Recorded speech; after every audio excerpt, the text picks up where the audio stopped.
Someone's eye in the darkness. The person's look is very devastated, with blood flowing from the eye. A tired, bloody, and haggard face, the look of a man clearly devastated. The bloody guy sits on the ground and addresses a certain Han. He wants to clarify if it is definitely Khan. Suddenly, a huge monster appears out of nowhere and moves towards the guys. Han soars into the air towards the monster. The enraged monster frantically screams about crushing Han into a tortilla. His eyes squint with frenzy. The monster stomps its foot loudly on the ground, its terrifying toes visible. Dust rises up all around. The monster screams wildly at Han that he will regret getting off the ground. Khan stands motionless, his torn jacket fluttering in the wind. Khan stands confidently on the ground, his cloak slightly torn. A small blue aura rises around him. It tells him that he is not trash. Suddenly, Han turns sideways and looks at the monster, his eyes full of determination. You can tell by the look in his eyes that he is not afraid and is ready to fight. Han gathers all his strength into a fist. The fist lights up with yellow flames. The fight begins. The monster and Han soar into the air, eager to strike at each other. Han, with eyes white with anger, tries to strike first. White jets of air appear around him. He yells, "Ya!" A young man stands against a white background, wearing a shirt and pants. His story begins. He wants to be first in everything. A report card with bad grades. The young man gets the lowest score in all subjects, among all students. A soccer field. A guy in the center of the field swings to kick the ball. The guy kicks the ball, but instead his sneaker flies off his foot. The goalkeeper doesn't have time to react and the sneaker hits him in the face. A guy is sitting at his computer playing a game. Another young man is standing next to him wearing headphones and wondering how he can play so badly. The young man points to the screen. On the screen, the character is standing with a knife on a battlefield where everyone is firing guns. The young man continues to mock the guy for his poor play and calls him cannon fodder. The guy is struggling to hold back his emotions, but inside he yells, "Back off," to his character. A young man is walking through town. He's in a bustling city with lots of people around. He reflects on the fact that everyone has a natural talent. He is walking down the street in the evening with a backpack. The sun is setting. He continues to ponder. The young man looks up and wonders why he has no natural talent. In the space at the end of the golden path, the image of a man with a crown over his head is seen. This man represents success. Our hero stands in a huge mass of other figures of people, no different from each other. He feels himself to be a gray mass. The hero walks a few more steps and wonders what he can be good at. He casts his gaze downward, trying to find in his mind the answer to the question of what kind of job would suit him. Suddenly, he is called from behind. He turns around leisurely. Apparently, he is still deep in thought. Standing behind him are two full-figured men, two men. They tell him that he has a special aura. The guy is a little embarrassed and a little perplexed and asks, "Aura?" It was getting evening outside and the city was turning the orange color of sunset. It wasn't as noisy anymore, and the signs of eateries and stores loomed overhead. The two men came even closer to the young man and unashamedly began to extort money from him. The boy took 2 steps back and replied that he had no money with him. The bald man opened his book, poked his finger into the text, and said that the boy was in big trouble because the truth was expensive. They came closer again, asking him to give the money nicely. They threatened violence if the guy didn't agree. The young man was unperturbed and again replied that he didn't have the money with him. Suddenly, the bald man moved closer and asked him to give only half of the sum demanded, so that he could keep it for himself and not share it with his partner. His partner was clearly indignant and reminded him that they had agreed to share their earnings. They got into a heated argument about the division of earnings and started yelling aggressively at each other. When they calmed down and wanted to approach the boy again, they found him gone. Baldy saw the young man walking away as if nothing had happened and was about to disappear around the corner. The two caught up with the boy. Baldy grabbed him by his backpack and pulled him off the ground. They were not happy that the guy wanted to get away from them. Suddenly, the bald man swung his left hand and with a shout of, "Get heaven's punishment," hit the guy. The blow went straight to the young man's cheek. His face twisted. He clearly didn't expect this. While the boy was confused, the man swung again to deliver another blow. The young man put his hands to his face to defend himself and begged the man to stop hitting him. The two also yelled at him to give him the money. At one point, the guy got tired of enduring and with his eyes closed threw his arm upwards. The blow was strong and hit the bald man in the jaw. Blood spurted from his mouth.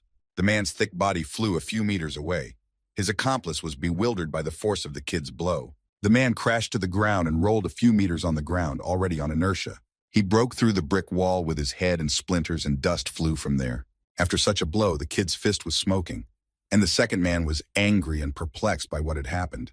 The man made a surprised face, but it was obvious from his face that he was very frightened. Sweat was dripping from his face. The unmoving body of the bald man was lying on the other side of the street, and smoke was coming from his cheek. It was obvious that the guy himself was surprised by the force of the blow, and the bald man's accomplice became quite nervous. He jumped on the young man with his fists, wanting revenge. But the guy had already realized that there was a mysterious power in his fists and swung back. He struck a blow right in the stomach. The opponent bent in half. Dust rose up all around. Another immobilized body raced across the street, kicking up dust behind it. The carcass flew into a wall, and shards of bricks and plaster flew from the wall. The guy stood in the middle of the street, pillars of dust all around him. It was obvious from the look of him that he had just been in a fight. And then he realized that through this encounter with two strangers, he had awakened a hidden talent. The bald man's face was badly wrinkled. His eyes were hazy and smoke was coming from his cheek. The face of the man with long hair also showed no signs of life. His mouth was open, and his eyes were shrouded in smoke. The guy looked at the immobile bodies of the two men in bewilderment and couldn't believe he was that strong. Confidence appeared in his gaze, and he realized that with such strength he could become the best. He lowered his head down and looked at his fist, which was scratched from the blows. He then swung his hand upwards, still clenching his fingers into a fist. The boy with glasses and a textbook in his hands doesn't understand what's special about this story. The boy is clearly annoyed that his interlocutor doesn't understand the significance of this event for himself. They walk down the street, and the boy explains that with the help of the talent he has discovered, he can now become number one. The boy with glasses still doesn't understand what our hero is so proud of. This makes our hero even more annoyed. The boy with glasses rephrases his question and asks in what field he can apply the talent that our hero has discovered. They continued to walk further down the street. The boy replied that he would look for a use for this talent. The boy with glasses closed his textbook and continued to be clever. He said that there were only two areas where a student's strength could come in handy in Korea. The first option is to excel in a sport and make the country famous. The second option is to become a firefighter, military officer, or just a civil servant and benefit the country that way. The guys continue to argue. The bespectacled man is pelting the young man with questions about his financial situation and academic success. The bespectacled man, having heard the negative answers to all the questions, suggests the guy to give up and not to look for a use for his talent. Then he turns around and with a smart look says that you need to be competent in some field to be called talented. In addition, the boy with glasses pronounces that it would be better if the guy just studied better. They walk down the street. He opens the book again, and he solemnly says that there's another way to use his talent. The bespectacled man tells him that if you don't have money and you're bad at school, there is an occupation that requires only pure strength. The guy stands staring confidently ahead. The walls behind him are shiny, so there are blue reflections on his face. Long-necked with narrow shoulders. A regular guy, medium height, and a huge, bald, bulky man. All three of them stand in a row. They lean in sharply and give a respectful nod to the man who has entered. It's their boss. To the left and right along the walls are 2 rows of 13 men. Between them stands the boss. Upon entering the room, the boss glanced at the kid to his right.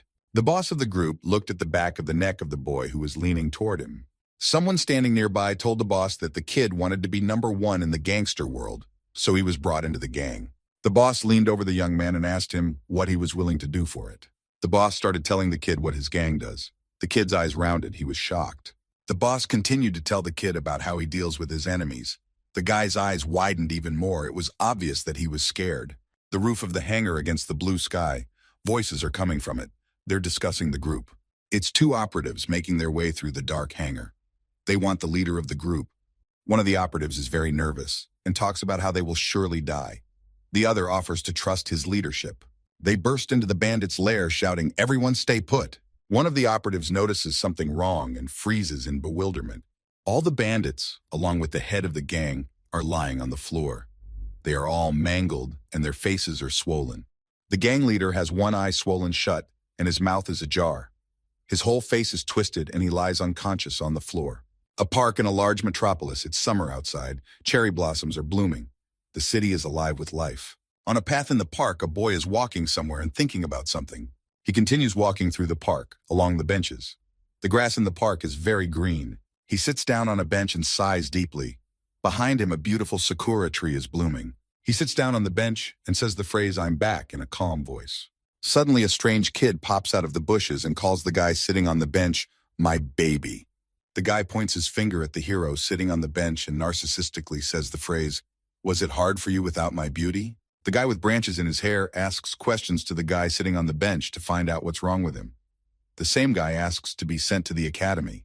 The guy in the bushes was so surprised by this request that he choked. Laughing, he said that he couldn't help the hero sitting on the bench, as he himself has neither connections nor money. With his last sentence, he said that he should only ask for what a beggar like him could do, and he saw two girls at the end of the street. A guy with branches in his hair started flirting with them and asked them where they were going. When the girls saw him, they got excited.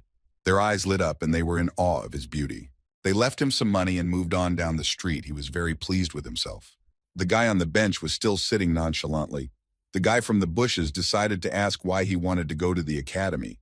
He put his finger to his mouth and said with a smirk that his chances of studying were not good. The guy sitting on the bench said that he needed qualifications and experience, so he wanted to go there. The guy in the green jacket said that he is aware that you need qualifications to be the best at something. The guy on the bench finally got discouraged as he knew he was not doing well with his studies. The young man in the green jacket sat down on the bench, chewing on a twig in his mouth. The young man in the shirt reflected on the fact that talent is the best gift that is only given once in a lifetime. The guy in the green jacket once again boasts his beauty as his talent. Suddenly, two men appear at the end of the street. The guy in the green jacket jumps sharply into the bushes. As they pass by, the two men discuss how they will deal with the guy in the green jacket when they find him. Our hero sits on a bench and just stares at them. His face is disgruntled. You can tell by the crooked corners of his mouth. He slowly gets up from the bench, says goodbye to his father, and says he is leaving. A whisper comes from the bushes. His father tells him to stop and not to leave. There are two thin sticks sticking out of the bushes, and on them is a small piece of paper. Our hero turns around and, without understanding the situation, says that he will not throw the trash after his father. The father says it's a gift. The boy's face immediately changes from indifferent to surprised. His head is sticking out of the bushes, branches and leaves woven into his hair for camouflage. The father begins to tell him what the gift is. The boy takes the leaf for himself. The father says that at the address he gave, the lad will be able to find people who will channel his potential. The boy wonders how his father knows about the power. The father says it's a secret, and a thumbs up is shown from the bushes. The hand hides dramatically in the bushes. The father yells and wishes good luck to the guy. The guy is walking through the park looking at the note, thinks his father is speaking in riddles. The guy jabs his nose at the paper, frowns his eyebrows, and examines the contents. He continues to stare at the paper. His face changes to one of surprise. On the paper it says in black and white that no education is needed for this business. It is also written that they take everyone who wants to work and without experience. Our hero's memory flashes back to footage of the bespectacled man telling him not to even try to find a use for his talent. The piece of paper also mentions that they are just looking for a strong man for the position. The piece of paper is painted in bright colors. It's not even a piece of paper. It's an announcement that rookie heroes are needed. The guy is frozen and stares at this ad like it's something beautiful. You can see on his face that he is mesmerized by this news. The man stands in the street with his head up. You can see that he is determined. The guy sharply exhales air from his nostrils and takes hold of the straps of his backpack. He turns from the street and walks into some sort of archway. A man in a hat looks at him. The man is guided by a map on a piece of paper his father gave him. According to the map, he's close. Some guy in a business suit is visible in the crowd. Apparently, he's looking for the place too. The guy looks up and looks around, takes the map sheet down. There are company signs on the building, but it's unclear which one this man is looking for. While in the crowd, he looks up to get a better look at the building. Suddenly, he notices an inscription on one of the signs, so he takes a closer look. And then he realizes that it is indeed the name of the company he needs to go to. The guy in the suit is staring in surprise. He's holding some papers. The man decides to go in and see what's there first. He moved towards the open entranceway. The elevator arrived at the second floor and made a distinctive sound. There are a bunch of people in the elevator, young people, old people, children with their parents, and a guy in a business suit. Someone is discussing coffee. Someone is shopping at the store. Some kid asks his dad where his mom is. Next floor, the guy in the suit stays in the elevator with only some full woman talking on the phone. The elevator goes even higher. The woman gets off and the young man is left alone in the elevator. The young man crinkles his face. He doesn't like all this commotion. He doesn't like it in this cheap neighborhood. Then he spreads a smile and thinks that a company with such low standards can't be normal. His parents shame him that at 30 he still hasn't found a job. He stands in front of the mirror in the elevator, talking to himself and looking at himself in the mirror. He is happy with what is going on and is determined to get a job with this company. A girl came into the elevator. She had purple hair. The guy immediately paid attention to her. There was a bang in the elevator. Apparently, the girl hit the guy in the face. He didn't even realize when she entered and certainly didn't understand why she hit him. She got out of the elevator and walked down the hallway like nothing happened. The young man followed her out of the elevator as well. He hesitated and decided that she did it because she was just not in the mood. A girl with pigtails called out his name from behind him. It was the girl in charge of the office work. Her name was Kim Ta-ni. The guy felt shy and his cheeks turned pink. He suddenly realized who she was. She leaned over to say hello. He, on the other hand, stood in amazement and thought how cute she was. She had blue eyes, blonde hair in braids, a blue dress, and elf-like ears. The girl approached the guy and was overjoyed that he had actually come. The boy recoiled. The girl told him that they hadn't had any candidates in 12 years. The girl didn't understand why there were so few willing to come to them. The boy was looking at the spider on the wall and already guessed why. Then he realized that since there were no other candidates, he would automatically be hired. He turned pink with happiness. A shadow appeared from the other end of the corridor. The girl announced that there were 2 applicants for the job today. The guy in the shirt sat on a chair with his back straight. He had a very serious attitude. They were in the hallway. The guy in the business suit decided not to sit down and just stood. The guy in the suit and hat was unhappy that today he had such an unwanted competitor. The guy in the shirt, on the other hand, was puzzled as to what a high school student could forget. He turned his head away and stared languidly at the wall. He didn't say a word. The guy in the suit was unhappy at being ignored and made a grimace. He turned his head away and looked back. To himself, he thought it was the guy getting cocky. Suddenly, the guy in the shirt turned to the man in the suit and said his name. The man in turn didn't hear anything. "I'm Han Kang-chi," repeated the shirtless guy in a calm tone. He announced that they would be interviewed together, after which he began to slowly lower his head and suggested that they should try their best to pass it well. The young man in the suit obviously did not expect such an offer and was a little confused, but he accepted the offer. After this conversation, the guy in the suit decided that the young man in the shirt was not so bad. Then the girl with pigtails called them into the office. She was very friendly. They went into the office and sat down in the chairs. Across from them sat a guy with red hair and this girl. They sat in the chairs a little worried and waited for the interview to begin. The man in the suit was extremely surprised that this girl would be the one conducting the interview. He looked at her with pensive eyes and was puzzled. He also noticed the guy with red hair. He sat motionless and lowered his gaze down. The guy with red hair had a tattoo under his eye. This scared the guy in the suit a little. The girl offered to start the interview and suddenly turned to the guy in the suit. He was confused. She read his resume. He was about to start making excuses for not having worked anywhere for a long time. He answered some questions about his grades in school and fidgeted badly, fidgeting in his chair. He thought about the fact that the ad didn't say that grades in school would be paid attention to when selecting applicants. The girl began to clarify why the young man needed a license for a car of the second category, and the guy became quite nervous from such detailed questions. He was already quite upset and lowered his hands. He remembered how this girl was glad to see him, and now she was interrogating him. He averted his gaze and pursed his lips. It was obvious by the look on his face that he was thoroughly annoyed. He looked at the shirtless guy sitting next to him and began to think about what he would think of him. That's when the girl decided to move on to the second candidate. "Han Kang-chi," she said, but she was interrupted by a guy with red hair. She turned in his direction in surprise. She didn't realize what was wrong with her question. The red-haired guy said her questions were boring and smirked. He looked up, smiling slightly. It became apparent that he had one eye normal and a white pupil in the other.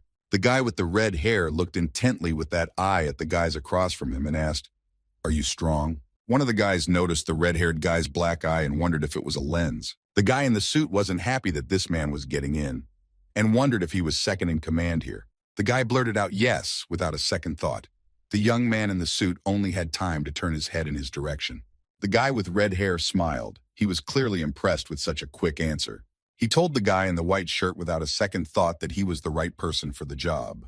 The man in the business suit was surprised. He didn't even have time to realize what exactly had just happened. The guy stood up and announced that the interview was over. The girl didn't expect him to make a decision so quickly either, and turned to him. She got up and ran out to get the foreman. She asked the guys to wait in the office. The door to the study slammed shut, and the guys were left alone inside. They did not understand what was going on. The girl tried to catch up with the departing master and suggested not to make a decision so quickly. In response, the guy with red hair replied that he was strong, so he was suitable. The girl was confused. She started to tell her that the orders from headquarters required that the candidates must pass all 12 tests. The man with red hair thought about it and agreed with the girl's opinion. He, smiling and putting his finger up, said that it was better to do it that way. The girl stood waiting and wanted to hear the master's thought. Instead, she caught some yellow card and was finally confused. She looked at the object that was in her hands and asked the question, Craft card. The guy started to walk away yawning. The girl stood at a loss with the card in her hands. The guy turned around and lastly said it was time to send those two to yellow. The two guys sit waiting for someone to return to continue the interview. The girl was glad of this information and not believing it, she asked again. The guy with red hair continued to distance himself and uttered a phrase that these two were both accepted and were already heroes. The girl held the card in her hands and was displeased that the master had been so careless with the test. She couldn't stand it and shouted, "Enough already!" The shout echoed throughout the hallway. The guy was not embarrassed and did not even turn around. He continued walking down the hallway. He continued her phrase. A dark aura began to waft from him. The corners of his mouth tensed. He turned sharply towards the girl. In the shadows, his face looked like the face of a madman.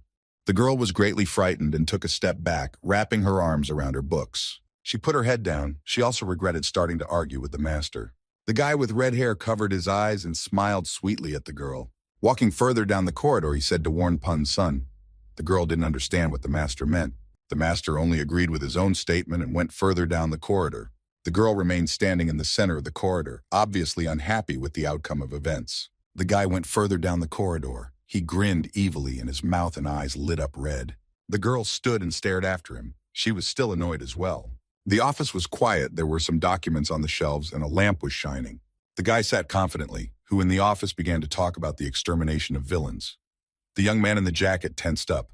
From the tension, he could not stand it and expressed his indignation that they only accepted immediately sent on a mission. The man heard a positive answer to his question and immediately fell silent. He sighed heavily and thought about it. It was obvious from his face that he was exhausted from all this. The guy put his hand to his face and immediately said that he realized who the people were that hired him. A picture of a red-haired guy popped up in his mind, uttering a phrase that the job needed people with good physical attributes. He visualized being in a gang of thugs who were beating up his grandmother. The guy said that he did not need such a job. The employee did not pay any attention to him. The employee turned to the guys and told him to bring the stamps to sign the contract the other day. After that, he named the amount of salary per year and working conditions and asked if the guys agreed. The guy stands looking off into the distance. The guy in the suit blurted out that of course he agreed to the terms.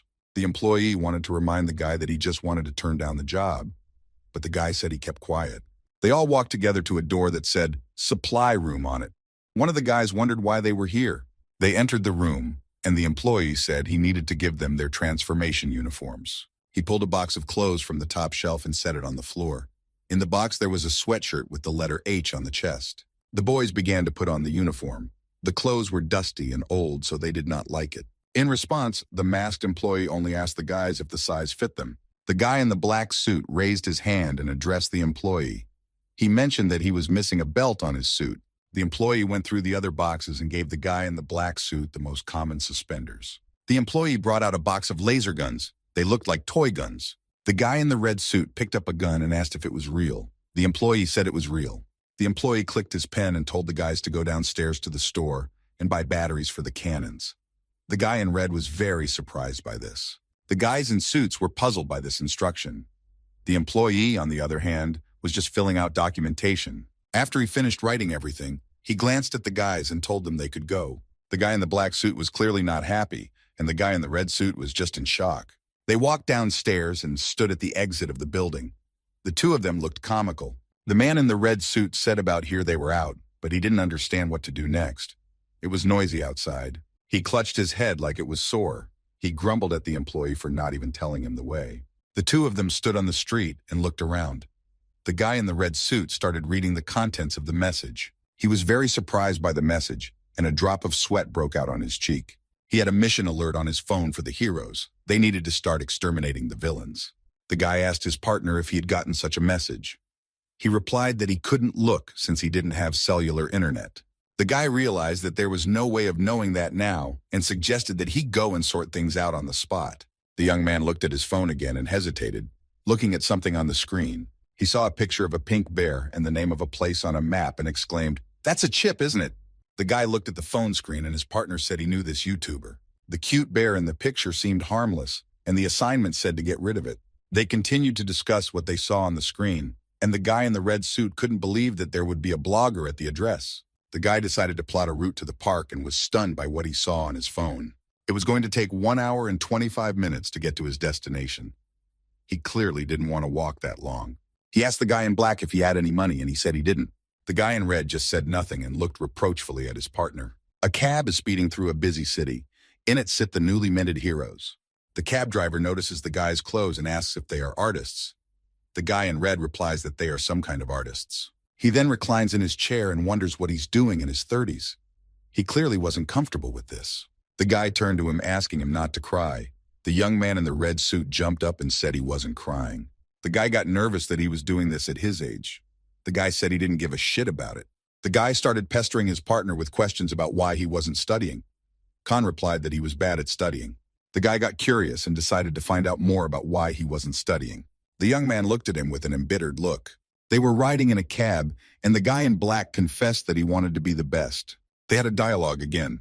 The guy in red clarified exactly what he wanted to be. He heard back that his partner doesn't care what exactly he wants to be. He just wants to be the best. The guy confidently knew that he wanted to be the best and genuinely wanted everyone to know about him.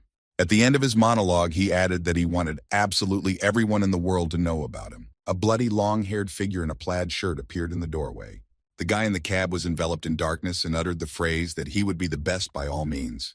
The guy in red felt that the atmosphere had somehow spoiled, and he felt uncomfortable.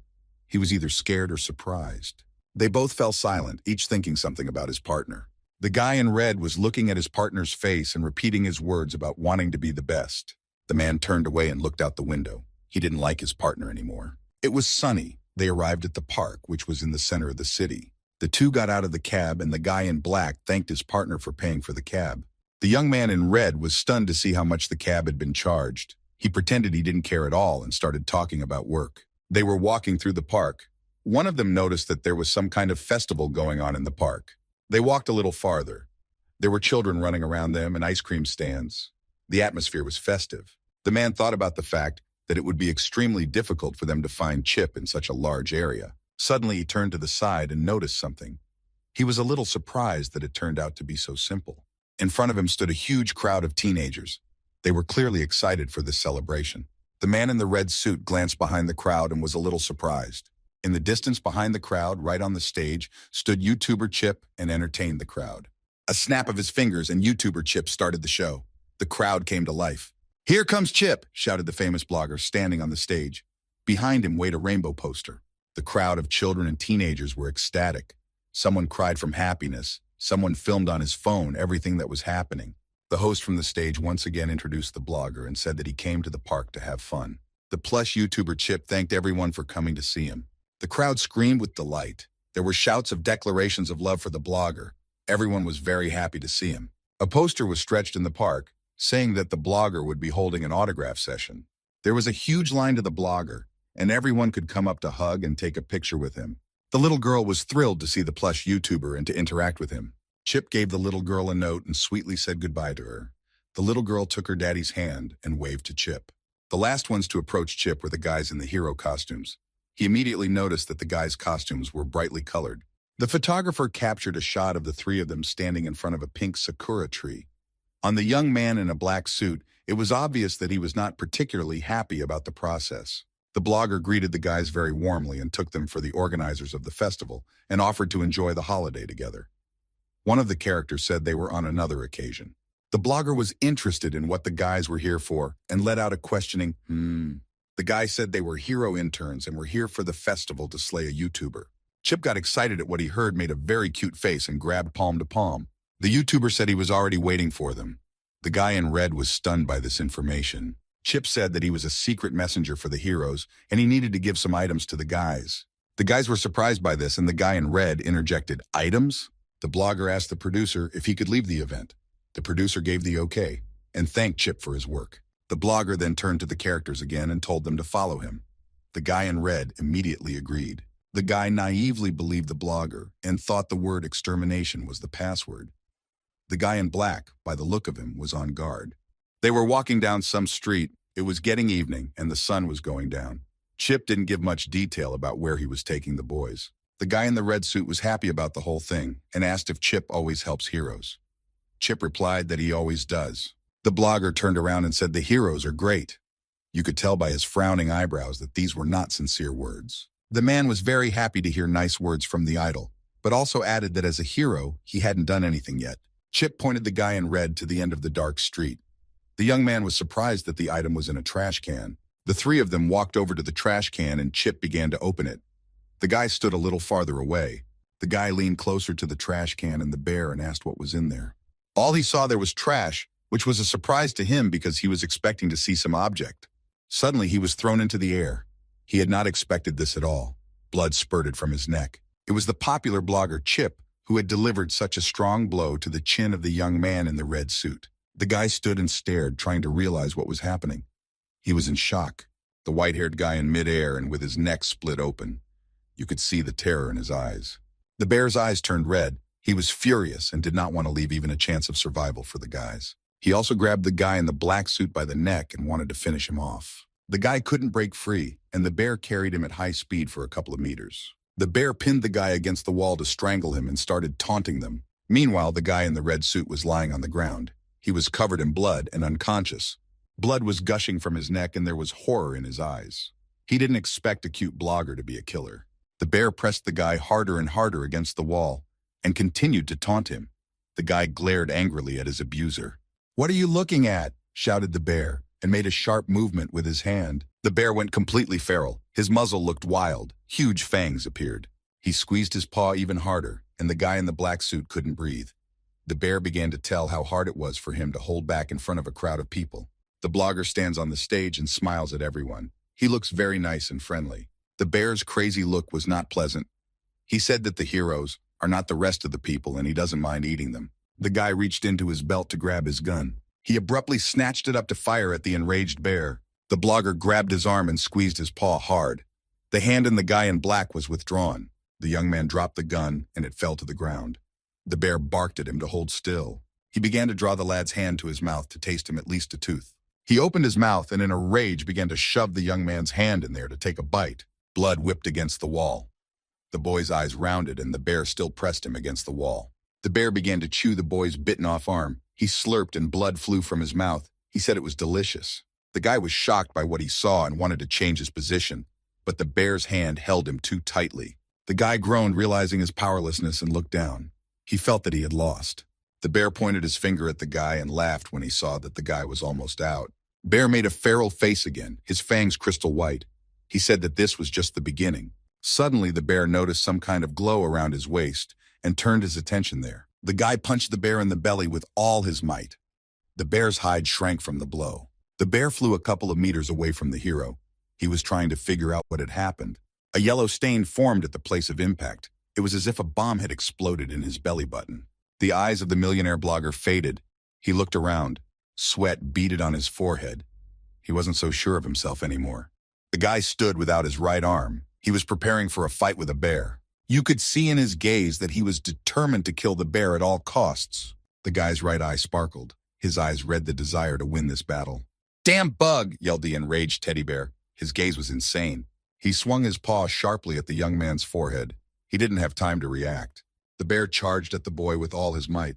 Khan was thrown far away. The bear opened his mouth and yelled that he wanted to play with the boy, but now he would just swallow him. He pounced on the guy in the black suit with his jaws wide open in rage. His white eyes were terrifying. From nowhere, a blade of steel appeared in his mouth and went straight for his palate. Between its huge white fangs and long tongue was a sharply sharpened blade.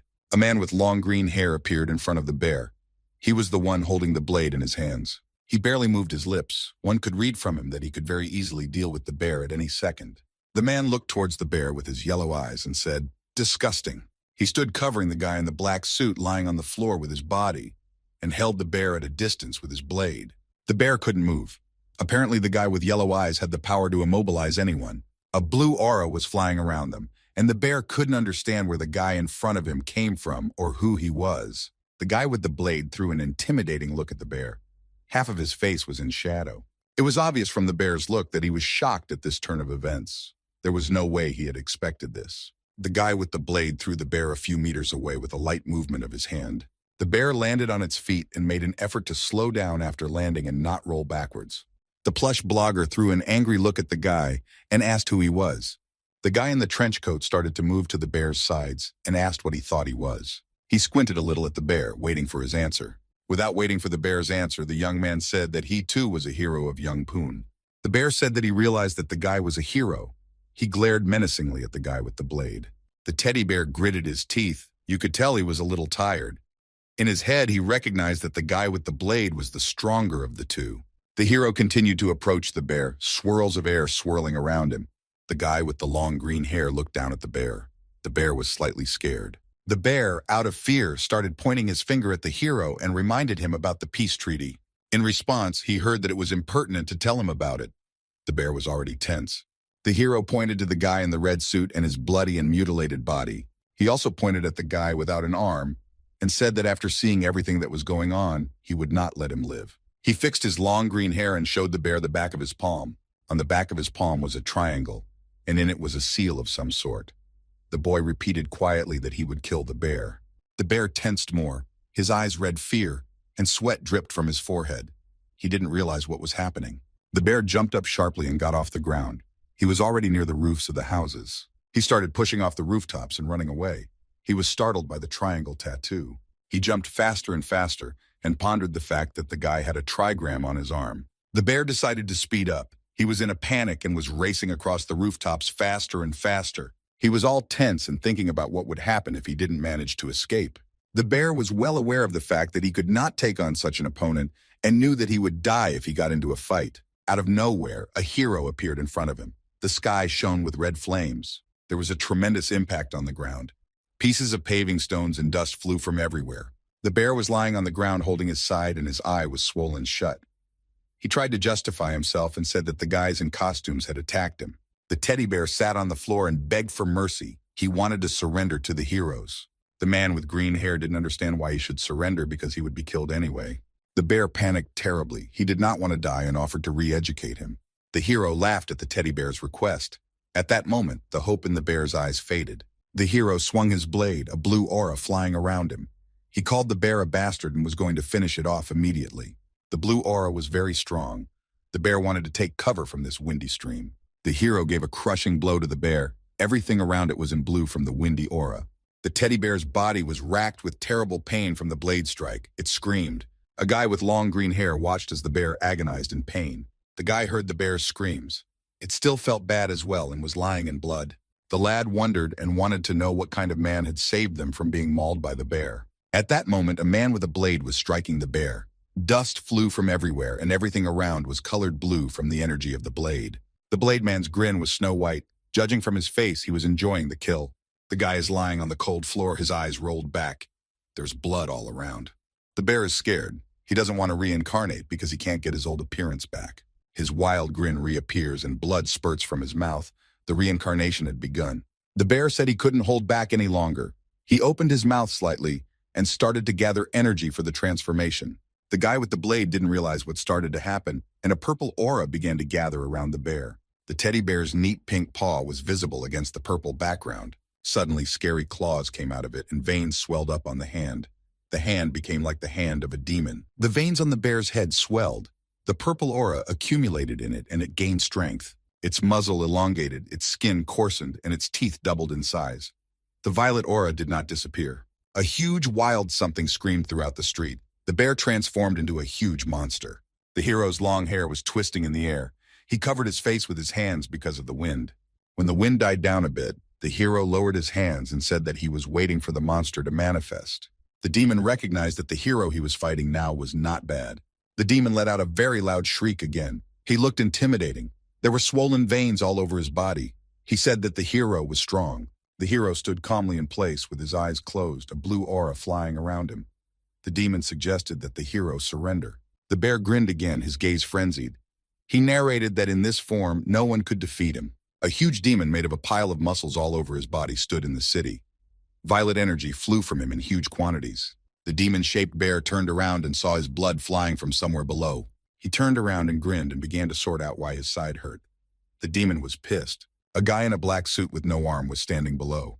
He was the one who threw the punch. The demon bear was shocked that the guy was even standing on his feet. The demon vaguely realized that it was the guy with a cactus instead of a hairstyle that hit him. Demon bear still didn't want to believe that a little boy could have such power. The demon went into an absolute rage, and the boy with the long hair stood nearby in shock. The demon put the boy away in one motion and turned his attention back to the hero with the blade. Everything was coming to a grand battle. The demon laughed at the boy in the black suit and called him a little trouble. The young man with the blade looked at everything going on without much emotion while the demon grew stronger.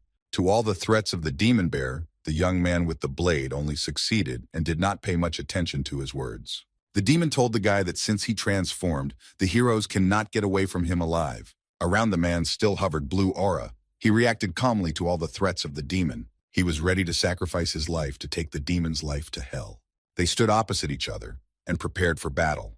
Each of them was confident in their strength. At one moment, the demon bear snapped out of his seat and opened its jaws and leaped at the hero. The demon was mad with anger. A split second passed and a blade flashed. The demon's face was hollowed out. The demon was shocked. Pieces of the demon bear's body flew to the ground. Its body was chopped into small pieces. The fight ended, and the hero with the blade landed on the ground as if nothing had happened. The street became unusually quiet, and the clear night sky could be seen. A blue aura was still emanating from the hero. The hero with the blade stood on the street and asked a question about the condition of the guys injured by the demon. The girl reported that the arm was recovering and the worst was over. Everything was quiet around. Only a small limb regeneration machine was beeping a bit. The girl informed the hero with the blade that the young man in the black suit might as well have died from such a loss of blood. It was obvious from the face of the young man in the black suit that he was in a lot of pain. The girl cheered him up and said that he was holding up pretty well. The hero began to look at the guy. His face was dimly lit by the limb regeneration machine. The hero with the blade continued to look at the guy and began to tell the story. Day replaced night.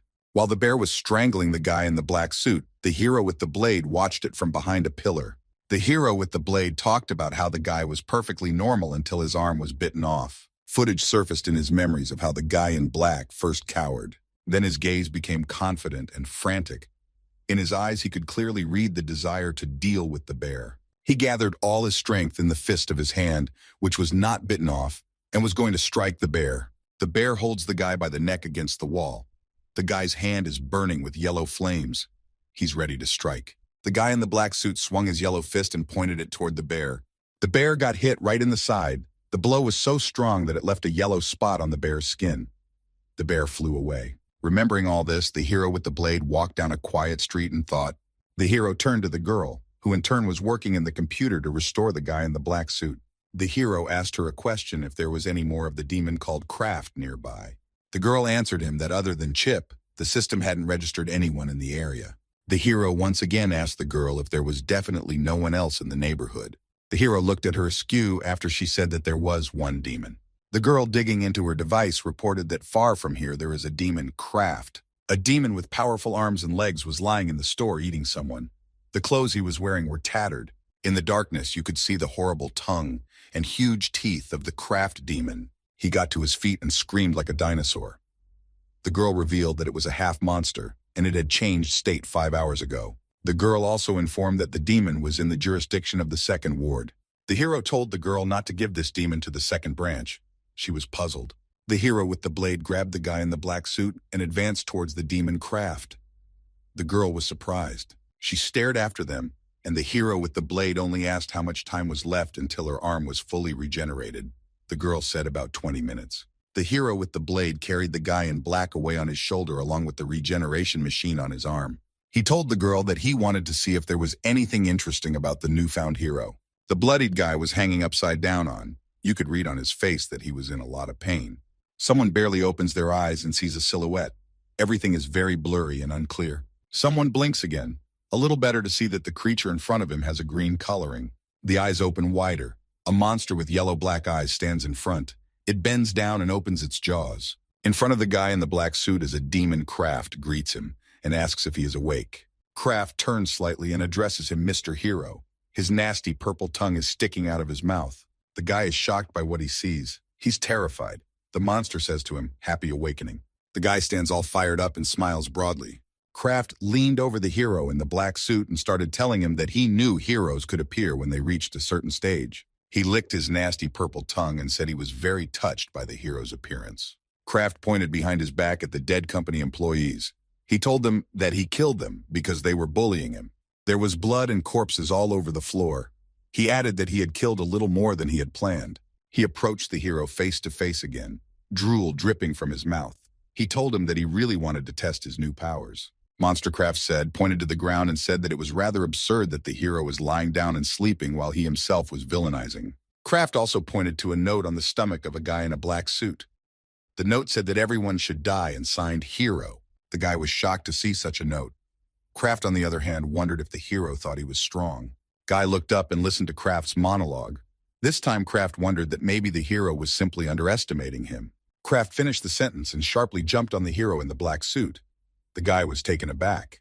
The guy managed to dodge and jump back. Kraft thrust his hand into the ground. He was clearly not happy that he missed. The guy squatted down and tried to remember what had even happened to him in the last few hours. He remembered that before that he had been attacked by Chip with huge fangs, but the exact details slipped his mind. The hero looked at his hand. He remembered that his hand had been eaten by Chip. He looked at his arm and didn't realize how he had it all to himself. Right behind him, Kraft was flying and wanted to attack the hero. The guy sat there still examining his arm. The hero turned around and saw the monster extend his blue-clawed hand and want to stab them right into his back. The guy bounced to the side again. The monster flew past him and stuck his hand into the ground again. In the next jump, Kraft grabbed the guy's head and asked why he seemed so weak to him. The guy started to fight back. He screamed and swung his arm at the monster. The sign was still dangling around his neck. The hero delivered a crushing blow to the monster's stomach. The monster bent in half. Kraft furrowed his brow and clenched his teeth. It looked intimidating. Then he opened his mouth with sharp teeth and shouted that he was really pissed off. The monster grabbed the guy's head and shoved his face into the pavement, screaming that he was weak. He swung with both hands and hit the pavement next to the guy one more time. He was outraged that he'd been sent to disarm him by some deadbeat. The battery icon was low on the battery, barely any charge. It was marked in red. Monstercraft raised his hand to his mouth. He didn't realize what it was at first. Then he realized what had happened. A guy lying on the ground covered in blood. The monster thought to himself that it wasn't the kid who was weak. It's that he himself is too strong. While the monster was bragging, a hero with a blade was next to him. The monster paid no attention to him and continued to gaze into his hands. The hero with the blade grinned. Monstercraft didn't expect to see him here and recoiled in fright. The hero decided it was a coincidence that the guy then managed to land a hard blow. The monster next to him didn't understand anything, his eyes squinting. Monstercraft, in the madness of his self-confidence, threatened to kill the hero with the blade. The same saw a guy in a black suit get up from the ground. The hero was surprised by this. The monster looked to his right and was also surprised that the guy started to rise. Red fiery energy began to emanate from the guy. Flames were swirling around him. The monster was taken aback. The guy's eyes were burning red. He was ready to kill the monster in 1 second. The battery's charge was a little higher than it was originally, but its value was still red. The monster's eyes narrowed at what he saw. He didn't understand how the guy survived his blow. Monstercraft was in complete shock. It was evident from the expression on his face. The monster's arm began to gradually inflate. The veins became more distinct, and the claws became sharper. After another moment, the monster's arm inflated even more. The veins became clearly visible. The monster roared and swung at the guy. He said he would surely kill him a second time. The battery was getting more and more charged, and an orange one appeared above the red division. The monster became huge in 1 second and ran towards the guy in the black suit. Monstercraft flew into the guy with all his might and struck, dust flying from everywhere. He turned around and pulled out his nasty tongue and said that everything that was happening was very exciting. At one point, the monster looked up. You could tell by the look in his eyes that he was a little surprised. The monster was surprised that the guy in the suit was able to withstand this blow as well. The guy stood motionless. The guy was covered in blood, but he didn't pay attention to the fact that another hard blow had landed in his head. All the divisions in the battery were charged. The last third division appeared. The guy opened his eyes. They were burning with red flames. He was full of energy for battle. He shouted and lunged at the Monstercraft to strike back. The sign was still dangling around his neck as well. The boy took his hand back and clenched it into a fist. The fist began to accumulate power and turned yellow. The young man accumulated even more force in his fist. His fist turned red.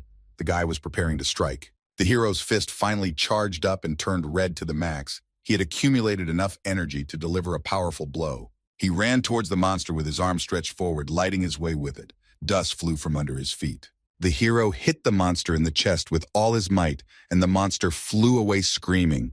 It was as if there was an explosion on his body. Monstercraft was carried a few meters away from such a strong blow, and the street was painted in yellow light. The guy had put all his strength into that blow. He stood in place covered in blood, and his eyes were white with rage. The eyes of the hero with the blade read extraordinary surprise and impression, and he opened his mouth. A hole could be seen in the monster's body. His shirt was tattered and his green body was skewered. Monstercraft flew off and fell down squirming in pain. The guy stood as he usually stood in a posture after being hit. The hero fell to his knees, you could tell by the way he was maxed out. A wind blew and someone's foot in a shoe appeared on the ground. It happened very quickly. It was the hero with a blade. He stood in front of the newly minted hero in the black suit and looked at him. The hero with the blade stood and gazed calmly into the guy's face. His face was unusually calm. The guy was on his knees. He was covered in blood. He had a tired and slightly angry look on his face. The guy opened his mouth and smiled slightly. This hero uttered a phrase about how he hadn't seen guys like this in a long time, and smiled with a grin. The guy in the black suit looked at him with far from kind eyes, and asked the guy with the blade if he was a famous singer by any chance. Behind his back, a lantern was shining. The hero was confused and did not know what to answer. There was an awkward pause. Suddenly there was a bang, and a column of dust flew up over the city. The city at night was beautiful. Posters and billboards glowed brightly. The streets were not very noisy. In the distance, the moon was shining. There was music playing from the Utopia Club. Their badge looked like a demon with horns. The club was very crowded. Everyone was dancing, drinking, and having fun. The atmosphere was great. Some girl with glasses on her head was also vacationing in this club. A blonde DJ was putting on music and spinning records, rocking the crowd with every track. The music was playing very loud. The room was huge. The guys were dancing and having fun. In some room, a purple lamp was shining through the window. The interior was made of expensive wood, and there was a red carpet on the floor. A man with the head of a goat was carrying some note and talking about how in Utopia, everyone shared the same dream. One incident, however, raised some suspicions among the superiors. He was standing with music playing outside the window. Someone is holding a missing persons ad for YouTube Starship and contemplating whether his disappearance is part of a plan. The meal brought food on a silver tray with a silver lid. Someone asked if anyone had ever tried cooking cut meat. There was meat and vegetables on a plate. In the red carpeted hall, there was a table for someone important. It was served by a cook waiter, and a guy with a goat's head brought the news. There was a huge chandelier hanging in the hall. The young man with the goat's head listened to what the man at the head of the table was telling him.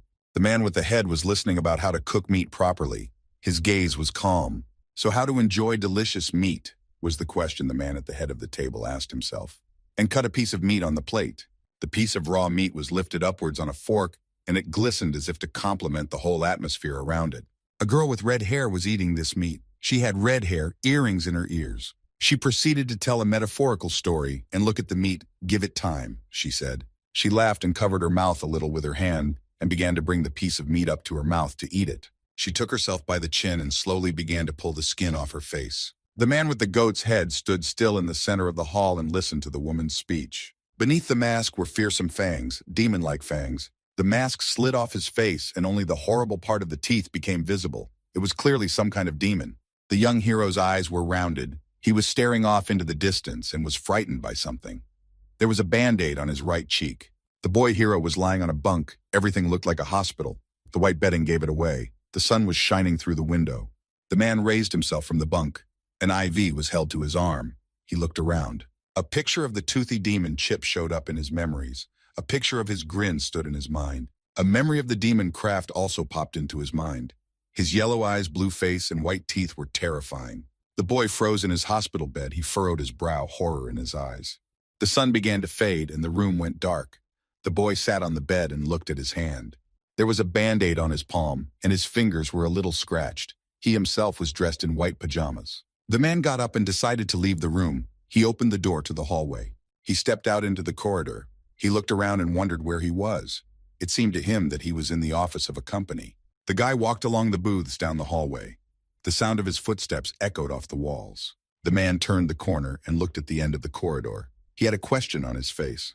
Meanwhile, a guy with a blade walked into the office of the guy who was on a mission in a red suit and stood across from him. The blonde-haired guy told the hero with the blade that he wanted to quit. The guy looked downcast. The guy was scared. His eyes were filled with fear, and he said that he would never have accepted such a job if he had known what awaited him. A memory of Chip's cute little bear appeared in his mind. The guy said it was terrifying. The guy was standing in the ward. He too was dressed in a white suit. There was emptiness in his eyes, and he decided to add some phrase. The man stood in horror, and in front of him he could see someone's figure. The man in front of him was a head or even two taller than him.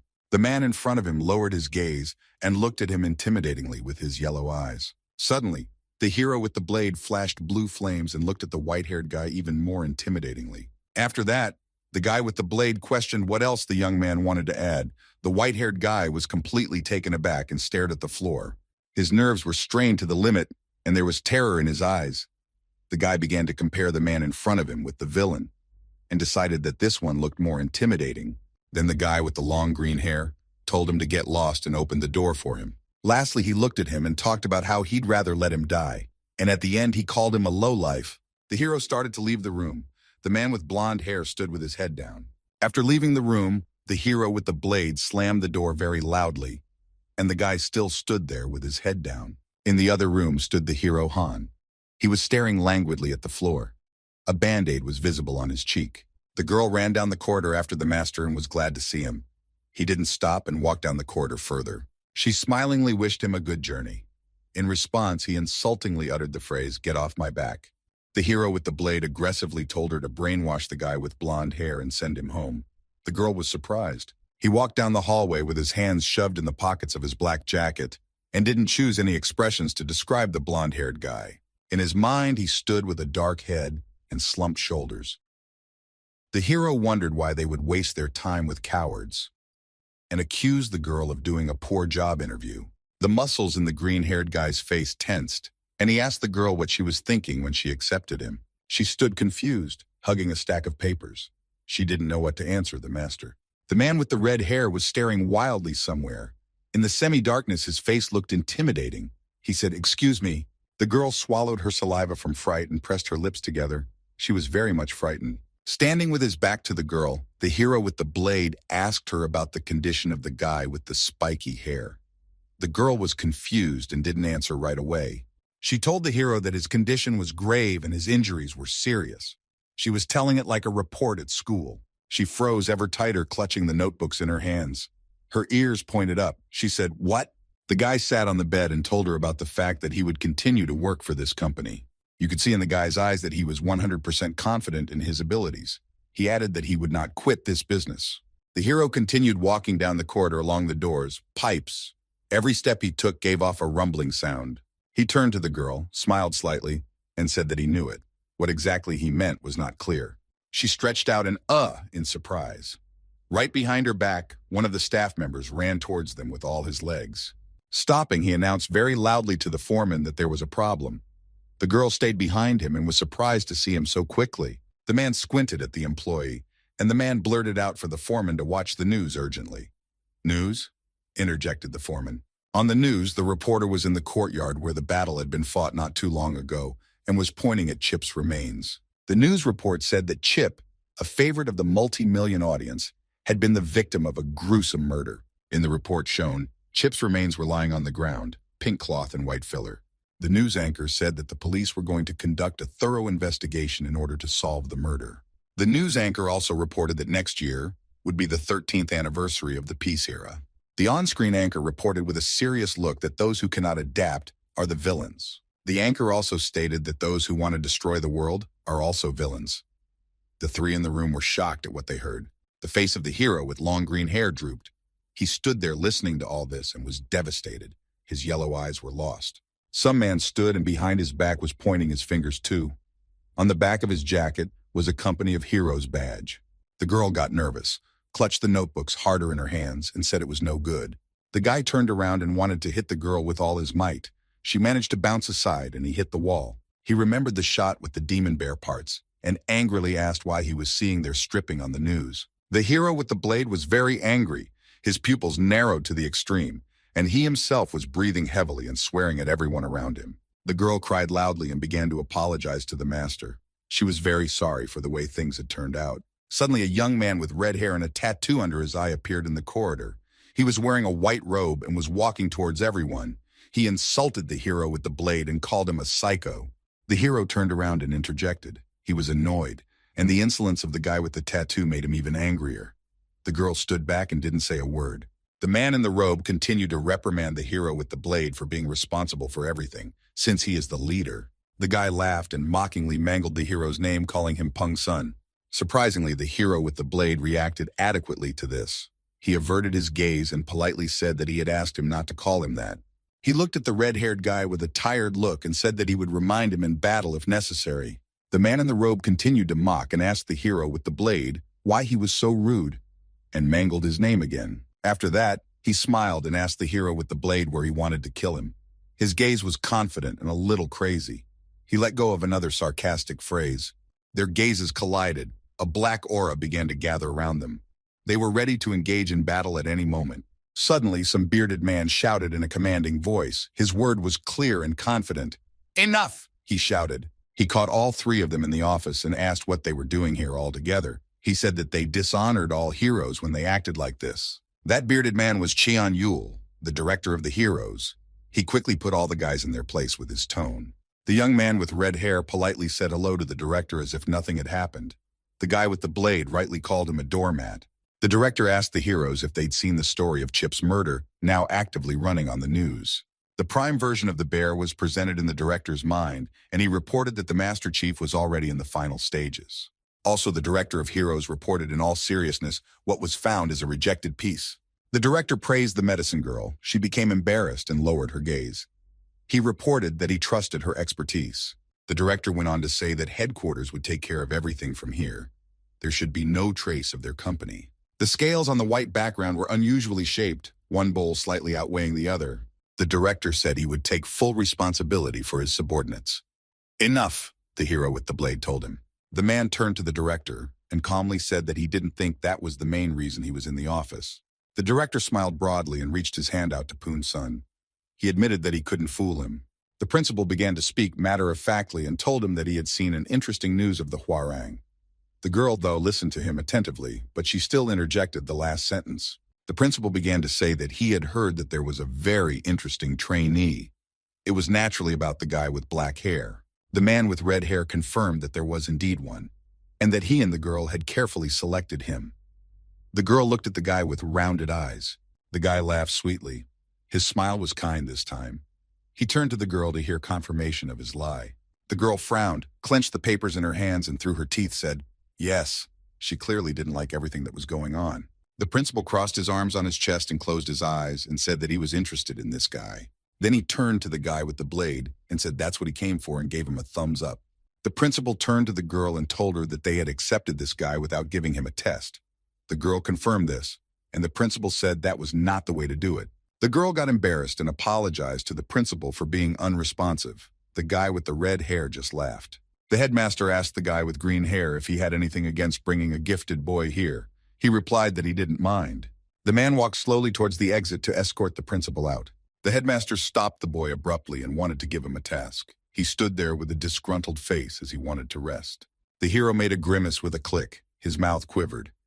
With his body language, he showed how much he didn't want to do anything and offered to assign the task to someone else. The principal stood in front of the boy, put his hands behind his back, and quietly, calmly, and with a commanding tone of voice told the boy that he was being forgotten. The principal began to talk about the tradition that involves one hero mentoring a newcomer, and told him that this tradition was honored by several branches of heroes. The boy stood with a dumbfounded face and tried with all his might to refuse this assignment. The headmaster gave the guy an even more menacing look, and from behind his back, a nasty compliant guy with red hair appeared and once again subbed for the headmaster.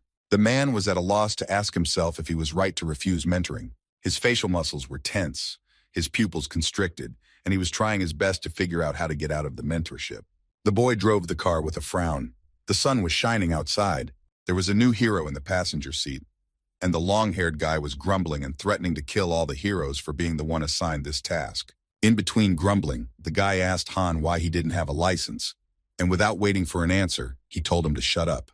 The new hero himself was not happy that he had a mentor, and even such a mentor, but there was no way to get out of the car. So he turned to his mentor and asked if this was a test training. The experienced hero indifferently answered that it was an easy test, so that they could see if the guy was capable of becoming a hero in a couple days. They drove up to some building and the hero with the blade added that it was a verbal test and anyone could handle it. The guy in the passenger seat looked disapprovingly at the experienced hero. The same said that if the guy passed this easy test, it would be more interesting. The long-haired guy's face looked far from kind. He wanted to hurt the guy. The man in the passenger seat was calm and confident. He was parade-dressed and not afraid of anything. The guy turned to the tutor again and asked how long the test would take. The long-haired guy took his eyes off the road and looked at the mentee and asked, "What?" As if he didn't understand the question initially. The father of the newly minted hero was covered in abrasions and band-aids. He praised his son for getting such a job. The beggar began to praise himself again without reason. The hero glanced at his father, but he didn't pay much attention to it, only said that his father's nose was bleeding. The father turned his attention to the boy and asked if he liked his new job. The boy looked at his hand that had been bitten off by a demon bear not too long ago. It was fine, and then he said the job was fine. The father asked his son where his mentor was, and with his mouth wide open he reprimanded him for not having his son home for 4 days at a time. The long-haired hero stands by the car as if nothing happened and sipped a soft drink from a tube. Suddenly the guy by the car's face twisted. He was looking to his left and was startled by something. The guy's father hid in the bushes in the park again. He thought he was borrowing from him, and he was afraid of catching up. The young man informed his father that he was about to leave. His father grinned in response. In parting, the father made another jerkish grimace at his son and said, "Goodbye, baby." In response, the father received a dry yes from the newly minted hero. The kid gave a thumbs up. The heroes got into the car. The hero with the blade asked the guy if he was done with all the chores. The guy said he only had one more place to stop by. "What?" asked the long-haired hero. He was puzzled either by the guy's insolence or something else, but he looked shocked. The man with the blonde hair opened the wicket. He was dressed casually and was obviously not expecting anyone. He saw a dark-haired guy in a shirt in front of him and was surprised to see him. Apparently the brain clearing had worked, and the young man didn't understand anything. He asked the hero a question, "What's going on?" At 4 hours and 18 minutes, a call came in on the phone. The call lasted 1 minute. After the call ended, the young man smiled and took his hand with the phone to the side. He put his foot on his leg and apologized in a calm tone to the guy standing across from him for being distracted. Suddenly, from beneath his red hair, his dilated pupil and the inflated vein under his eye became clearly visible. He didn't realize what was going on. The guy standing in front of him was asking him for a favor. The guy looked determined and was clearly serious. He urged the young man in the chair to go save someone with a sharp and confident tone. This information made the man in the chair's face twist, and saliva flew out of his mouth. He laughed loudly and without the slightest embarrassment to the entire office. This laughter stunned the guy across the hall. When he came back from laughing, he admitted that he didn't expect to hear such stupidity from the guy across the hall. The guy in the chair talked about how there was no way to save Young Pan since he had killed a man. Young Pan sits on a bench in the prison, bulky handcuffs on his hands, and his face is barely visible. Narrow chin, long blue hair, pale face, and white prison suit. This is what a criminal looks like. In the office, the young man still continues to sneer at the guy's idea and said that he considers only those who save someone in danger to be heroes. Suddenly, the young man's pupil dilated again in surprise. He was shocked by the words of the guy across the room. The guy in the tracksuit stood nonchalantly in the center of the office and began to tell his story. In a dark cloud of memories, a picture of Young Pang asking him to come after him comes into view. The boy believes Young Pang and looks for reasons for this request to him and not someone else. Frowning a little and still as confident, he utters the phrase that he and Young Pang are a team. The young man in the chair lowered his head and laughed again, so hard that it could be heard in the corridor of the building. A young man in a shirt stood in front of the white-haired guy. The white-haired guy asked him the question, "Who are you?" The shirtless man bowed as a sign of respect. The white-haired guy became even more confused. Suddenly, the man in the shirt took off his seat and ran away. The white-haired guy looked at him in surprise. The white-haired guy looked away and thought to himself about what kind of weirdo had just come to him. He looked down and saw something. The guy said questioningly, There was an envelope on the steps below, and on the envelope was money and a small note. The white-haired guy leaned closer to examine what the note said. He saw the phrase, "Thanks for paying for the cab." The guy in the shirt returned to the car to the hero with the blade and informed him that he was now ready to move on. The hero with the blade frowned. Suddenly, the green-haired hero straightened up and calmly looked forward through the windshield. His green strand curled along his face. Suddenly, he abruptly shifted the gaze of his yellow eyes to the left and stared intently. In the left rearview mirror, the hero with the blade saw a confused white-haired guy with money in his hands. The hero looked even more closely. In the confused eyes of the white-haired guy read complete incomprehension of what was happening. The white car was rushing in the stream of other cars on the city highway. The sun was shining brightly outside. The guy turned to the right and said, "Excuse me," with a questioning look. The hero with the blade calmly asked the young man, "What is it this time?" The man remembered that the hero with the blade had saved him from an angry bear and once again said the words of gratitude. The man in the shirt began to thank, with aggressive pitch and confident eyes, that the hero with the blade had saved his life. The hero took his eyes off the road and calmly looked to the right at the young man in the shirt. Afterward, he rolled his eyes upward. There was a feeling that the upstart in the white shirt had worn out his welcome. The guys braked sharply at the traffic light, and the hero with the blade calmly uttered the phrase, "Shut up." The girl is flying around in pink hearts. She holds a file folder in her right hand and smiles. Outside, the sun is shining. A huge concrete and glass building stands in the city. In the elevator cab, the names of companies are signed near the floors. On the button of the 7th floor, you can see the symbol of heroes. Near the button with the heroes symbol, there is a sign that says, "Restricted Access." A man with glasses, a gray jacket, and gray hair is standing in the office. He said he was waiting for Sun Ba Nim. The guy and the man in the shirt walked into the office. The hero with the blade wasn't particularly happy to see the man in the suit and called him a bespectacled man. The guy in the jacket struck up a conversation. The hero with the blade stands and has his hands in the pockets of his leather jacket. The guy in the shirt stands behind him. The guy with green hair gets more rude to the guy in the jacket. They get into an aggressive verbal altercation. The guy with gray hair looked at the guy in the shirt. He asked if he was the new intern he'd heard about. The man in the gray suit started looking at the guy in the shirt. He started talking about how he was surprised that the first branch led the intern. The guy started asking questions to the guy in the shirt. He began to wonder why the guy wanted to join the heroes. The young man in the shirt, holding on to the straps of his backpack, began to answer.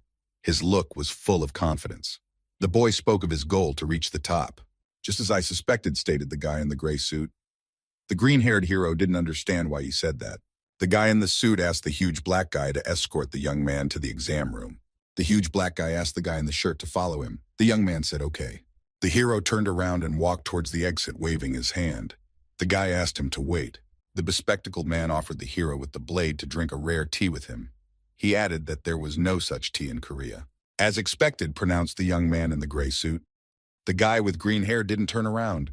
The man in the gray suit said that he knew the green-haired man's answer would be negative. The guy says that's why he came with it. His gaze is confident. The hero with the blade stopped.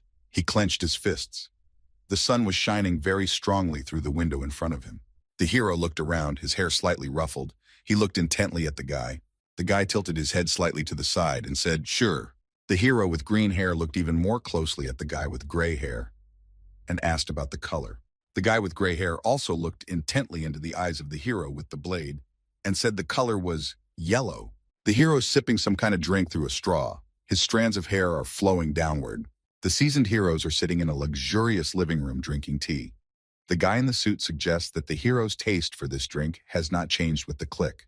The guy in the gray suit sitting in the chair says that this is their first meeting in a very long time and asks a question about things with Huaran. The hero with the blade turns away abruptly and says that if he hears that name again, he'll kill the guy with the glasses. The guy laughs in response. The hero breaks away from his drink and looks in the direction of the guy with the glasses. He asks what he's doing here by himself. The hero calls this place useless. Some guy is taking a test and the examiner is writing down the results. The hero asks in bewilderment why the guy with glasses was once famous, but now has been rotting here for over a decade. The guy calmly sipping his tea asks to be careful with his words. After all, he himself does not consider all this test useless. The guy looked up at the hero with a flick and said about the rules and regulations in this center being very strict. The hero laughed and said that the guy in the suit hadn't changed a bit in the time they hadn't seen each other. He continued laughing with his foot on his leg and said about how it was all a bit unexpected. The guy continued to drink his tea quietly and said that he was surprised that a trainee from the first branch had come here. But he was even more surprised that the hero was the one who brought the intern here. The guy asked how that happened. The guy got angry and asked sharply what the guy in the gray suit was implying. He stated that he didn't mean to come here. The guy with the blade said he was tricked by the head of the heroes from the first branch. That's the only reason he ended up here. Next, the guy in the suit asked if there was more to the fact that he was the one who brought the newcomer. The face of the hero with the blade cowered. "What?" he asked. The man in the suit calmly told the hero with the blade that the man would not see him off. He informed him that he realized that the intern the hero with the blade had brought was interested in himself. The hero sitting on the couch with his head down and deep in thought. Well, he's intriguing, he thought. A fight. The hero in the black suit hits the craft monster with all his might and it flies away. A huge yellow flash appeared from the impact. The green-haired hero answers the guy in the suit with a smirk with a question. Does he seem suspicious? Suspicious? Interjects the guy in the gray suit with a bit of surprise. Suddenly, an empty plastic cup flies into his head, ricochets and flies further away. The hero with the blade tells him that the guy is noisy. The hero gets up from the couch, says he's leaving, and walks toward the exit. The guy in the suit asks, "Already?" After all, he didn't sit with him long enough. The man lastly wishes the hero with the blade good luck and not to die. In response, the hero with green hair sends him away and shows an obscene hand gesture. Walking out the door into the hallway, the green-haired hero stretches and then says, "Finally." He smiles and talks about how it's time for him to go home to watch the show he missed on the movie service. A man in a shirt approaches the hero with a blade. The young man looks serious. The hero is a bit crestfallen and surprised. He asks the guy what the guy is doing here. In response, the young man, still holding on to the straps of his backpack, said that he was told to go home. The man informed the hero with the blade that he was disqualified. The green-haired hero cringed at this information. The hero stood there in shock. He asked the guy how he managed to fail the basic test. Suddenly, a black-clothed man appeared behind the guy's shirt back and said, "That's the problem, master." "This man," exclaimed the black man and added, "he doesn't have the base." The head of the hero's first squad and the girl stood in the hallway with surprised faces. The head of the squad asked, "What?" The head of the first squad asked the guys, "No base, what do you mean?" The guys stood calmly in front of him. Silence hung. The men continued to stand in the center of the corridor. Suddenly, a guy turned his head towards the guy in the shirt and shouted out, "6!" The green-haired man continued to stare at the guy in the shirt and said, "×3, will it be?" His eyes read shock. The guy in the shirt did not let go of the straps of his backpack and looked at the hero with the blade. He was a little scared and puzzled. The guy started scratching his chin and thinking. Everyone in the hallway was really waiting for him to answer such an easy question. He stood for a bit longer and asked if he could use the notebook. The heads of the head of the first ward and the girl were covered in sweat.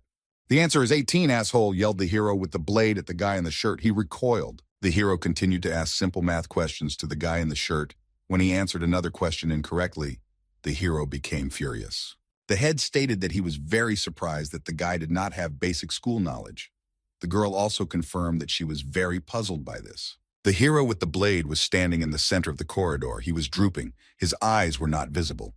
At one moment, he uttered a "ha." He swung his hand, a vortex appeared, and he uttered, "Blade Storm, second evolution." There were various signs about companies hanging on the front of the building. The hero shouted, "Tunnel Blast Storm." A hole formed in the building. Shards of concrete, dust, and dirt flew. Everything clattered. "Die," shouted Pung Sun. On the table is a cup with a drink on it. It says coffee on the cup. There's steam coming from it. The girl gives the cup of coffee to the director of the first branch of the heroes. He thanks her in return. The director asks the girl what's up with the hero with the blade now. The girl smilingly replies that he has cooled down and gone home. The hole in the hole made by the hero with the blade is filled with cardboard. Some woman pities the girl that she was unlucky to have such irascible neighbors on the floor. Heroes with blue and red aura stand. Their eyes and mouths glow red and blue. The girl stands and smiles sweetly back. She giggles a little. And to herself, she thinks to herself that they are more than just reckless. The principal tells the girl that the new intern is quite intriguing. The girl says she's surprised too. Recently, the director of the hero's first department started to say something. He stood in the hallway and looked thoughtfully into the distance. The director remembered the guy sitting on the bed in the hospital and said the guy was saying some pretty intriguing things.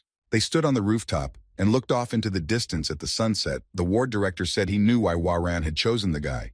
He laughed. The girl asked, "Really?" The girl remembered the crazy look of the young man with red hair and lowered her gaze down. The principal turned his head towards the girl and said something he was still curious about. The girl turned to him and looked at him questioningly. The principal reported that Chip's master class was yellow. He informed that heroes who are not masters are not approved for such assignments. The girl confessed to the principal in confusion that she was the one who approved the intern because the guy seemed nice to her. The girl decided to apologize to the director of the hero's first department for letting him down. She lowered her eyes down, remorse red in her eyes. The director turned his head towards the girl and looked at her with a thoughtful look without saying anything. Then the principal turned his head forward, looked at the sunset, and took a sip of coffee from his glass, and calmly said, "I see." The girl turned to the principal again, asking if he thought it was strange. The principal mumbled questioningly. The girl put her hand to her mouth and tensed and said that so far, their approach had been either quiet or an attack on them. The girl remembered the report on TV and said that this time was different. The girl reported that she was sure that their approach had changed. The sun was already starting to hide behind the houses, but it was still shining very brightly. The director of the hero's first department asked, "Why?" The director began his speech about something to change or vary. The girl looked up and waited in surprise for the director's next words. The principal stood with a glass in his hand and calmly explained to the girl that there must be a reason for the changes. Suddenly, the director was distracted from his reasoning and took his eyes to the side. He said that he felt like an icy breeze was blowing. The sun was almost hidden behind the houses. In the center of town stands a 3-story building made of concrete. This building looks like a government building. "Hey, did you see that?" some guy asked. He had just read the news on his phone about finding the remains of blogger Chip. The guy looks at his phone and turns to his friend, who is playing on the computer. The guy on the ottoman is speculating about what fate may await this country with such scumbags. The young man at the computer advised, "It's better not to speculate about stuff, but to do homework." The guy in the black shorts snapped back. The guy at the computer turned away from the game and turned to his friend. He told him to shut up and informed him that he would be playing all night long. The friends finally argued, and the boy in the black shorts said he was going to go eat and suggested that the boy at the computer eat too. The boy in the black shorts opened the door to the hallway and yelled at the top of his lungs, "Hey, muscle pig, go order some chicken." The boy heard no response and began to speculate where this muscle pig had been wandering around alone for so long. He's been gone for hours, he thought. A guy in a black t-shirt and green shorts sits among the chip bags. A TV screen glows in front. He asks the question, "Is this true?" On the laptop screen in front of him, the news is playing.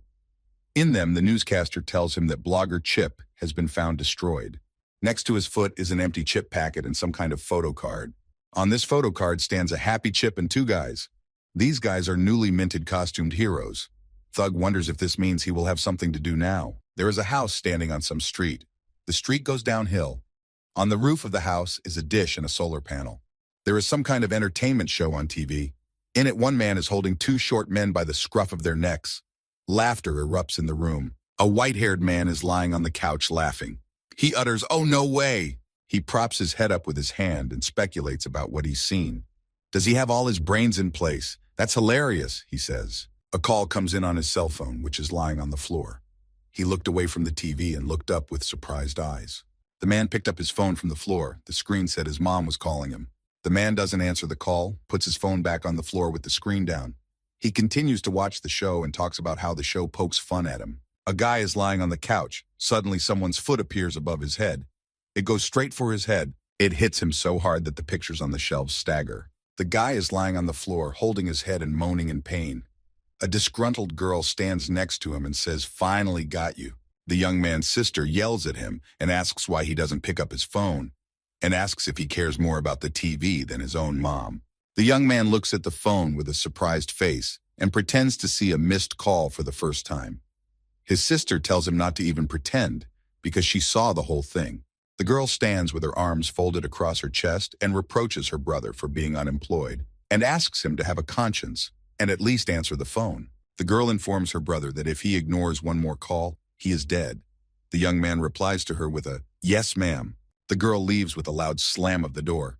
The guy sits on the floor and resents her for talking to him like that. The guy stood there for a couple minutes thinking about how uncool his sister was. At one point, he turned around, wondered if there was anything to eat, and headed for the refrigerator. At that moment, his sister stood outside the door trying to catch her breath. She wondered when her brother would start acting like a normal person. The girl took a breath and noticed something in her room. She said, in surprise. The girl saw that someone had pulled a box out from under her bed and opened it. A man is walking across the room with a bag of chips and trying to remember where he left off watching TV. Suddenly, a kia is heard behind him and his sister's foot flies into his back. The guy bends forward and drops a bag of chips. The girl stands over her brother and yells at him again. She asks how dare he come into her room without her consent. The man says in his defense that he was cleaning up, so he came in. The girl continued in a disgruntled tone that in that case, he could have limited himself to cleaning. The girl pointed to the poster and asked why the young man was going through her things and opening the box of posters. The boy sat on the floor and was puzzled. He said he was curious to see what it was. The guy asked his sister about the company she works for. The guy thought they were handing out flyers. The sister had a look on her face that said she wanted to kill her brother. The girl got really pissed off and asked what her brother meant by that. She stated that this company was just using their name. She pointed to the flyer again. Her eyes were full of anger. She told her brother that her company wanted to sue for the copyright of the company handing out such flyers. The young man responded by saying that he thought the whole thing was strange and questioned his sister about why her company distributed so many samples. The girl continued to yell at her brother. She said that their company was very sensitive about it. The young man replied, "Oh, really?" The girl started to walk away. She said she couldn't take it anymore and should complain. The girl holding the flyers walked to the front door, stopped and thought about something. She turned toward her brother and asked if he was going to go to the job interview on that ad. The young man sitting on the floor said about how he was not stupid and he did not go to such suspicious events. He stated that he was not that desperate. The young woman started to leave and asked to make sure the young man had time to clean up the house before she returned. The man raised his hand to say goodbye and asked if his sister was going to stay longer. He heard, "Why?" in response. The guy said, "I want a snack," in a cocky voice and asked if his sister could give him $10. In response, the girl slammed the door very loudly. The young man got upset. The boy got angry and said, "But it's only $10," and called his sister a greedy girl. Suddenly, he heard that a new notification came on his phone. He was surprised. He opened the notification and saw that $10 had been deposited into his account. The guy looked at his phone and thought to his sister that she was kind. Suddenly, the guy frowned and started to remember something. He had a strange look on his face. The man put his hand behind his back and slipped his hand into the back pocket of his shorts. He pulled a piece of paper with an ad on it out of the back pocket and thought it wasn't worth it. The man reread the contents of the flyer one more time and thought to himself that it all sounded strange. The guy is sitting on the floor and thinking very deeply about something. He puts down the phone and the flyer and doesn't look at them anymore. The man with blonde hair lifted his head up and stared at the ceiling and continued to think. A girl was walking down the street and was indignant. She was not happy about the flyers being sent to their house. The girl quickened her step. She proudly stated that there was no chance of her taking it up. The girl stated that she didn't want to be associated with branches that didn't have interns. The girl stopped and loudly declared that she was the novice ace of the 4th branch of heroes. The girl dialed some number. She was annoyed. She said to contact the 1st branch to express her grievances. The other end of the line answered, and the girl started gibbering into the receiver. In response, she heard, "Please press 1 to connect with us." The girl stopped and looked thoughtfully at the phone screen and then pressed the number 1. The girl became furious. She threw the phone on the pavement with all her might. She stood there clutching the flyers very tightly out of anger. The girl declared that she was not ready to put up with all this and said she would go to the 1st branch in person. The hall of the computer club. All the guys are playing games. Some are very focused, some are just playing for fun. A blonde-haired young man is sitting and eating noodles in some canteen. Suddenly, he gets a message on his phone. He looks at his phone with a surprised look. The message that came to him reads, "I apologize, but you have been denied an interview. Thank you for your interest, and I wish you a good day." In the canteen, besides the young man, there are a lot of people. Some sit in groups, some eat alone. The boy went outside. Even though he was wearing a tracksuit, he noticed that it was still cold outside. The guy remembered that his favorite show was about to start and decided that it was time for him to go home. Suddenly, some person appeared in front of him and hit him with his shoulder. The guy in the tracksuit flew off from the impact. The man landed on his butt and hit his head. The guy who hit him asked if he was okay. The guy apologized again for hitting the young man in the suit and asked if he was okay. Yeah, replied the guy in the tracksuit. The blonde-haired guy noticed the hat in his hand. He was surprised to see it. He remembered the guy in the shirt who had come to see him not too long ago. The man reflected on the fact that he didn't remember anything. How had he managed to get his lost hat back? Sitting on the ground, he pondered who the guy in the shirt could have been. The man got up off the ground, informed the man who hit him that he was okay, and told him not to worry about him. The man opened his mouth wide and told the guy, "You're a very kind man." "Thank you," said the guy in the suit and walked away from the man. The guy walked down the street and thought about the fact that since he was apologizing like that, he couldn't charge anything. The guy in the purple tracksuit started walking further down the street and wondered if the man was a bodybuilder. The man stood and stared the guy in the guy's wake, and the guy was still in thought. He considered the man to be quite large. Huge muscular back, green pants, and blonde hair. That's exactly what the man who hit the guy looked like. It's late at night outside. The house of a young man without a job is plunged into darkness. The guy sits and stretches on his striped couch. He wants to sleep. The guy opens another packet of chips and thinks about how no matter how many times he watches this program, it always makes him laugh. The man with blonde hair glanced at the clock hanging on the wall. At the same time, he was eating chips. Filling his mouth, he thought about the fact that his sister said she would come early. "So why isn't she here yet?" he pronounced. Suddenly he looked to the side and heard some rumbling from the next room. The man got out of bed and headed for the front door. He thought his sister had gotten drunk again. The guy opened the door and from the threshold said, "Come in, do you know what time it is?" Suddenly, the boy realized that his sister was not at the door. The young man became confused. He closed the front door, and as he walked to the room, he thought it was just a prank. The man sat down on the couch, put his hand in a pack of chips, and started thinking about who could do something like this. The guy put his hand into the bag of chips, but there wasn't a single chip in it, although he hadn't finished all of them yet. Suddenly, the lights went out in the house. The guy was sitting quietly on the couch. The man wasn't the least bit frightened. Another blackout, he thought. The guy again wondered where his sister was now. He was worried about her and decided to call her. The guy started nervously dialing numbers one by one. The young man decided to call the number 112 at once. Suddenly, a voice came from behind the guy. "You saw him, didn't you?" asked a huge man behind him. The young man turned his head sharply, and his eyes showed genuine fright. The boy quickly realized that next to him was the bulky man who had knocked him down in the street not so long ago. The bully stares at the photo card with the heroes and chip and compares whether the guy on the street looks like the hero from the photo card. The huge thug smiles sinisterly with all his teeth. His teeth are very white and his neck is tense. At one point, the thug opens his mouth. His sinister smile in the dark is very terrifying. In addition to his main teeth, he has fangs. The thug extends his huge palm towards the blonde-haired guy and smiles wildly. The guy in turn backs away. The thug is already pulling his two hands into the guy's face. The young man looks on in horror at everything that is happening. The man screams very loudly, so loudly that his screams could be heard on the street. The girl is trying to reach someone. Her face is serious. Her eyebrows are furrowed. She peers out from around the corner of the house. There is a stack of flyers next to her. She says she is a little scared. The girl looks at the building of the heroes of the first branch. She hopes that she won't be harmed. After all, she is an intern. The girl freezes and thinks about the fact that Wind and Flame, the masters of the first branch, are considered the cruelest. The girl tells her brother into the tube that she respects him. No one answers the receiver, so she repeats again, "Hello, Sunbae?" The girl stands in a confident pose holding flyers in her hand. She gives a speech about how the reality of life is loneliness and that she has already made up her mind. The face of a girl with a short haircut and burgundy hair is full of determination as she talks about how she's going to go home. The girl is walking down the street and musing about the purpose of heroes. Not far from her walks a guy wearing a shirt. The girl sees a young man walking next to her and turns around to look at him. She was surprised to see someone. The young man walked past the girl and moved further down the street. She was surprised and asked herself, "What?" The girl hid behind the corner of the house and panicked. She began to question who this guy was and why the lights were on everywhere in the building, except for the feather branch. The girl took another look after the young man walking down the street and wondered who he could be. Some street in a big city. The street is dark. It's night. There are lights on in some of the windows. The street is quiet. Someone is holding a children's textbook. A sticker is glued to the textbook and it says, "This is a gift, Master Multiplication." The boy walks down the dark street and looks at the textbook with the note. He gazes into the textbook with empty eyes and utters the phrase, "To become a hero, of course." The young man sighs deeply and says, "Not easy." The man lifts his head and looks up.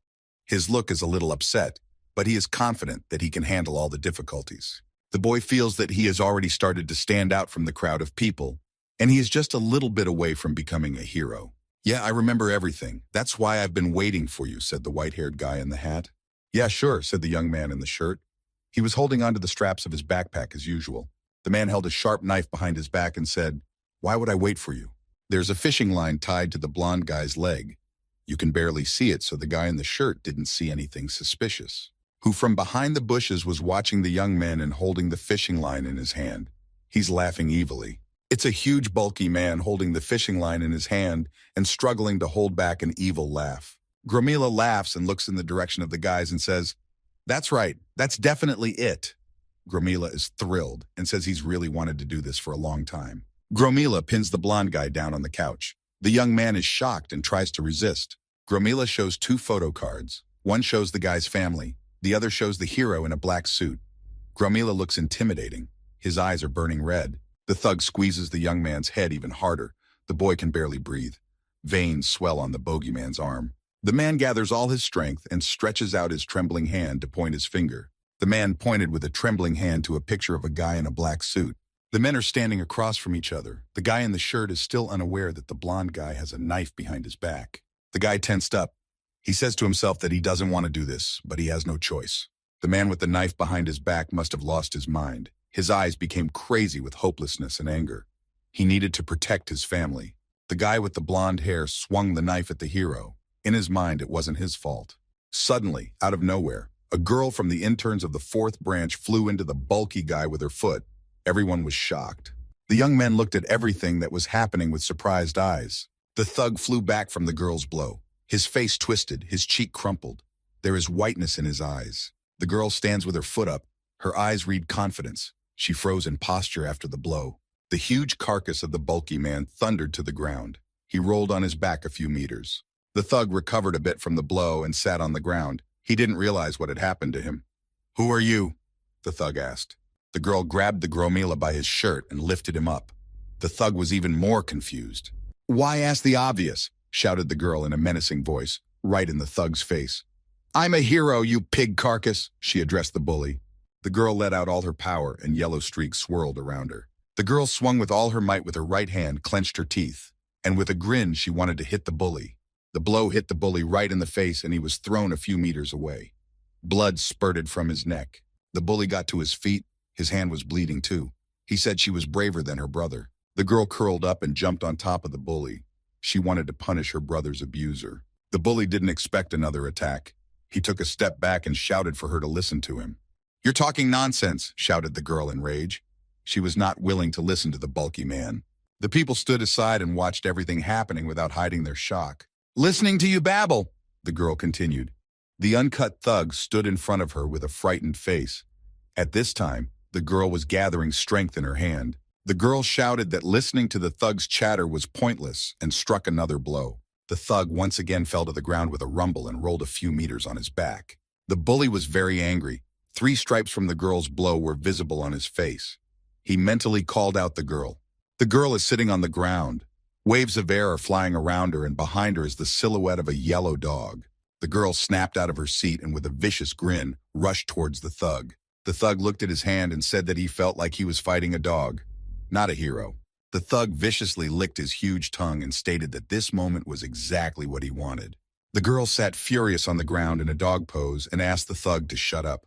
She was ready to strike again. The girl rushed with all her legs towards the thug to scratch him to death. The girl runs towards the thug while he is still looking at his hand. "I'll rip your filthy mouth open," shouted the girl. Suddenly there was tension in the girl's once confident eyes. She ran at the thug and got a bad feeling. Huge hands reached out to catch her. The girl gritted her teeth, making a hissing sound, and decided to change her tactics. The girl abruptly changed the trajectory of her movement. There was no one at the place where she was. The girl, with a very sharp and maneuverable jump, moved behind the back of the bully and shouted, "How about it?" The girl, with frantic eyes, flew at her opponent in the form of the bulky man and wanted to bite him. The girl was almost at her target. She got very close to the bully from the back. The latter didn't have time to react. Suddenly, the bully tensed his back and a whole jaw with fangs appeared from there. The girl could not have expected such a thing. Her eyes were filled with fear and she didn't have time to react. The girl's painful scream resounded throughout the street. It was heard throughout the entire neighborhood of the city. The girl landed heavily on the ground, her boots kicked up dust. The girl's entire arm was covered in blood, and the edge of her jacket was tattered. The blood was dripping right onto the asphalt. The girl stood right in the middle of the street and held onto her bloody hand. Gritting her teeth, the girl growled unhappily at the bully. She was annoyed that she didn't bite him. Huge mouths with fangs opened all over the bulky man's body. It was a gruesome sight. The Gromila asked where that girl's confidence went. The Gromila monster looked creepy. He told the girl not to overwork herself, for the real battle had not yet begun. The monster stood with his whole body hovering over the girl. He was twice as big as her. The guy with the blonde hair looked at them both from a distance. The man backed away, his eyes rounded with fright. He didn't understand what the hell was going on right now. He looked at his sister with surprised eyes and couldn't believe that his sister was a hero. The man shifted his gaze to the monster and thought about how the monster looked much bigger and scarier now than it did a couple minutes ago. The man sat down on the ground in shock, but afterward he immediately decided that he needed to get himself together right away, or his sister would die. The man in the hat turned around to the guy in the shirt who was standing next to him. The guy in the hat thought to himself that he couldn't stand still any longer. The young men have very tense faces. The guy in the hat decides that it is urgent for him to act. A huge, bulky man with a pile of muscles towers over a girl with a bloody arm. The girl bravely looks at the bulky man and shouts, "No way," at him. The girl stands and analyzes the monster in front of her. She realized that the monster has heightened consciousness, raised its physical level to the max. The girl realized that this huge monster standing in front of her is a yellow level, and wondered what the first branch was doing. The girl gritted her teeth and said, "I can't believe I have to fight a yellow one by myself without my masters." "It's a bloody thrill," the girl uttered and licked her bloody hand with her tongue. The girl assumed her fighting stance. She was excited to be able to test her strength. She said that she would not miss such a chance. The girl rushed upwards from her seat with a whoosh. Only a circle of dust was left on the asphalt. The girl began to move very quickly around the monster, leaving only white streaks of air behind her. The thug stood motionless. The girl shouts to the thug monster, "Even if you manage to overtake me with my sudden change of speed." The girl pushes off the wall with her foot to give herself acceleration and change her trajectory. The girl flies into a rage and in a steep dive wants to bite the monster in the back of the head. The monster turns around slightly, the muscles in his back tense. "I think you're wrong," utters the Gromila. "I'm not the one who needs to overtake," he utters with his next phrase, and a huge fanged mouth appears from his back and it is about to eat the girl. The jaws from the thug's back close and the girl's hand is caught in the fangs. She screams furiously in pain. The Gromila monster asks to say hello to his back, Judy. The monster informs him that he is protecting him while he can do his favorite things. The Gromila hits the girl with all his might with his right hand and the girl flies far overhead. The girl falls to the ground covered in injuries. She moans in pain and tries to get up. Her hands are covered in blood. The monster flies at the exhausted girl and wants to finish her off. The girl tries to get up, but she fails. The monster digs into the girl's arm with fangs from her stomach. The girl turns away and screams in pain. The monster thug slides his huge arm up and seems to want to punch the girl. The monster hits with all his might, but misses and hits the asphalt with his hand. Pieces of asphalt fly in different directions. The monster giant stands up after the punch and squares his shoulders. He is breathing heavily.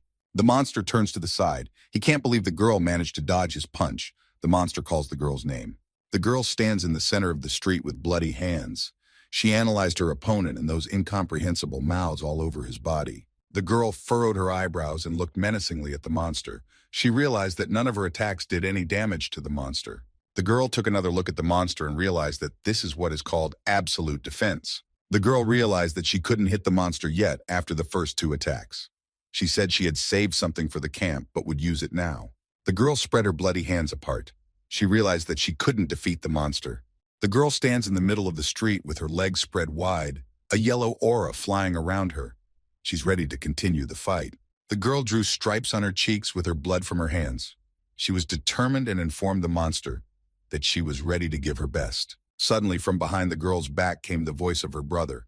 The guy stands with a bloody knife and tells the monster that he did what he asked. A man in a shirt lies bloody on the pavement. The guy in the hat stands over him with the knife. The man in the shirt is writhing in pain, lying on the ground. The guy in the hat asks the monster to let him and his sister go. The girl turns around and yells at her white-haired brother and a Yong. The guy grabs his sister's bloody hand with his bloody hand. The brother and sister move away from the monster, who is standing over the body of the guy in the shirt.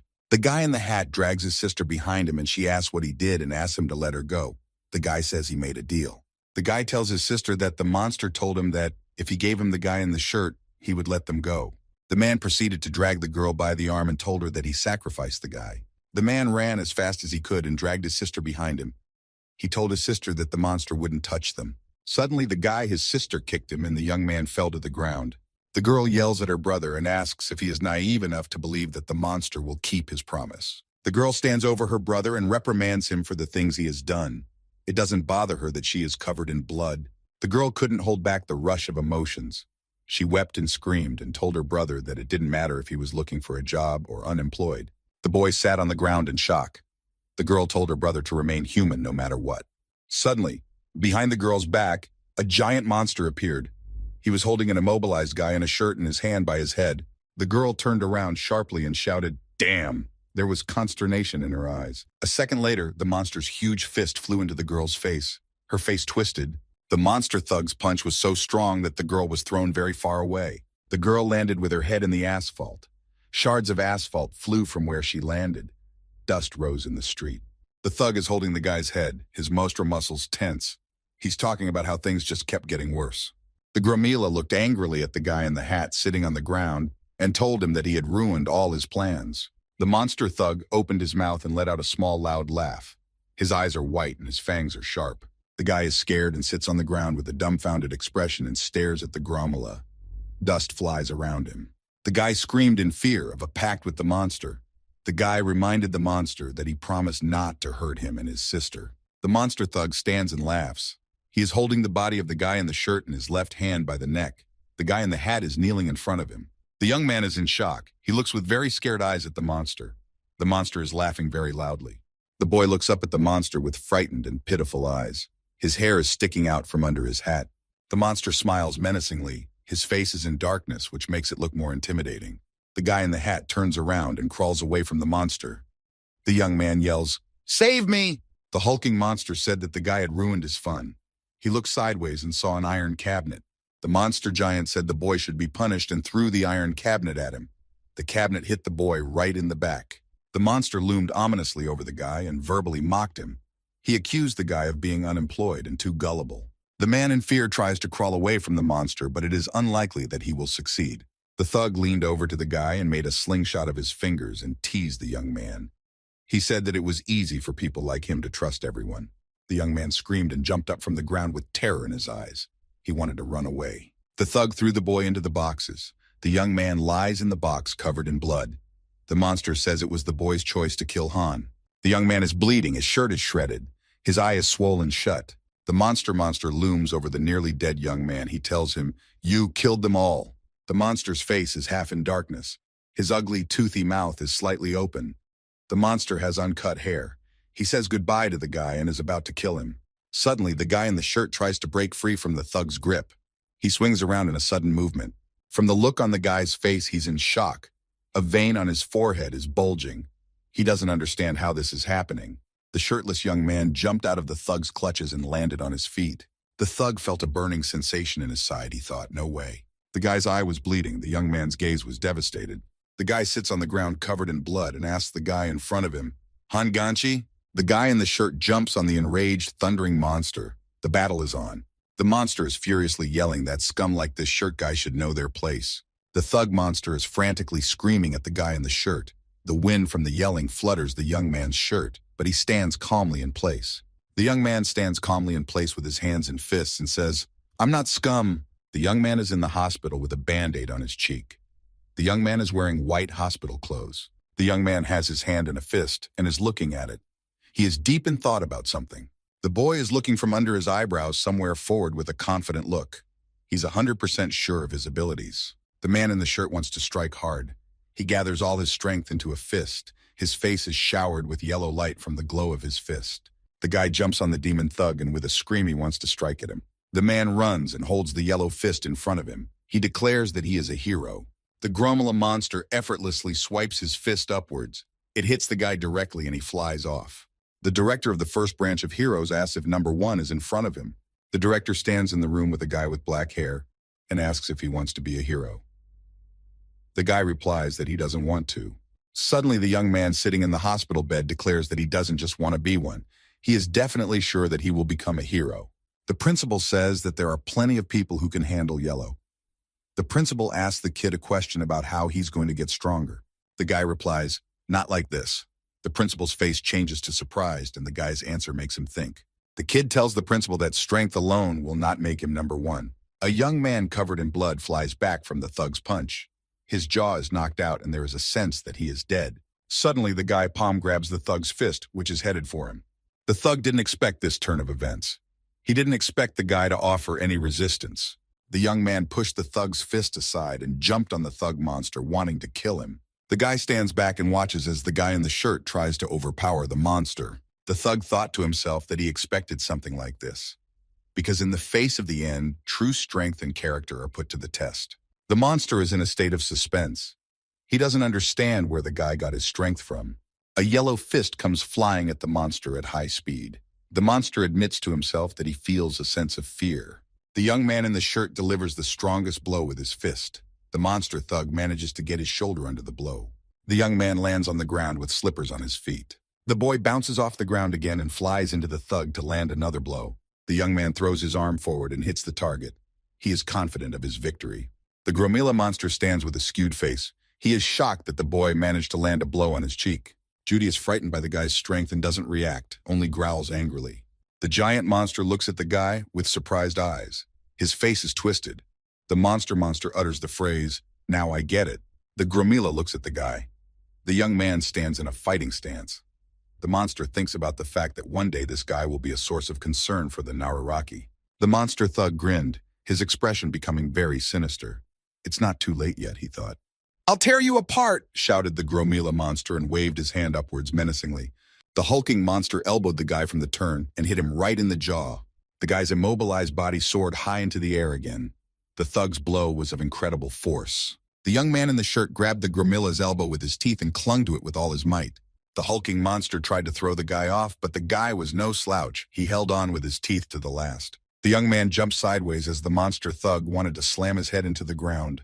The monster found that he had lost sight of the guy. He was trying to find him. The hulking monster tensed up and sweat began to drip off of him.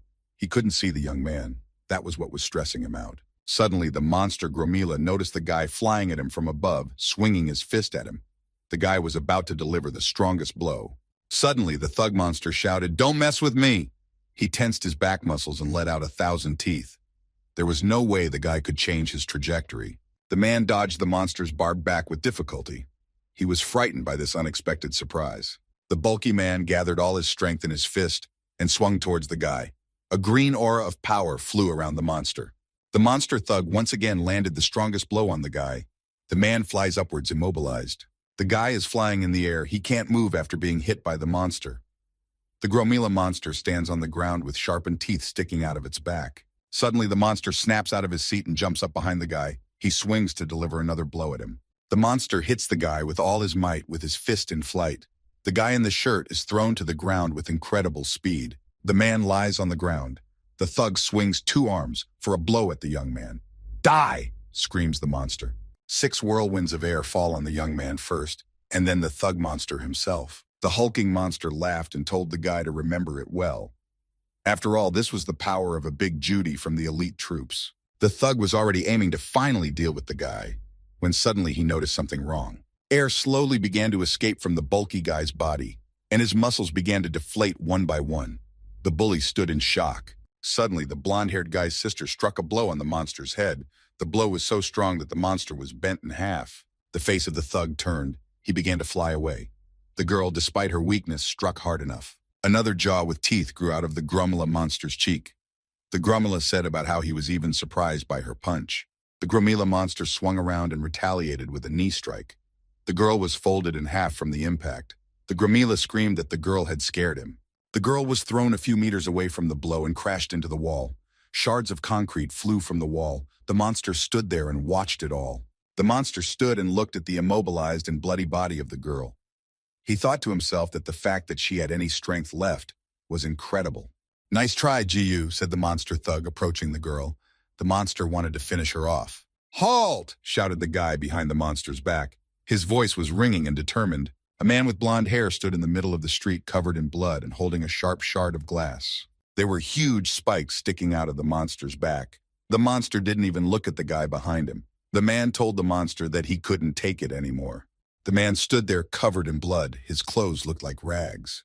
The guy started talking about how he couldn't keep his promise even now. The monster Gromila did not hear the guy's speech, but with a sharp movement knocked a sharp splinter out of the guy's hands. The man did not understand anything. The guy screamed in pain. His hands were shredded by his own weapon. He hadn't expected this. There was terror in his eyes. "What are you doing, De Yen?" the monster thug asked the guy. The monster asked if the guy thought he could do something if he mustered up the courage. The hulking monster looked at the guy and told him not to get too upset. The Gromila monster stated that he would kill the guy along with his sister. At that moment, a girl flew behind him at full speed to hit the thug. The thug turned around sharply. Apparently, he was ready for an attack from behind. He swung his elbow. The monster's face creased. He realized that he was unable to turn his body all the way around to strike, but he didn't realize what exactly the problem was. The man stuck his head into the monster's stomach with his teeth, thus blocking the monster's actions. The thug realized that Big Judy was doing things on his own accord. This confused the Gromila. The monster looked at the area of his stomach. The guy said that he is well aware of his worthlessness in this world. The girl who is the boyfriend's sister screamed in horror. She didn't realize what her brother was doing. The guy clenched his teeth. He was bleeding all over and could barely get his words out. He wanted to say he was, at least. The guy's eyes filled with tears. He realized he was about to die. He got his teeth stuck in the monster's teeth and bleeding all over. He uttered the phrase, "for the last time." The guy shouted the last phrase. He didn't want to die as a loser and remembered the guy in the shirt fighting for his life. "Grab your left arm!" The guy with blonde hair shouted loudly. The monster's teeth had already sunk into his head. The girl used all her strength to wrap her arms around and immobilize the monster's left arm. "Pull it!" shouted the white-haired guy again. He wanted to die, not useless, so he took command. The girl pulled the arm of the gorilla monster as hard as she could. It was unable to resist. The lower part of the monster and its left arm were immobilized. The monster uttered a ha. A guy in a shirt was already running towards the gorilla monster in order to deliver the strongest blow, and perhaps even the final one. As the young man approached the monster, his fist turned yellow and gained strength. The guy screamed off the ground, his eyes frantic. The guy probably wants to kill the monster. The man's fist became very yellow. A yellow aura of power flew around him. A blow of incredible strength came straight to the side of the huge monster thug. The man screamed in pain. "Pulse 60, shouted the medical girl from the hero's first division. She said that the life force was running out. A man with blonde hair lay on the ground, a bunch of medical machines around him. "Inject 500 milligrams of adrenaline, shouts the girl. "How is he?" asks the hero with green hair with interest. His yellow eyes have a drop of sympathy for the guy. The girl informed the hero that because she had regenerated the cells a couple days ago, their regeneration was now extremely low. The girl didn't understand why a deep stab wound remains on the guy's right palm. The man is lying on the ground wearing an oxygen mask. The girl says she tried to regenerate 2 of the guy's hands at once, which is not easy. Man attacks Judy. He fearlessly jumps right into her mouth. The guy did it to hold him back. He used himself as bait. Because of that, the monster thug hurt his side and it gave him an attack in that area. "Among all the strategies I've seen, this is the most terrifying," the green-haired young man uttered while slightly opening his mouth. The green-haired hero smiled wildly and wished the newcomer to survive. The guy opened his eyes slightly and began to question what was going on and where he was. The guy didn't understand why the man in front of him was smiling. The hero in his smile looked terrifying to the guy lying on the ground. The guy lying on the ground gradually cried. He thought to himself that he just felt terrible. The monster thug watches from afar the treatment process of the guy lying on the ground breathing heavily. "Phew," said the gorilla and held onto his mangled side in parallel. He couldn't catch his breath after the fight. The monster walks down the street leaving bloody footprints behind him. He thinks about the fact that there can be no mistake, and the guy with long hair is definitely from the octagon. The monster is very nervous and thinks that he should run far away. The monster ponders that he will die if he doesn't run away, as the figure of the hero with the blade appears in front of him. The monster is horrified. The hero with the blade informs the monster that if the heroes were fighting for their lives, then they would have to die then. The thug was covered head to toe in sweat, and the hero with the blade added that the monster didn't even have basic manners. "Pheep!" shouted the monster. He was holding some sort of red thing in his hand. The hero with green hair stood calmly in front of him. "Did you think I wouldn't have a trump card up my sleeve?" asked the monster, clutching something tightly in his hand. The monster thug pointed to a brick building nearby and said that he had planted explosives on it. The monster revealed that a mother and her son were crying after leaving alive. "But they don't know what awaits them yet," shouted the monster. The hulking monster turned to the green-haired hero and told him to hurry up and save them. The hulking monster began the countdown to the explosion. "5, he shouted. "4, pronounced the hulking monster. The green-haired hero didn't budge. "3, heavily smirking, shouted the monster. He was serious and had no intention of joking around. Suddenly there was an explosion. Scorched bricks flew from a building nearby. The monster froze in horror. The eyes of the guy with green hair were wild. There was no pity in them, only a desire to kill the monster. "Psychopath, you killed ordinary people, you're a hero," shouted the thug monster. "Oh ho, really?" uttered the hero, holding his blade with a blue aura in his hand. The hero swung his blade and cut off the monster's arms. The hulking monster is in shock. The monster is screaming in terror. Its white eyes reflect all the horror going on inside it. "What's going on? Stop!" screams the monster to the hero. The hero with the blade doesn't understand what the problem is and says that the monster himself didn't dodge his blow. The man puts his blade behind his back and lights up the entire street in blue. He reports that he has done nothing wrong. The hero looks at the monster with a ruthless gaze and says that he will leave it at that and wants to kill the monster thug. The hero cuts the monster into small pieces. The monster's dead face is the only thing that remains in the hero's memory. The girl runs up to the master and asks how he is feeling. The master, ignoring the girl's question, asks, "What did I say earlier?" The girl said that all the residents of the building that exploded were evacuated before the explosion. The girl informed the squatting hero that the condition of the injured has stabilized and they only have to wait. Some woman with a suitcase walks over and talks about an intern in the 4th Division being taken by the divisional engineer. The woman frowned her eyebrows slightly after her speech and looked intently at everyone around her. The medical girl reported that this was the first time a yellow rank had been found so late. A young man with green long hair stared intently at the map. The hero looking at the photo card with the rookies, and Chip stated that someone could have pretended that the card didn't work. Suddenly, a young man with red hair appeared from around the corner. He grinned through all his teeth and headed towards everyone. "What's the meaning of this?" he asked. The medic girl questioned the red-haired hero. "Master, why are you here?" The red-haired hero informed her that the appearance of a high-ranking mysterious person whose card was not activated could not help but attract his attention. The red-haired hero approached the hero with the blade and asked if the hero suspected him. "No," replied the hero with the blade. From such a confident answer, the red-haired hero was taken aback. He interrogated, "What?" "Of course I believe you," said the green-haired hero. You could hear from his voice that he trusted his partner completely. The hero with the blade said he believed the red-haired hero because they were a team. The guy was either dumbfounded or impressed by such trust from the hero with the blade. The man with red hair snickered. The hero with the blade didn't turn at his lunge. The girl stands between them and doesn't interfere. The young man with red hair said this time he took a chance. The red-haired hero says for the hero with the blade to keep watching everything. The hero with the blade walks away with a clear and confident look on his face and his actions. His eyebrows are only slightly furrowed. "We're a team," he thinks to himself.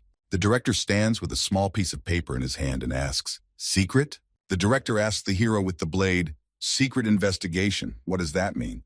The hero with the long green hair talks about yesterday. There was yellow. The guy hesitates and wants to provide a photo as proof. The principal stares intently at the photo and says that since the hero with the blade was given such a photo, he can understand why the man acted that way. The director frowns his eyebrows and says, 12 years of formal diplomatic relations with humanity." The director remembers the thug and continues, "For someone who is suppressed in peacetime." The thug is happy to see the photo card. It's as if it makes the light fall on his face. "It was like a revelation," the director of the first ward concludes his speech. The director stands and speculates that since the system couldn't detect the appearance of the monster, it's a serious problem. "What if this is the beginning and not the exception?" suggests the hero with the blade. The hero with the blade and the director of the first branch speculate that perhaps the monster's level was above yellow, so the system failed to recognize it. The green-haired hero informs the director that he wants to know more about that hairy thug. The hero with the blade reported that the media is playing the chief. The principal states that this is the first time this situation has happened since the beginning of the world. He questions the guy with the blade as to why he wants to investigate covertly. The hero puts his finger out and twirls it around. He says, "On the back of it." "Backside?" the headmaster asks and slowly begins to turn over the card in his hands. On the back of the card it says Utopia. "Utopia?" asks the principal, holding a scorched piece of card in his hands. The hero informs him that it is Utopia, an old bridge that the principal himself knows about. The hero averts his gaze to the city and talks about how Utopia is the association of humanity. The director of the hero's first ward stares at the card, trying to catch the essence in it all. The hero talks about how it's all a bit suspicious. The director turns around and starts to leave. Lastly, he says that he will do everything in his power to keep everything a secret. Suddenly, from behind the headmaster came the voice of a guy. "Master Nim, I'm back," said the young man. The heroes cowered at him. The headmaster turned towards the young man with surprise because he was able to recover in such a short time. The director looks at the man and the medical girl next to him and asks, "Are you that trainee?" "It's been a month already, right?" the green-haired guy asks calmly. The director of the first ward interjects in shock. "A month?" The green-haired young man turned around. Some building appeared in his mind. "Camp," the guy with green hair pronounced. The director of the first division of heroes sweated and with a surprised face began to ask about Hero Camp. The director was surprised that the first division was also participating. The director is horrified and asks the green-haired guy if he wants to poison the intern for the camp. The director says that's too reckless. The hero with the blade stands in front of the shirtless guy and declares that he will train him for the rest of the month. The hero looks at the guy in the shirt with an angry look. One of the strands comes down along his face. He says that since the guy doesn't have a base, he needs to prove his ability another way. The man with the band-aids on his face looks up at the hero with the blade. The guy's gaze is confident. The sun is shining outside. The man stands against a backdrop of concrete buildings. The guy is wearing a hospital shirt. The man is trying to visualize the camp. He imagines a meadow, and there are grills and tents in the meadow. The rank card description begins. The color of the cards defining the tasks is assigned depending on the grade. Masters include yellow, orange, and red hero cards. Officials are blue, and green hero cards. Trainees, on the other hand, only include purple hero cards. Some SUV is speeding down the highway. The SUV's badge glistens in the sun. Someone in a black glove is playing a game on his phone and notices that the connection on the phone is not good. A massive man in a work suit sits in his car. He is contemplating how he will get through a new level in a game on his phone.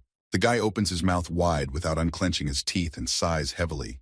He can't wait for it to arrive. The car is speeding down a country road. Someone in the car shouts, "It's just an old village."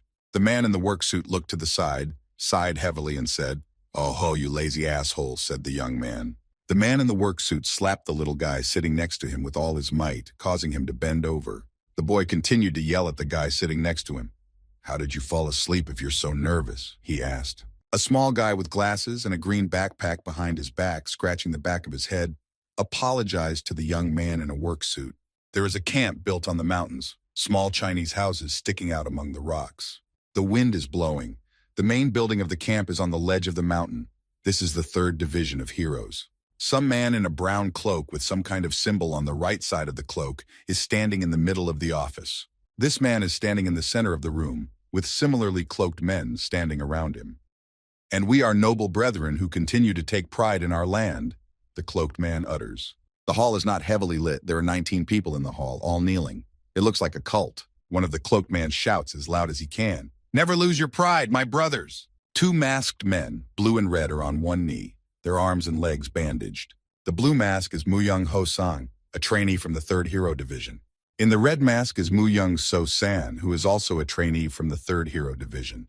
The helicopter takes off and leaves behind swirls of air. Some guy waves to the helicopter from a cliff. The hair of a girl and a guy from the 4th Division of Heroes is blown around by the wind from the helicopter blades. A man is holding a dog leash in his hand. The dog is big and looks like a husky. A man and a girl stand among the trees against the background of the mountain. Their hair is fluttering in the wind.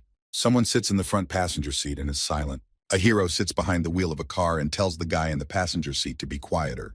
A white car with guys inside is standing in a large traffic jam of other cars. The hero with the blade yells, "Shut up, shut up." It has become apparent that the traffic jam of cars is huge and the flow is barely moving. The hero with the blade yells, "Shut up," to the guy again. The hero with the blade yells at the guy in the shirt who is sitting in the passenger seat. He blames him for all the problems that are coming at him. An old building stands in the middle of the jungle. There's a huge field in front of the building. An old rusty gate. A small column indicating that this is the hero's camp can be seen in the background of the main building.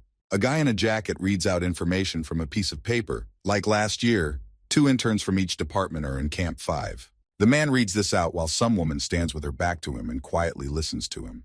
The woman has bright blue hair. She stands with her arms folded across her chest and says, "I'm still guessing who will be an employee this time." The girl looks at the screens that display the faces of the interns. She utters, "Looking forward to it." Some robot with a hero's badge on its chest is standing there waiting for something. The robot has blue eyes and a gray torso and continues to read out information from a piece of paper. He states that due to the lack of participants this year, HQ will cover their shortage. Therefore, this time, the headquarters is using the T-17 model, utters the young man, and looks at the robot sitting on the chair.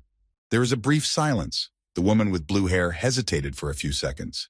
The woman turned to the guy in the suit and asked him, "Where are the contestants from Division 1? The young man reported that they had not arrived yet.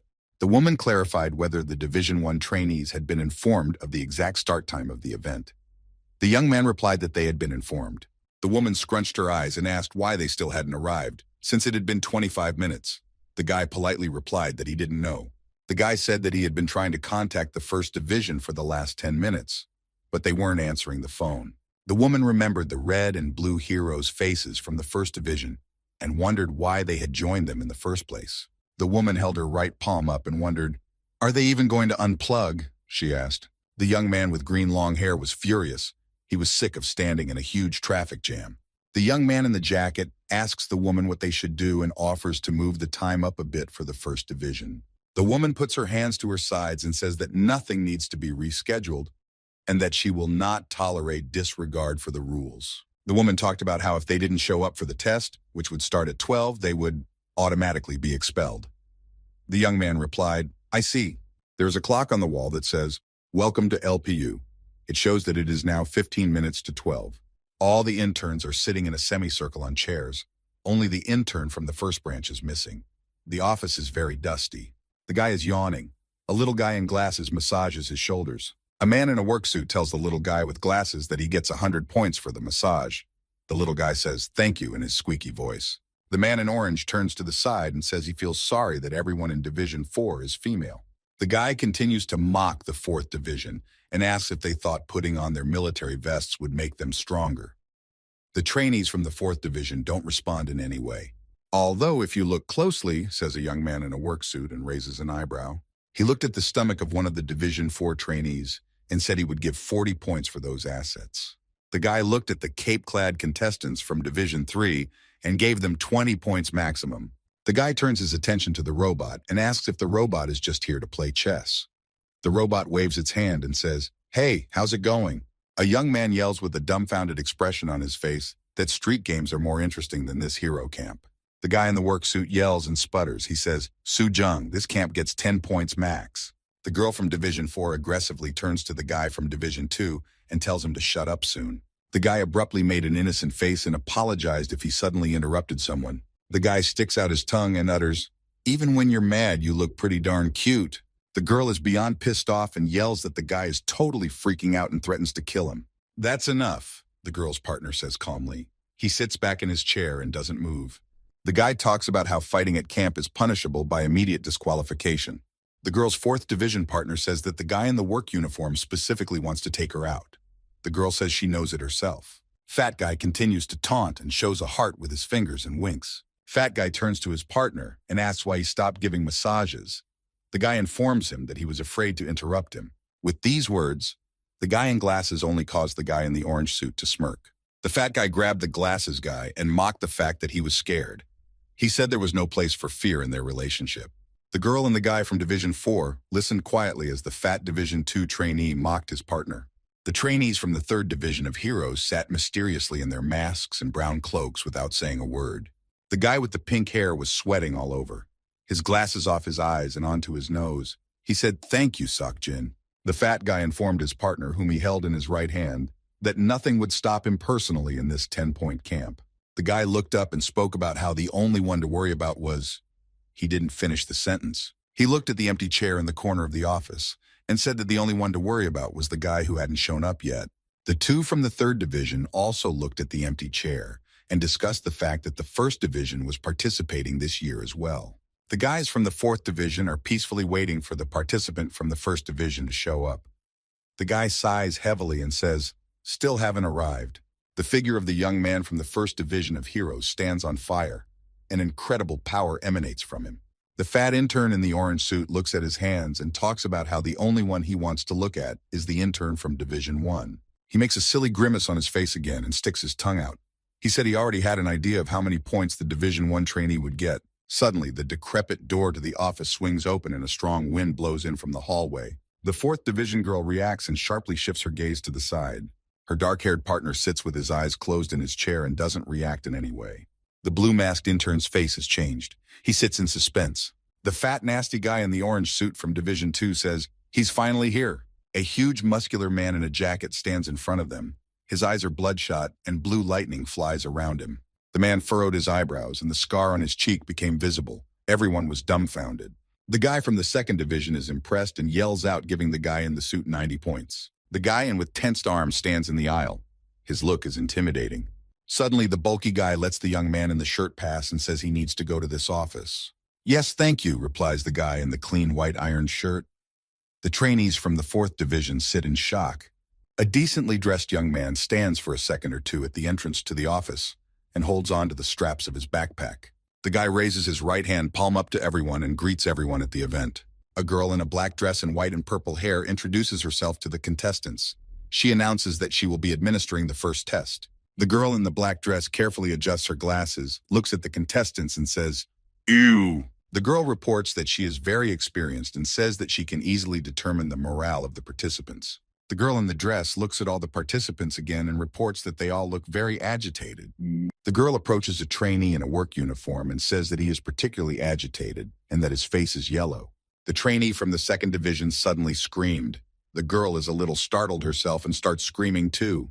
The guy points his finger at the man in the shirt and asks how such a brat can be a Division I trainee. The man in the shirt turned his head towards the yelling guy, still not letting go of his backpack straps. The guy pointed his index finger toward himself and asked if the guy in the orange suit was addressing him.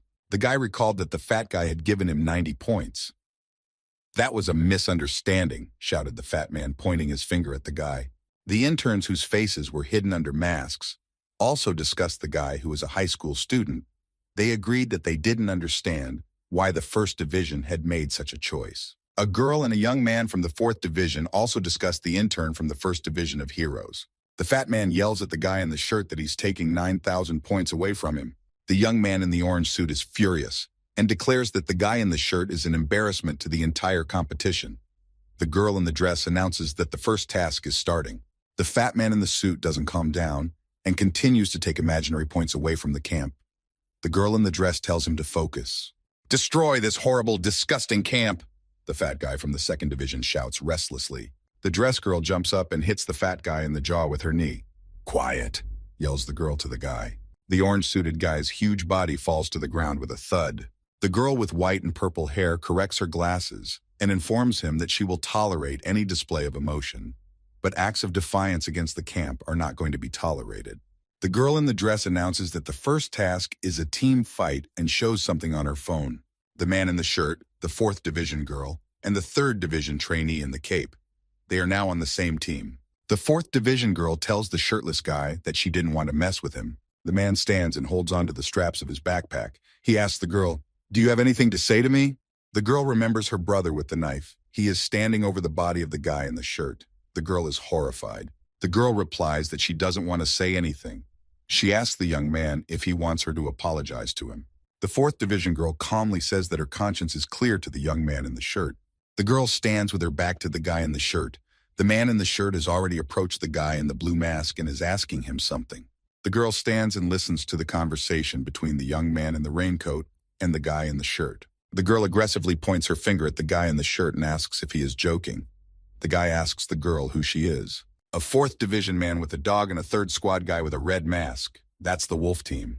The lion team includes a robot from Hero Camp, a kid with glasses, and an angry guy in a work suit. The man in the work suit yelled menacingly at his teammates. He told them that if they got in his way, he would kill them. The robot raised his right hand and said, "Roger that." The man with glasses also agreed to stay out of his teammates' way. The girl tells the young man in the shirt that her conscience is clear before him. The young man, without hearing the whole sentence, replies, "Good." The girl stands. She's pleased with herself. Meanwhile, the guy in the shirt whispers something to the guy in the brown robe from the third division. The intern in the red mask wonders what the next assignment will be. The girl punches the guy in the shirt in the chin. The trainee in the blue mask is shocked. The girl in with white and purple hair withdraws her left arm to the left. The girl shouts out "Speed Raid" and 3 huge number boards grow out from behind her back. The hero attacks the demon. Everything around him is on fire. The demon screams. The horned monster and the one-eyed monster stand with their mouths wide open. The girl in the dress announces that whose team can defeat the final yellow boss, that team will be the winner. The winners will have an advantage in the future, she finished. The girl looked at all the contestants with an ominous look and said that the last place was automatically eliminated. The young man in the work suit clenched his teeth and tensed his neck. He said, "Follow me slowly." The trainee in the orange suit, his division partner with pink hair, and the robot, they all fly forward. The guy is sure he's the one who will take first place. Several terrifying monsters with the scariest faces and purple eyes. The guy jumps, something glowing blue in his hands. He yells, "1,000 volts." A young man flies with an electrical discharge in his hand. He aims at a huge monster in the shape of a dog. A girl and an intern in a cape and a blue mask fly. She turns to the guy in the shirt and mockingly says that if he gets tired, they can slow down.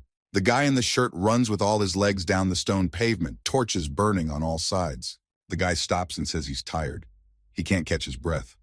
The girl gets furious and reminds him that he said he was fast. The guy says his backpack is heavy.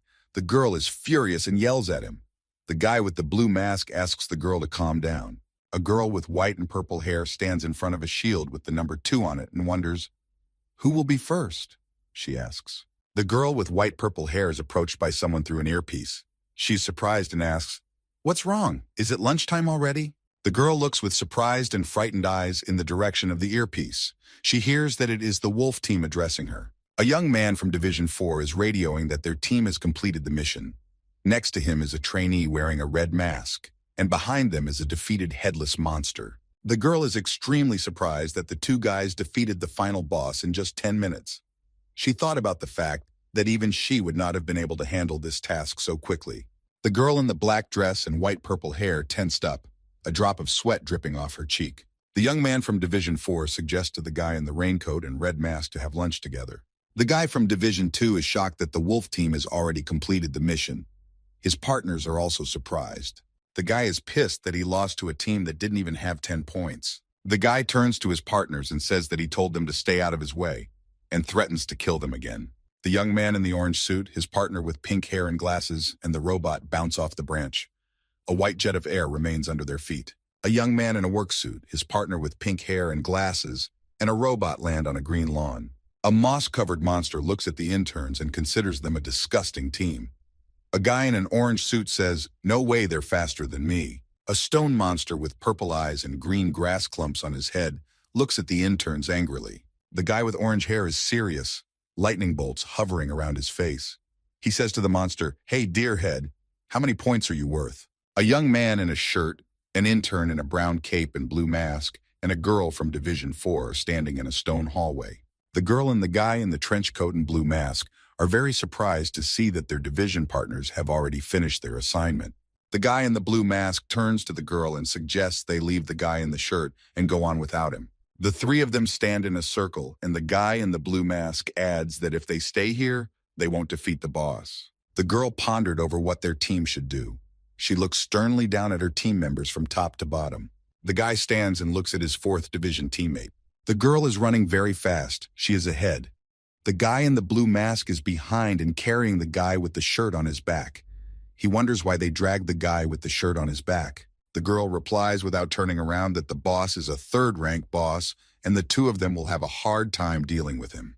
The 4th Division girl turns around as she walks, stares intently at the young men and says, "And this guy?" The young men also look surprised at the girl and wait to see what she says next. The girl says that the guy in the shirt is pretty strong. The guy asks the girl how she knows he is strong.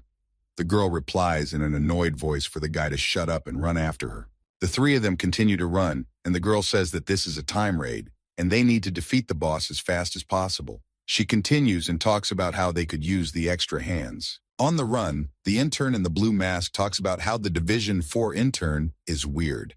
The girl replies that she noticed it too. The guys on the run wonder why they haven't met the usual enemies yet. An interview room with a long rectangular table with chairs behind it. No one sits in those chairs in the office. A woman with blue hair is sitting at a large office desk. She stares into the computer screens and says, "Unbelievable." The woman looks at the pictures of the heroes who have already finished the task. She is amazed that they got through the boss in only 10 minutes.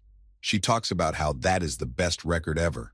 The woman smiles and says that this time, the camp is more fun than she thought it would be.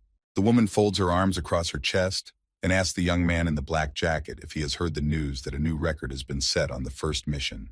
The guy in the jacket apologizes to the woman and tells her that they need her to hurry to the control room. The woman with the blue hair looks at the guy in the suit detachedly. He talks about there being a problem with the first assignment. "A problem?" the woman asks. A huge muscular monster stands back, with a 4th Division girl behind him, a guy in a cape and mask, and a young man in a shirt hanging from his shoulders. The scary monster has its tongue out of its mouth and is shouting, "I'm hungry, hungry," and the one-eyed monster pulls a smaller monster into his mouth. He wants to eat it immediately. The 3 guys look at this and discuss in horror that the sight before their eyes is just disgusting. The guys stare into a huge and vicious monster. The monster stands with its mouth open. He looks terrifying. Suddenly, the monster starts screaming with its mouth wide open. The screaming is very loud. The monster looks at the boys who are already covered in sweat from fear. The monster utters, "You." The monster sheds its skin and opens its mouth wide. Steam is coming off of him. He asks the guys if they have anything tasty to eat. The monster opens his mouth wide. His mouth is very full of teeth. His neck is tense. The monster has an eye in the center of his forehead. The monster asks the guys, "Are you tasty?" A girl and a guy in a mask and cape from the 3rd Division jump on the huge monster, and the guy in the mask strikes with his fist first. The girl punches the one-eyed monster in the face with all her might. The one-eyed monster's 2 cheeks are burned from the budding hero's blows. The monster screamed in pain. While the one-eyed monster is distraught, the young man in the cape delivers another punch directly to the one-eyed monster's face. The one-eyed monster struggles to keep his balance. He spreads his legs wide. The trainee in the blue mask delivers blow after blow. The girl from the 4th Division soars up, swings, and delivers a kick to the back of the one-eyed monster. The huge fist of the one-eyed monster flies straight into the girl's face. She prepares to take the blow and crosses her arms at her face. Suddenly, the monster disappears from her sight and appears behind the girl's back and plans to strike from behind. The girl is stunned at this turn of events. The one-eyed monster doesn't have time to hit the girl before he gets a fist right in her jaw. It's Guy who manages to intercept the monster and strike it. The girl looks frightened sideways at the one-eyed monster flying away from them. The man is shocked that there is consternation in his gaze. He utters, "Oh shit." The man in the shirt notices the one-eyed monster flying at high speed at him from the right and wants to hit him. The one-eyed monster hits the young man in the white shirt with all his might right in the stomach. He screams in pain. The guy in the brown cloak and blue mask stands there holding his hand. Incredible strength is accumulating in his hand. At the camp's central office, they are reviewing the pictures. They discuss that body number 1 has escaped. They say that the physical limitations of the Esper suit have been violated. The guy asks the woman with blue hair what he should do and offers to stop the test. The girl with white and purple hair objects to stopping the test. The young man in the suit objects and says the monsters are too dangerous. The girl in the dress suggests calling it compatibility. The stone monster opens its mouth wide with crooked teeth and screams wildly. He swings his right paw. A fight between a huge stone monster and a guy in an orange suit. The monster jumps on the guy and swings his fist. The guy talks to the system to use 1,000 volts to deliver a crushing blow. The guy shoots the 1,000 volts at the monster with an electric shock. The monster can't fight back and screams in pain. The guy looks into the clipboard at the faces of the heroes from the 2nd Division. He talks about how their water and electricity match up pretty well. He talks about how boss number 2 is grass. A huge rock and grass monster stands in front of a young man in an orange suit. The guy in the business suit says that the monster is not bad against the elements of water and electricity. The stone monster smiles widely, its eyes and mouth burning purple. The guy is highly irritated, the muscles in his face tense. He says about the monster, "That damn weed." The girl with white and purple hair asks the woman with blue hair and the guy in the suit a question. She says, "Do you know which high school students take the entrance exams?" The woman is surprised, as is the young man. She says, "It makes sense. The purpose of the camp is to select the best among the participants." The guy and the red mask are in the dining hall. The guy at the table tells his dog to eat better. A woman with blue hair says, "Attack type number 1 is ordinary, though high level." The woman looks at the screen showing the Tiger team and says, "Everyone on the Tiger team uses hand-to-hand combat. Isn't it just right for the situation?" The monster swings his fist and is ready to strike. Someone puts their hand palm forward and says, "Stop!" All 3 of the Tiger team stand with their arm outstretched forward and show their palm. They say, "We request time to discuss strategy." The monster also raises his hand palm up to the guys and with his mouth wide open says, "Accepted." 2 guys and a girl from the Tiger team sit on the paving stones and work out a plan. Each of them is writing something in their notebook. In the camp office, looking at the guys discussing the fact that they will be able to compete even with the Lion team. A girl in a dress and with white and purple hair holds a mug of coffee in her hands, looks slightly sideways and says, "Join forces?" A team of tigers made up of a 4th Division girl, a young man in a shirt and a guy in a blue mask jump on the monster, wanting to defeat it. The Division 3 trainee in the brown cloak and blue mask hits the monster hard. The monster flies away screaming. The girl from the 4th Division also punches the monster in the other side of its jaw. The monster flies off to the other side. The guy also runs towards the monster wanting to hit it. The guy has a backpack dangling behind his back. Suddenly, the monster tenses his arms, and all three trainees from the tiger team fly in different directions. The third division trainee in the blue mask and brown cape in flight exhales and talks about how he's failing. The trainee in the blue mask throws off his cloak and says, "Sorry, master. I seem to lack brute strength." The trainee tenses his muscles and red sparks fly off of him. The trainee in the blue mask with no cloak throws the first punch at the monster and hits it right in the face. The guy jumps on the one-eyed monster and starts throwing punch after punch. The monster stands and endures the pain. The one-eyed monster covers his face with his fists and screams, "It hurts, it hurts, it hurts." Suddenly, the one-eyed monster opens its mouth so wide that its mouth becomes bigger than the head of the guy in the blue mask. The monster shouts to the guy, "I don't like you, I'm gonna eat you." The monster swallows the guy in the blue mask and starts slurping as he chews him up. The girl and the young man in the shirt stand in shock. The monster has gotten bigger. The girl looks at it in horror. The one-eyed monster says, "Delicious, it tastes like strawberries." The fat one-eyed monster turns to the girl and the young man, the monster's fat chin sagging abominably. He says, "And you two, are you tasty too?" The guy yells to his partner, "Lee Soo-jung, grab him." "Yes," yells the little guy with glasses and pink hair and jumps on the monster. He barely clings to it with his fingers. The kid with glasses uses his water prison ability, and the grass monster suddenly finds himself in a huge water bubble. The grass monster screams and water pours into his mouth in a huge stream.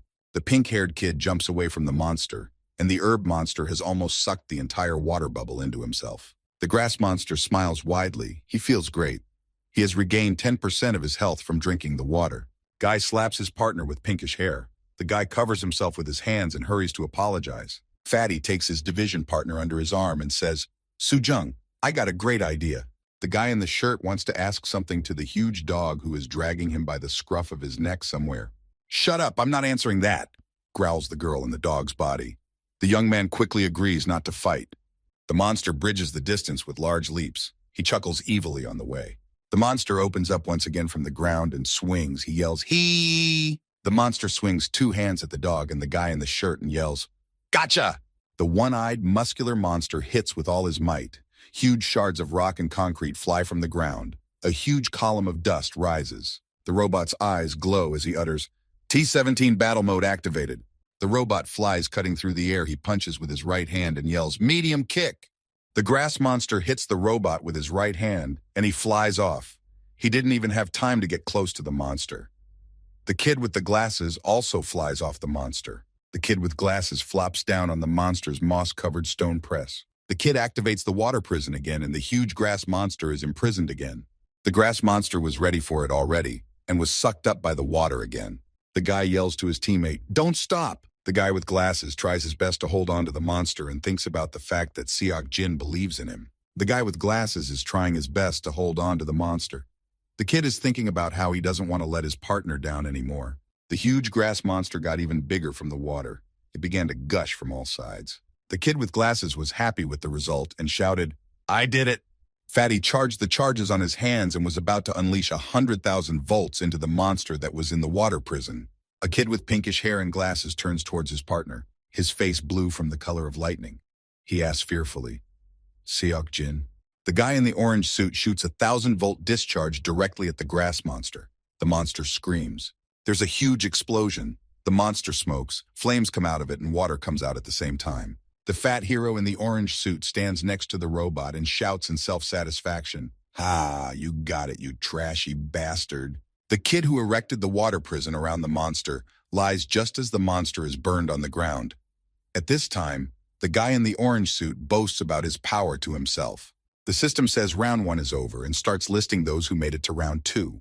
The guy in the orange suit laughs idly. The system announces that the tiger team has advanced to the next round. The fat guy in the orange suit is perplexed. He asks in surprise, "What?" The man in the shirt and the girl from Division 4 land on the ground. The trainee from Division 3 is standing covered in blood. He's without his cloak and mask, so you can see his face. He addresses the dead monster in a menacing voice and calls it a bad word. The hero division guy is in the monster's stomach. He thinks about the quiet loneliness he feels. He is cold and mentally tired. He wraps his hands around his palms and suddenly smells something. He realizes that he knows that smell. The trainee abruptly opens his eyes. They are full of determination and anger. The guy realizes it's the smell of blood and reacts very keenly to it. The monster hits the ground with both hands.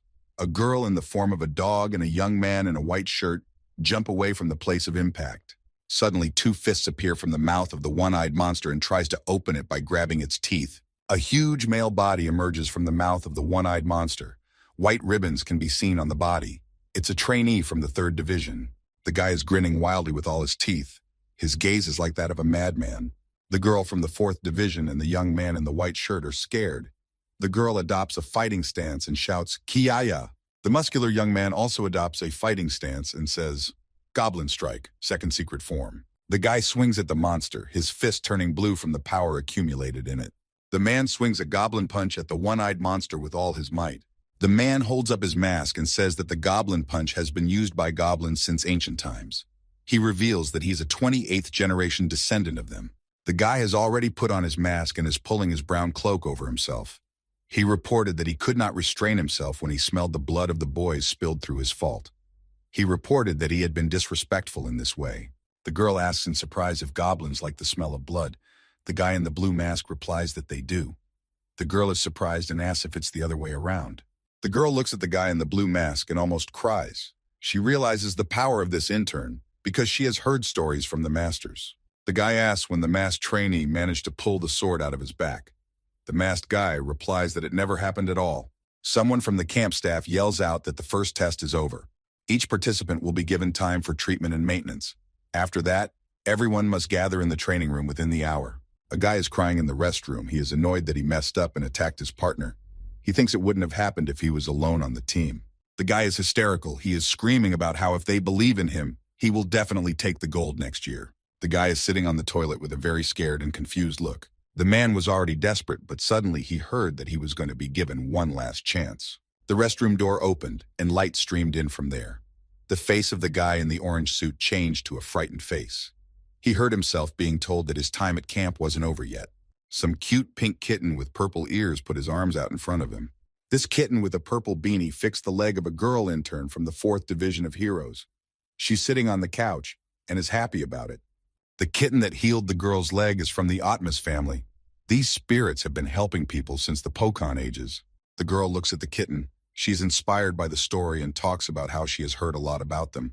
But this is the first time she sees them in person.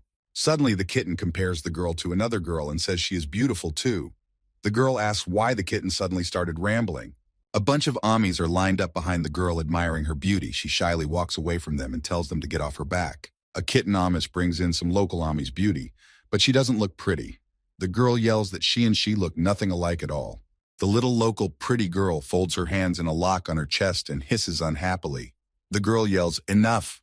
The girl puts on her jacket and walks away. The Othmas admire her and say she has a cool personality. The girl thanks them and talks about how she hopes they don't meet again.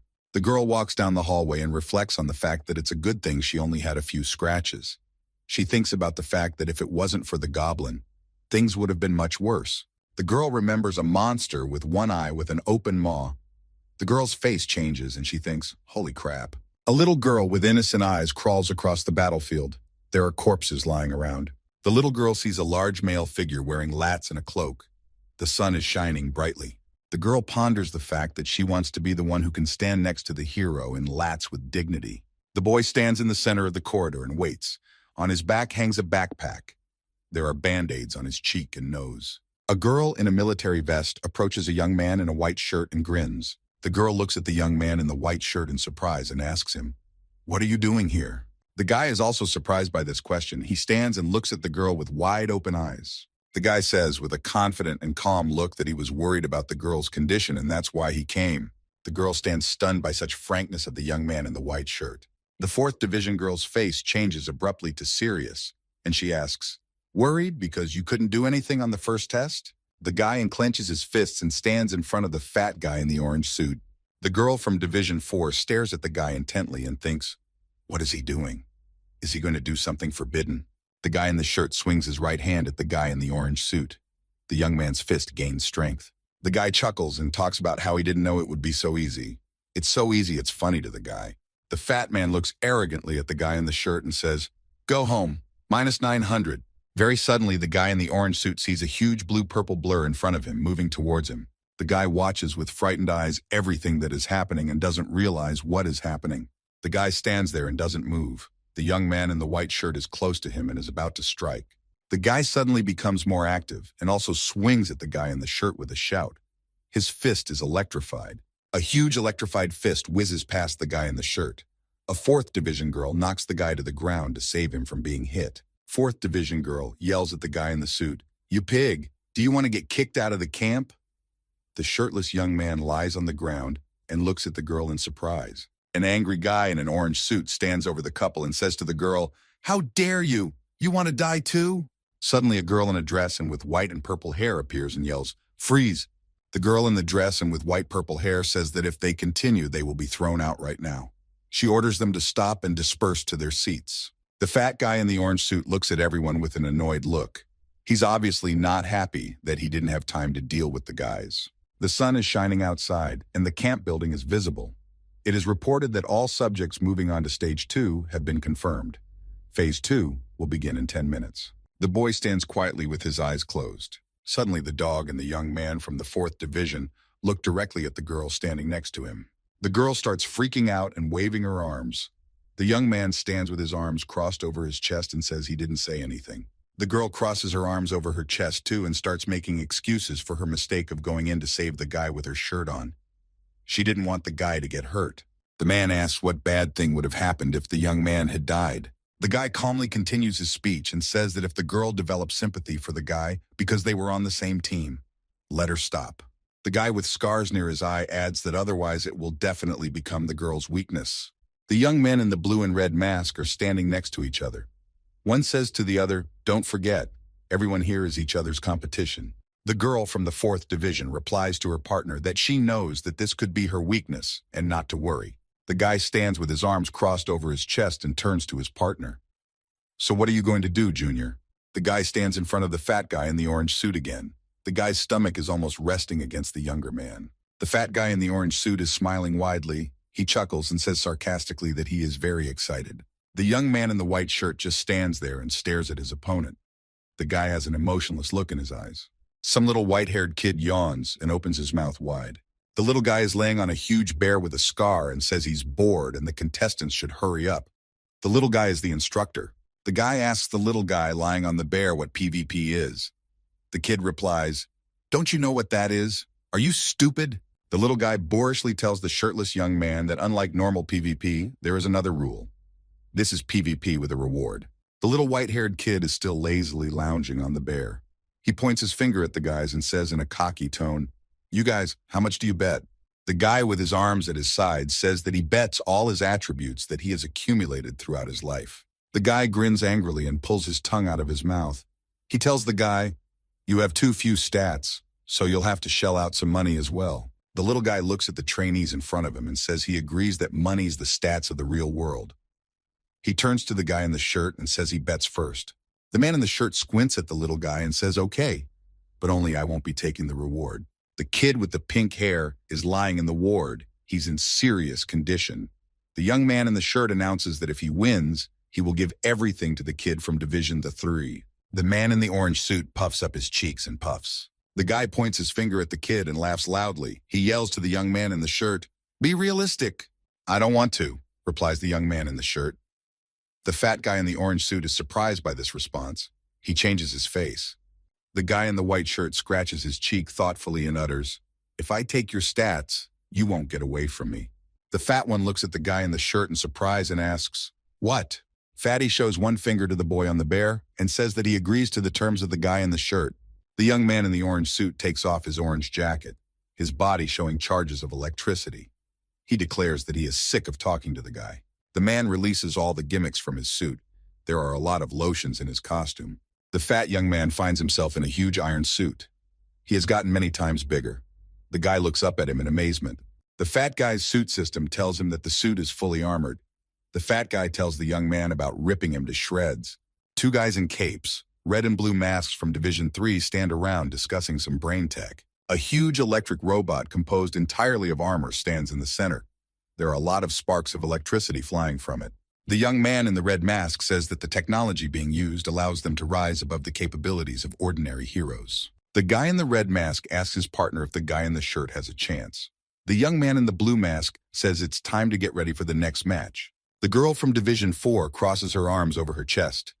She thinks about the fact that the fat guy is at full strength, and she feels an unimaginably strong energy from him. The girl looks at the shirtless young man standing in the center of the hall and thinks about what he will do. The fat guy in his huge iron suit is screaming about how he feels an incredible and unstoppable power.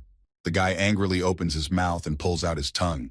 He yells to the young man in the shirt to consider himself a corpse already. The young man with the short haircut from the 4th Division stands and speculates about these guys. He says what he thinks is strange. He looks again at the fully equipped fat guy. It surprises him that he's using all of his power. The fat guy in the suit suddenly becomes nervous. Sweat is dripping from his forehead. The fat guy in the huge iron suit recalls the feeling of fear when in the previous battle, the guy in the shirt flew at him to hit him. The guy in the iron suit sweats and worries even more. His gaze is intense. He thinks about the fact that if he feels everything right, then everything happening is not an illusion. The fat guy remembers again the moment the guy in the shirt attacked him. He realizes that at that moment and now he feels death. The trainee in the suit thinks to himself that he is just imagining all of this. There is no one to beat his suit. The young man in the shirt stands in a fighting stance with his fists clenched. His eyes are glowing red and behind him stands his silhouette of flames. The guy is still sweating and nervous as he looks at the guy in the shirt. The fat guy believes that in this costume he will kill the guy in one punch. The kid on the bear puts his hand up and commands everyone on the battlefield to get ready. The little guy on the bear waves his little hand down and yells to the contestants to begin. The guy swings a huge iron arm at the guy in the shirt. The light shimmers in different colors. The huge glowing iron fist is next to the guy in the shirt. The young man stands peacefully and doesn't even move. The fist is about to hit him in the face. The guy hits the guy in the shirt with his lightning-fast punch. There's flashes of light coming from everywhere. The guy's going to be in a lot of trouble. From the force of the punch, a strong wind blows in all directions and the whole room becomes bright. The guys from the 3rd Division cover themselves with their cloaks from the light and wind. The girl from the 4th Division also covers herself with her hand from the bright light. She is thinking about how the fat guy is strong and even too strong. The bright light blinds the girl and she covers herself with her hand. She is worried about the guy in the white shirt. Some guy is smiling through his teeth. Suddenly he utters, what a pity. The girl is dumbfounded. She is no longer as concerned about the Ganshi Khan as she is about the voice she heard. Her eyes raid consternation. The 4th Division girl turns around sharply and looks up. She sees someone's feet on the floor above. The hero stands on the floor above and says that if the guy in the shirt falls in, he will not be happy. The hero smiles evilly and says, "Looks like you've come to your senses." The fat intern sits in his huge iron suit, lightning bolts flying everywhere. The fat one lets out a huge amount of wires from his hand. He is serious about winning. Fatty is frightened by something. Fear has settled in his eyes. A tall pillar of fire appeared in front of the fat guy in the iron suit. The guy stands there and doesn't move. The hero with long green hair smiles widely, his hair fluttering in the wind. He says, "Go," and the guy strikes the fat guy in the iron suit with all his might. The guy flies off screaming, his entire arsenal falling off. The fat young man in the huge iron suit screams in horror, "Kid!" The kid smiles evilly. He's very pleased with himself. His face is covered in the fat guy's blood. He replies, "Yes, sir. A girl with ears is hosting a TV show." She introduces herself. "Hi there. I'm the host of the biggest event. It's called Heroes vs. Robots." The girl takes some guy in a hero costume under her arm, her eyes shining. The girl says, "Hello, Mr. Lightning Man." The guy in the suit also greets the girl. Mr. Lightning Man answers one of the girl's questions. "With the advancement of science, one day, robots will be able to protect society, but not today." The guy laughs loudly. Some fat guy is sitting at his computer eating his 3rd bag of chips in a row. The guy admires the Lightning Man.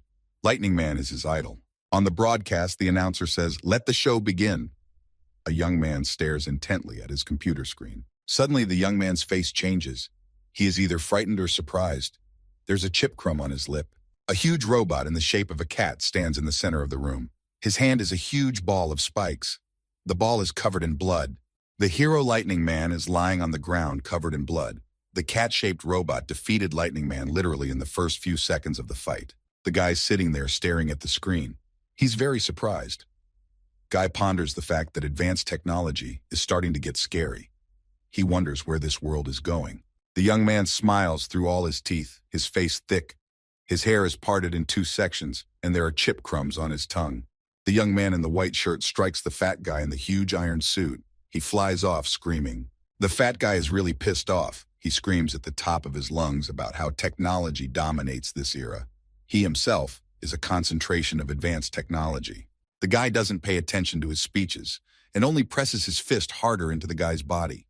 The fat guy talks about how he can't lose to this guy. The body of the fat guy in the suit flies off and everything sparks. The guy yells, "System!" The system activates and asks about how many volts to use for the shot. The fat young man is very annoyed. He yells at the system in a frenzy, "Shut up and turn on full power." A huge dragon silhouette appears above the young men. It's a dragon, a sign of the shirtless guy's power. The suit system responds to the fat guy that he's already used up all of his charge. The man in the white shirt screams. His punch was so strong that a blue-purple aura and yellow sparks fly around him and his arm. The fat guy yells to the young man in the shirt, "Go to hell!" The hero stands with a drink in his hands. He reasons out loud about the fat guy. He says, "The second division suit is pretty good. Only what of it, pig?" The punch from the young man in the shirt makes the fat guy in the suit's stomach twist. His face reflects all the pain he's feeling. The huge carcass of the fat guy in the power suit falls to the ground and rolls several meters on the ground. The guy is standing there with his shirt unbuttoned. The same electric suit as the fat guy can be seen on his body. The young man says, "You're not the only one with a suit." Lightning Man appears out of nowhere. He stands in a strange pose and says, "I am Lightning Man. I am the highest hero that protects peace and love in this world." Lightning Man addresses the hero with long green hair. Lightning Man says that he is very excited and asks the hero how he is doing. He also remarks that it has been a very long time since they last met. Lightning Man offers to greet the green-haired hero with a heroic pose. The green-haired guy is clearly unhappy that Lightning Man has shown up and reminds him that he lost to a robot. Lightning Man laughs and talks about how there is no such rule that a robot can't become a master. The guy, for some reason, talks proudly about how he still loses. Lightning Man falls to his knees and talks about how no one listens to him in the second division, not even the little dog. A young man with long hair pays no attention to Lightning Man and continues to drink his drink. Lightning Man gets up from all fours and talks about how he's amazed at the strength of the guy in Division 1. The guy is standing there in a tattered shirt. He's pretty pissed off. The guy yells, "What have you done to this guy in the past month?" The guy with long green hair laughs evilly. You can see his sharp white teeth. Lightning Man recoils frightened. The guy walks away, a small flame of blue aura emanating from him. He says, "Okay, to put it into words." The guy smiles with a full mouth. Looking into his eyes, you get the feeling he's mad. The guy says, "Anger control?" The guy with the distraught look waves his hand very quickly. The man with the long green hair hits the young man in the shirt directly in the stomach with his hand. The young man in the shirt screams in pain. The young man in the shirt has his arms crossed over his chest. He falls to the ground and is in a lot of pain from being hit by the hero with the blade. "Boo!" yells the hero with the blade in a distraught look to the young man in the electric suit. The young man has his arms crossed near his face and is ready to defend himself against the madman's attack. The guy continues to press the guy, his face intimidating. He says, "It hurts, but you're doing well, Seems like you're not just someone's son." The man in the electric suit screams in horror. He doesn't understand why the guy with green hair attacked him. The hero with the blade has his hair developing in all directions, his face horrified. He says, "Your mother, is that why she ran away?" The man is displeased that the guy with the blade is affecting his mother. The young man opens his mouth and asks, The man in the electric suit becomes furious, his eyes full of hatred and anger. He grinds his teeth. The fist of the young man in the electric suit, orange from the power accumulated in him, flies straight into the chin of the hero with the blade. A bright light illuminates the entire platform. The long hair of the hero with the blade flutters from the huge flow of air. The man with green hair easily intercepts the fist of the guy in the electric suit with the palm of his hand. "Anger. That's what made me throw that punch," says the guy with the blade. The guy smiles evilly and tells the guy in the electric suit to get used to feeling angry. "That way you'll get stronger," says the guy with green hair. The young man in the white shirt strikes the fat guy in the orange suit. The fat guy in the orange suit screams furiously, "How is this possible? The power of science is great." The guy in the shirt is covered in blood. He says, "You're right, you are powerful." The guy's eyes bulge with anger, and he tells the fat guy that he's stronger today. The huge body of the fat guy in the power suit flies straight to the floor. A young man in a shirt is standing right over the fat guy's body. The boy on the bear raises his hand and yells that the fight is over, as the guy from the second division can no longer continue the fight. The young man in the shirt stands covered in blood. He has raised his hand and is clenching his fist. He dramatically exhales the air out of himself. He is declared the winner. The third division trainees in capes and masks stand and discuss the guy's strength. The two of them thought the young man was weak. The guy has his arms crossed over his chest, with his dog sitting next to him. The guy says, "It's hard to believe he's that strong." The girl from Division 4 stands with her mouth hanging open. She is shocked at what just happened in front of her eyes. The girl remembers telling the young man in the white shirt that he is weak and unworthy of being a hero. Suddenly, the girl jumps off the audience floor and flies straight into the battlefield. A guy from the 4th Division yells at her, "Junior!" Lightning Man is hysterical. Guy stands there drinking his drink.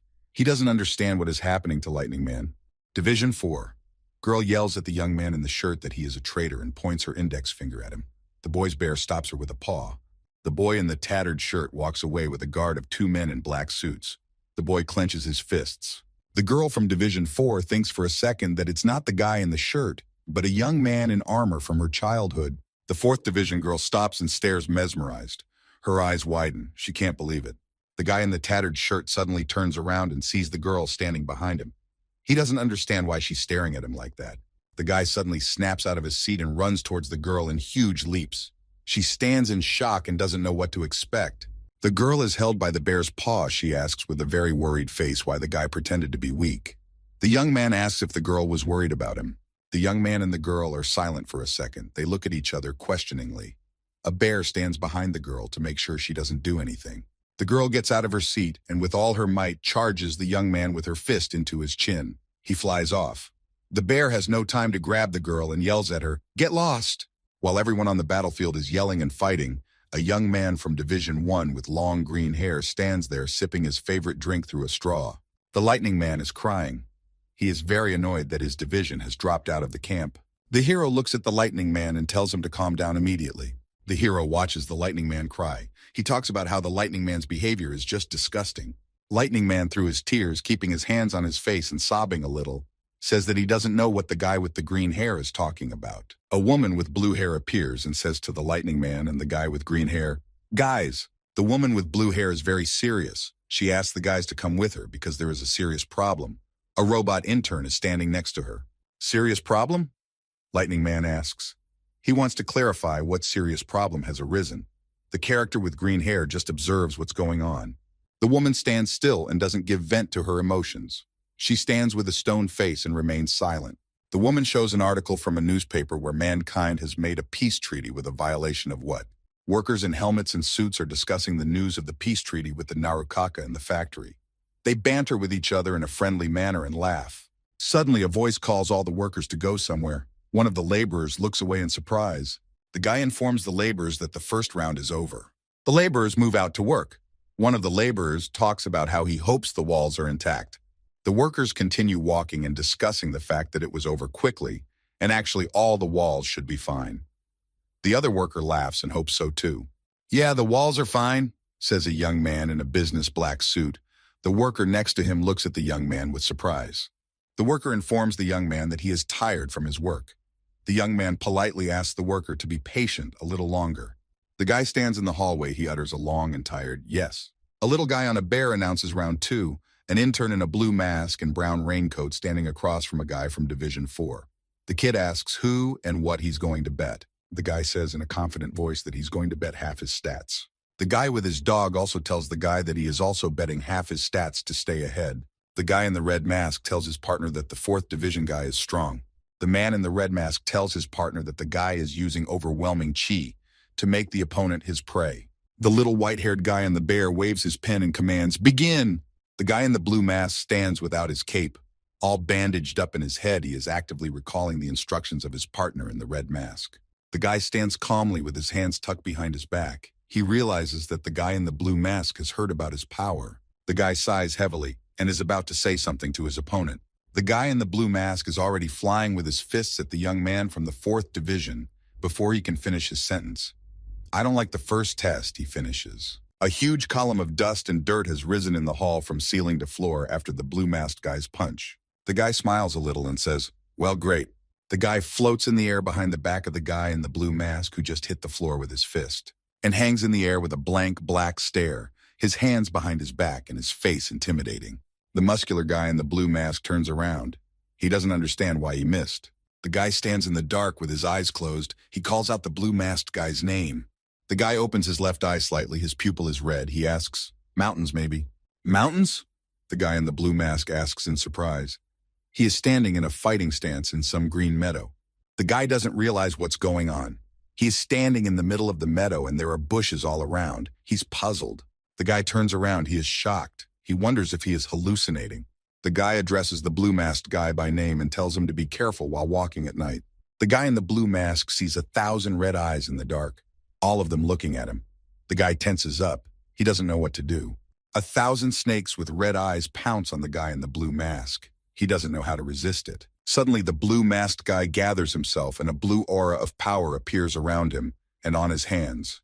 The guy clenches his hand into a fist and yells that since these are indeed mountains, he feels fine here. The guy jumps up and tries to land as many punches as he can in hopes of damaging the 4th Division trainee. 2 huge red and purple snakes with huge teeth want to strike at the young man in the blue mask. The guy stands bewildered. He tensed his muscles. There are a bunch of smoke puffs around him. The 4th Division guy stands behind the guy in the blue mask and says to him, "Do you know what trepidation is? It's what people feel when they stand in front of a mountain." The guy starts staring straight ahead, waiting for something to happen. The masked man abruptly turns around and fists a young man from Division 4. The young man in the blue mask punches the 4th Division guy with his fist. The 4th Division guy flies off, bleeding. The muscular blue masked man is full of strength. His fist is huge and glowing with blue power. This is a barrage of punches. The victim is stunned. The blue masked young man clenched his fists, but what he sees on the ground is not the body of the 4th Division guy, but his red masked division partner. The bloody body of the red-masked man is lying on the ground wearing a brown raincoat. The guy can't believe his eyes. He asks in surprise and stammering, "S, Senior?" Behind the blue-masked guy, a huge blue snake appears. "This is fear," says the snake. The young man turns around sharply. He's surprised and confused. The huge blue snake begins to strangle the blue-masked young man with its body. The snake tells the young man that it is fear that makes him vulnerable. The young man is already immobilized. The snake gets a huge head instead of the head of the 4th Division guy. With its tail, it holds the guy in the blue mask and asks him, "Feel that trembling?" The guy bows his head. He talks about how he feels like he can't win and apologizes to the master. For a second, the muscular guy in the blue mask seriously thinks about it. He realizes he won't win if he's human. The guy tears the bandages on his body and exposes his body. He also frees himself from the tail of the snake. Guy sits on a rock and asks the master how he can adopt the power of the goblins right now. The old bearded master says that the young man is wrong. The muscular guy sitting on the rock doesn't understand what the old master wants to tell him. The old master tells the lad, "There is no way we can exist with the power of the goblins. We must hold on tight, like in a tug of war." Muscular guy with seals all over his body listens intently to the old master. The master talks about how if the guy does release the beast, he will only be angry at the beast. The old man sits right under the waterfall, and water falls on his shoulders. He talks about how if the guy holds on too weakly, the goblin's ki will take over his body in less than a minute. The bearded old man master sits quietly with his eyes closed. On his face are huge scars in the shape of a cross. "Do you know what I'm talking about?" he says. A huge palm with all 5 fingers rests on the ground. There are flames coming from the palm. The young man is saying that he has not forgotten the master's instruction. The huge and muscular guy has gained some of the power of a goblin. 2 tongues of flame can be seen from his eyes. He is serious. He's going to win in faster than a minute so the goblin won't master him. The guy opened his mouth wide. He is very dangerous. He shouts, "Forbidden goblin arts!" The guy uses the goblin's blinding flame technique and rushes with all his legs to strike his opponent. Flames erupt from his eyes. The muscular man stands up and looks somewhere in the distance. He asks wryly, "Are you hiding there, huh?"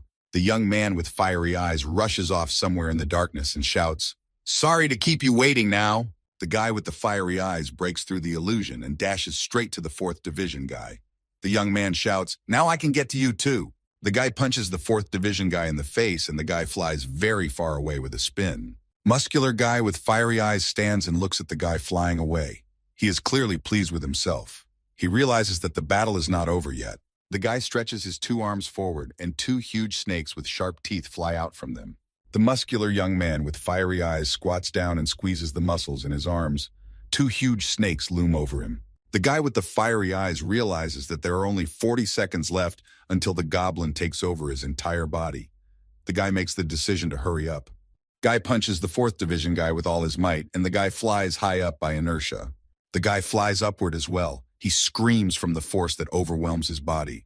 The guy is lying on the floor. His facial muscles are tense with pain. A muscular man with fiery eyes flies up to finish off the 4th division guy.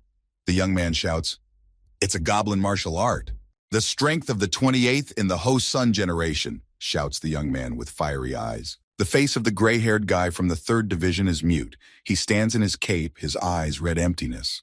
The little guy waves his hand in front of the gray-haired guy's eyes. He doesn't react. The little guy declares the fight over and the 4th division guy wins, since the gray-haired guy can't continue the fight. The girl from the 4th division is standing on the balcony with her arms crossed on her chest. She is thinking that the guy from the 3rd division is having a very hard time morally right now. The boy bows and says, "Good job." The boy points his hand at the guy from the 3rd division and asks to wake him up. The little blonde-haired boy sits on the bear's neck idly. He thinks about the fact that the size of the 4th division guy's strength feels like a huge mountain. The little guy looks after the departing 4th division guy and finds him really intimidating. The guy suddenly became nervous and had a change in his face. The guy abruptly opened his mouth and shouted with all his might to the entire hall. The young man in the cloak rushed out of his seat and swung his fist, wanting to hit someone. Suddenly, a guy in a red mask appeared. He stopped his partner's blow with his sword. The guy in the brown cloak stands looking somewhere in the distance. A guy in a military vest stands in the distance and smiles. The guy in the 3rd division without a mask doesn't understand what happened to him. The young man in the red mask explains to him that it happened the way it happened. "She choked you with her chi," says the guy in the red mask. The guy tells his partner about how he couldn't get her at all, not even a little bit. The gray-haired 3rd division guy is very annoyed by this information. He looks down and sighs heavily. The guy stands in the middle of the hall, slumping his shoulders in annoyance. The guy in the red mask walks away. The little guy on the bear announces the winner of the 2nd round from the 4th division. After the service, the 3rd round begins. One of the workers talks about how glad he is that both rounds are over so quickly. The little white-haired kid also yells that he is very happy. The bear says, "Lose it." One of the workers laughs loudly and looks at his clipboard. The young kid waves his hand and tells the worker to get lost. The kid on the bear lifts his head up and looks up at the upper floors. He asks in surprise. The young kid with surprised eyes sitting on the neck of the bear asks, "What? Everyone was just here." Doors to the control center. Each of the automatic doors has a hero's badge on it. Lightning Man, a hero with long green hair, and a woman with blue hair look at the robot trainee. The woman utters, "Quotas. Personnel from headquarters are taking their places." The guy stands and talks to the blue-haired woman. The latter rebukes him for the fact that the 1st division is perpetually absent from tests. Lightning Man laughs and says that he knows that very well. A woman with blue hair and a green-haired guy look toward the robot. The robot sits in a chair, and the trio discusses it. They talk about the staff calling the robot Electro Brain, and it is helping the 2nd division. Trinity addresses the robot. Lightning Man asks the robot to tell everything it knows and only the truth. The woman waves her hand and 3 gold rings appear above her arm. The woman unwrapped these rings around the Lightning Man and covered his mouth. The Lightning Man doesn't realize what's happening to him. The guy in Division 1 is extremely surprised by the actions of the woman with the blue hair. He says, "Hey." The woman with blue hair, wearing a black business suit, stands in front of the robot. The guy with green hair asks about why she is doing this. A guy stands in front of a woman with blue hair and repeats his question more aggressively, with a bound zipper man behind him. The guy pulls out his fan. He is very serious. He threatens to kill the woman with blue hair if she doesn't tell him why she did it. The woman with blue hair and a black jacket stands motionless with a stone face. She suddenly utters, "Cheon-yul." "That hairy man?" a young man with long green hair asks. He thinks back to his principal. The woman says she was recommended to say that name if the guy wanted to kill her. The woman doesn't turn around and asks the robot sitting Myriner on the chair what the robot's purpose is. The robot peacefully replies that his assignment is to be an observer in the 2nd division. The robot tells him that he was analyzing the emotions of the fat guy in the orange suit. Turns out he wasn't too upset after the sortie. All the fat young man in the orange suit felt after the sortie was intense fear. "Fear?" the young man with green hair asked with a surprised look on his face. The robot recounts that after tampering with the suit's programming, it heard the fat guy's dialogue with someone. The robot heard at that moment the words, You must calm down or you will die. This phrase was said by someone to the fat guy through the suit. The woman stands and folds her arms across her chest and tells him why she decided to put the surveillance robot in Division 2. The guy stands and listens to her. The woman also tells him that the camp has had a tradition since the first season that those who score the most points are rewarded with some symbolic object. The guy crosses his arms over his chest and asks the woman, "Is that gold? How many carats?" The woman replies that it's a sculpture. The huge gold statue of a golden khitan was inherited by the woman with blue hair from her grandfather. "A statue of a khitan?" A young man with green hair asks dazedly and tensely. The woman with blue hair stands in the center of the office and explains to the guy with green hair why she is giving the statue to the best student. The guy stands thoughtfully. He has his eyes off to the side. His face shows he is analyzing something. The guy raises his head and looks up and asks the woman with blue hair where the statue is now hidden. The woman shows some small yellow token in the palm of her hand and says that the statue is hidden in it. The young man with green hair is very surprised by this. The woman puts the pendant on her finger and says it wasn't hard to get. This souvenir was sold at the War Memorial's commissary. The boy looks at the token with surprised eyes as the woman with blue hair continues to tell him about the pendant. The yellow-ringed lightning man tries to say something, but his mouth is closed, and only mooing comes out. The lightning man is mooing to be untied. He has his own version and wants to tell it like it really was.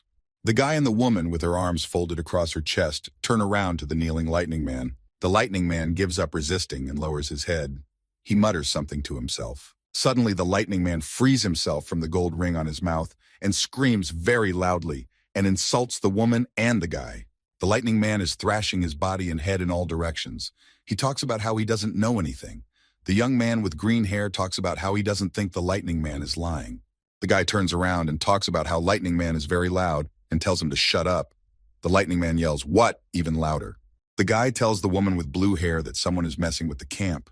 The woman stands with her arms folded across her chest and doesn't say anything back. The guy talks about needing the woman to stop the camp first. He starts telling his plan with a smart look. The woman doesn't wait for him to finish his sentence and cuts him off with a denial. The young man with green hair is shocked. The woman puts one hand to her mouth and takes a very pensive pose. She tells the young man with green hair that they can't stop the camp on their own. The woman looks somewhere to the right and talks about how if they don't find anything, they might get disciplined and have their budget cut. The guy is annoyed and asks about whether it's really that important right now. The woman with blue hair puts the guy in his place and says that he doesn't decide anything at the camp, and she only called him in to find out. The robot sits peacefully in a chair and suddenly utters the phrase, "The people on whose shoulders responsibility rests in danger." The robot continues the phrase and says that in the future it will protect itself even more strongly. The guy stands with his back to the robot. She heard everything he had time to say. The woman extends her left arm back without turning around. Some kind of yellow charge is accumulating in her hand. The woman with blue hair shoots a yellow charge at the robot, and the robot is suddenly wrapped in yellow rings. The camp leader turns to the robot and asks him if she even allowed him to speak. The robot wrapped in yellow rings wonders why he's not allowed to say anything. A robot asks a woman with blue hair if she lives by the orders of her creator. The woman with blue hair turns around surprised and asks, "What?" The robot's neck begins to change. It is covered in veins. The robot says, Genesis 3 and 5, "God knows your eyes will be open while you eat, and you will be like God if you know good and evil." The robot's face turns red and more evil. He continues with a sinister look to reason about the eternal. He talks about how he is not human. The woman frantically yells, "T-17, really?" The woman talks about the robot becoming fully human. The young man with green hair steps forward and asks the woman to step back. The green-haired hero waves a fan and the robot is blown apart by the air currents. His head flies off his body. The guy points the fan at the robot and tells him to stop his literary nonsense and tell the truth. The guy is cold-blooded, his gaze suggestive of terror. He asks the robot who he is. The robot's decapitated body sits on a chair in yellow rings and laughs nastily and long. The guy sits with his ears plugged in the restroom, a robot possessed by a human, excerpt from the Holy Bible. The intern looks up and sees the robot's red eyes changing in climax. T-17 stands in front of the guy.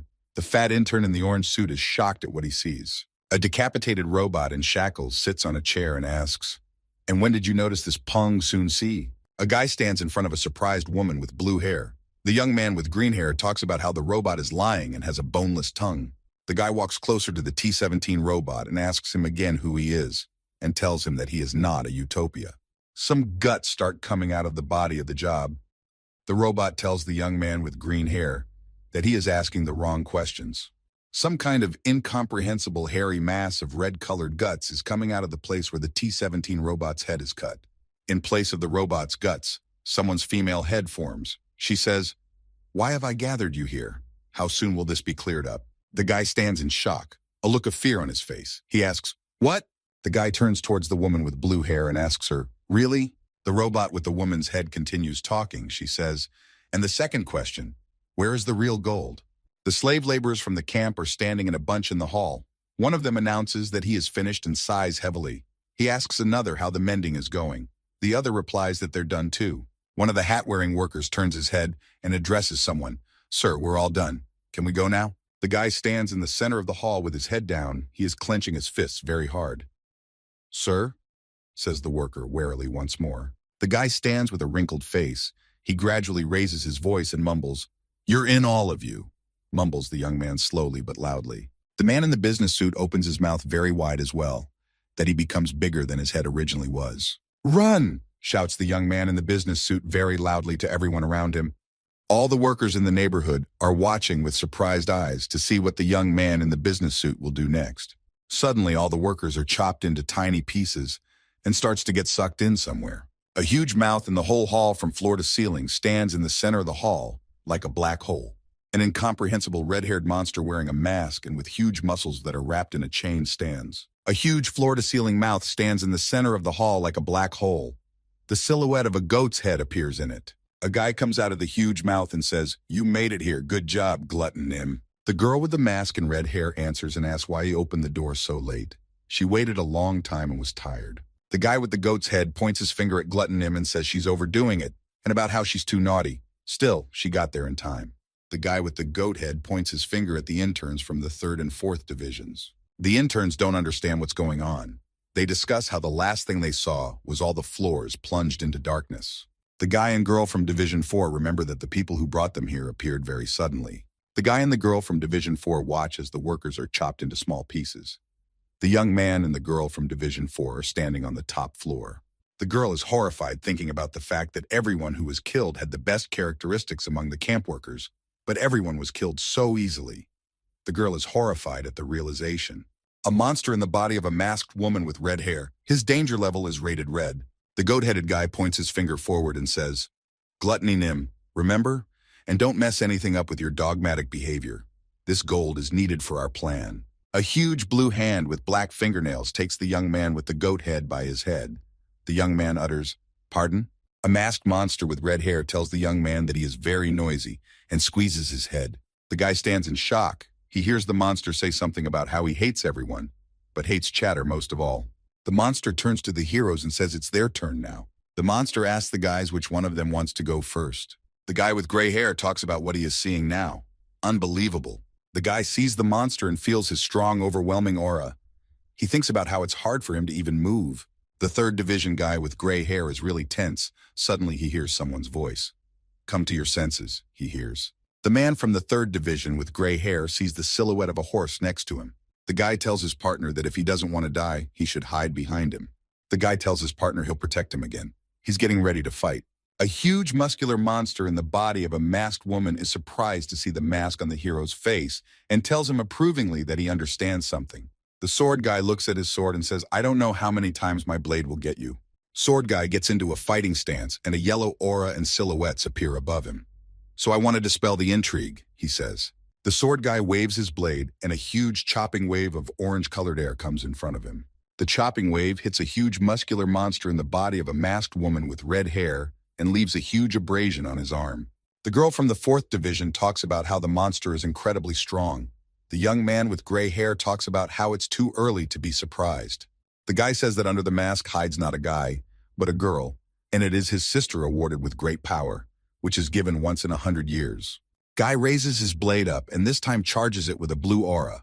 Her brother says that only she can defeat the monster.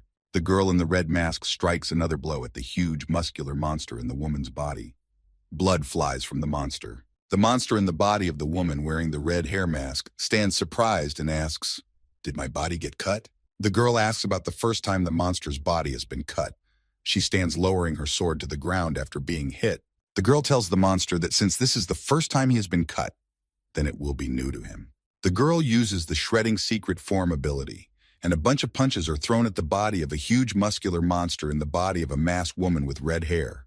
The guy looks approvingly at his partner and says, "You did it."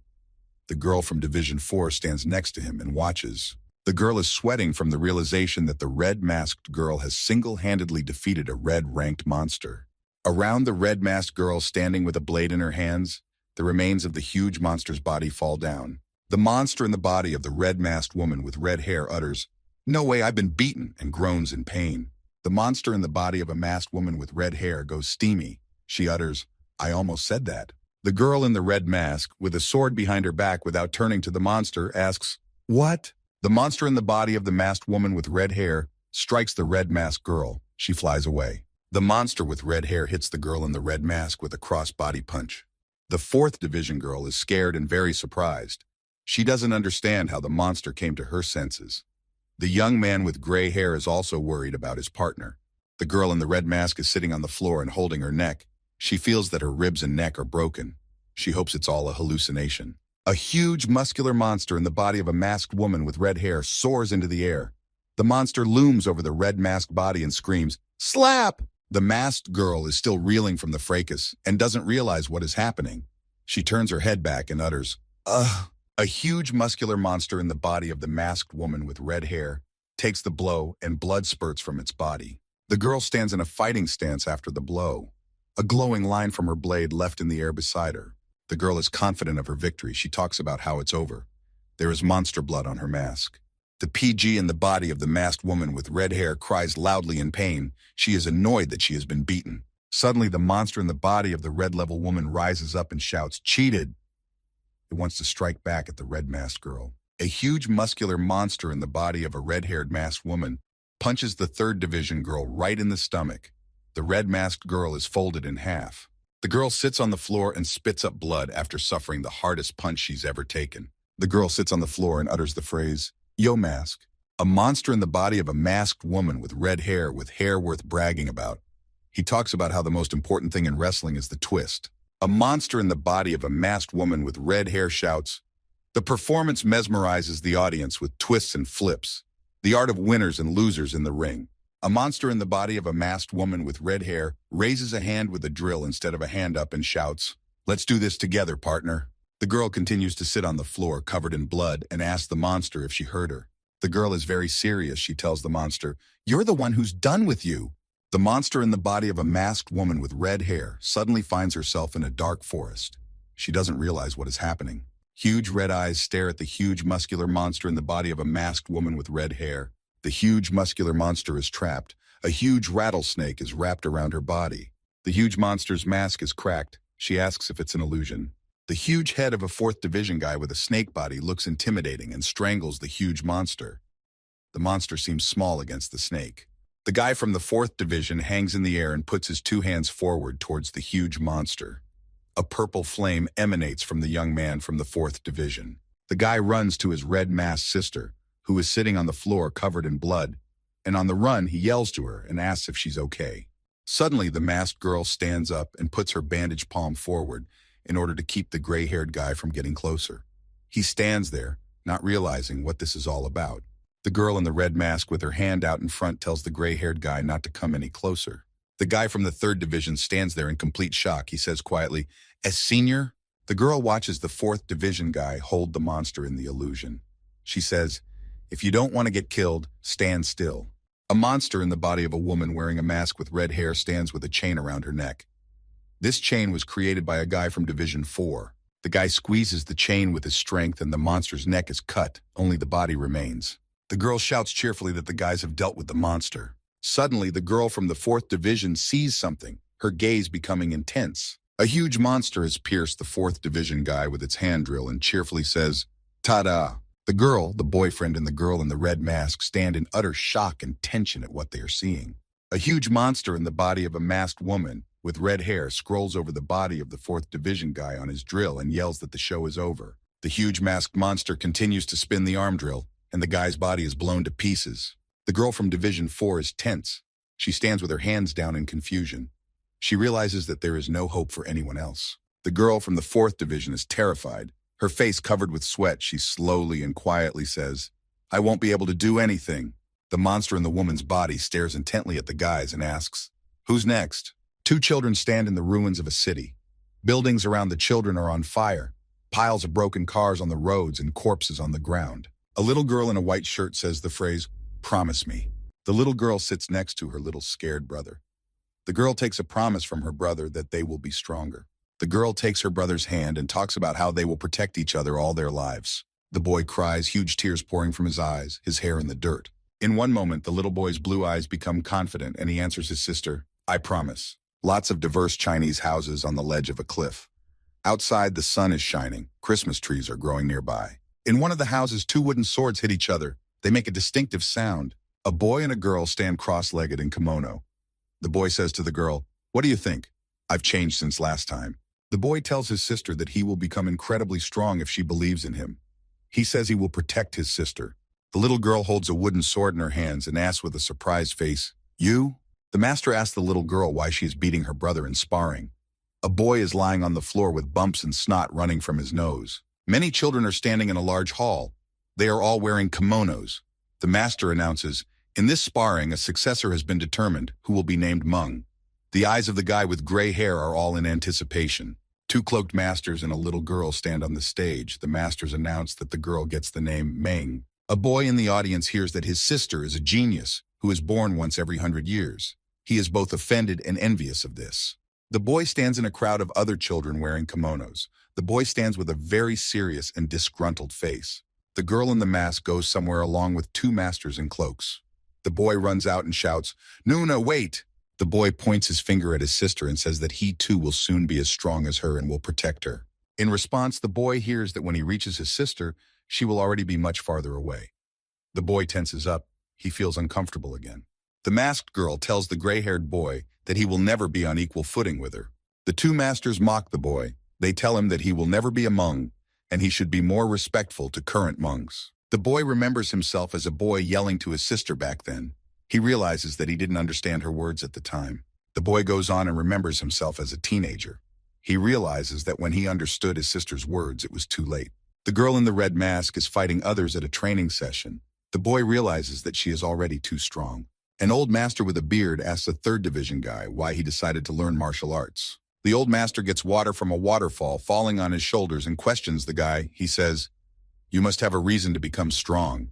It's the only way to get stronger."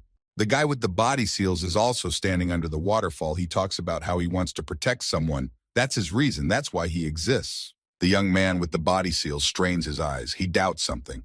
He says, "But..." The guy and the body seals tells that he wants to protect someone who doesn't need it, so it exhausts his will to martial arts. An old master with a long beard says to the guy, "So your reason for being strong is to protect someone who is better than you." The old master with the long beard says to the guy, "So you want to pass this way, faster than anyone else?" The guy in the seals on his body don't understand what the old master with the beard is trying to tell him. The old master with the long beard states, "Even if it is an infinitely high mountain, there is always a bigger mountain." The guy in the flame in his eyes grinds his teeth. A guy with flames in his eyes screams very loudly, with a bunch of tongues of flame all around him. A huge monster in the form of a woman with red hair leans its drill hand against the belly of a young man with flames in his eyes. The muscular young man with flame eyes tensed up and flew out of the clutches of the huge red-haired monster. As the muscular young man with flame in his eyes flies to the ground, he sees the red-masked sister lying on the floor. She is covered in blood. The guy with flaming eyes hits the ground and bounces off her with a thunderous thud. The guy with the fiery eyes falls to the ground with a clatter and rolls on the ground. His body lies motionless on the ground. The fourth division girl is very scared and doesn't know what to do. Her eyes read fear in her eyes. The girl's legs are shaking. Suddenly, a huge muscular monster in the body of a woman wearing a mask with red hair appears in front of the girl from the fourth division. The girl falls to her knees in confusion. They hit the floor painfully. The girl kneels in front of the huge muscular monster in the body of a masked woman with red hair and says, "I surrender." The girl screams in terror on her knees. "There is someone I must face. I will not die like this. I surrender, so spare me." The Hyujin doesn't realize what's going on and asks, "So what if she surrenders?" The girl kneels on the floor in confusion. A huge muscular monster in the body of a masked woman with red hair says the devourer is here not to kill. The huge monster scratches the back of his head and says that he killed the guy now in a fit of rage, and in general, her job is to bring gold. The huge monster says that one person did die. He was strong, so I used force, said the monster. A monster in the body of a woman wearing a mask with red hair says he doesn't know what to do. He says this while looking at the girl in the red mask. Some boy is suspended on several chains. In front of him is a master and a little girl. Behind the boy hangs some kind of painting. There are a lot of lighted candles in the room. Hanging from the chains is a young man with gray hair. His eyes are closed. There are many seals on his body. The girl looks in horror at the guy hanging from the chains and asks, stammering, "What is it?" The old master with the beard says to the little girl, "Does it matter? It's the truth about you vessels. Don't you recognize it?"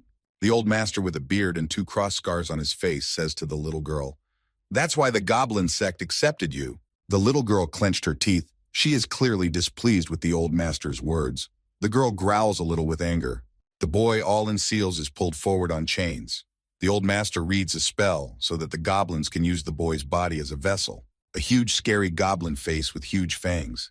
The old master stands and tells of all the hardships of the man who will place the power of the goblin inside him. An old man with a beard and 2 transverse scars on his face, slightly covering his eyes, says that all these hardships don't bother him. An old master with a beard and 2 cross scars on his face looks at the guy hanging from the chains and says, "A goblin is a great power that our family can never lose." A master with a beard and 2 cross scars on his face tells the girl that she would be better suited as a vessel, but she is past the age of 10. The master is annoyed by this. The last thing the little girl standing in the center of the hall hears is that her brother's fate is sealed. The girl tells an old master with a beard and 2 cross scars on his face that she knows something. The master looks questioningly at the little girl. The girl tells the master that the condition for releasing the goblin's power is a strong will of the vessel. The girl speaks tensely about how it all depends on her brother's willingness to do it. She firmly believes that her brother will never let go of the goblin. The little girl turns towards the bearded wizard and speaks about how in order for her brother's will to not reach that level, she will become much stronger than him. On the floor lies the immobilized body of a girl wearing a red mask from the 3rd Division. She is not moving. There's a pile of blood around her. The girl is on her knees. She hears from the huge monster in a woman's body that he will kill her soon. She is confused. The girl's face is very tense. She hears about the monster saying that gold is what heroes call themselves. But the huge muscular monster thinks the girl is not acting like a hero. The huge muscular monster swings a hand drill at the girl from Division 4 and talks about the girl acting like an obedient dog. Suddenly, there is a flash of light behind the back of the huge muscular monster in the body of a masked woman with red hair. A blast of wind knocks everyone down a bit. The monster in the body of the masked woman turns around to see what caused the flash. The red-masked girl from the 3rd Division of Heroes says, "Don't do that." Someone's huge hand grabs the masked, huge, muscular monster in the body of the woman with red hair.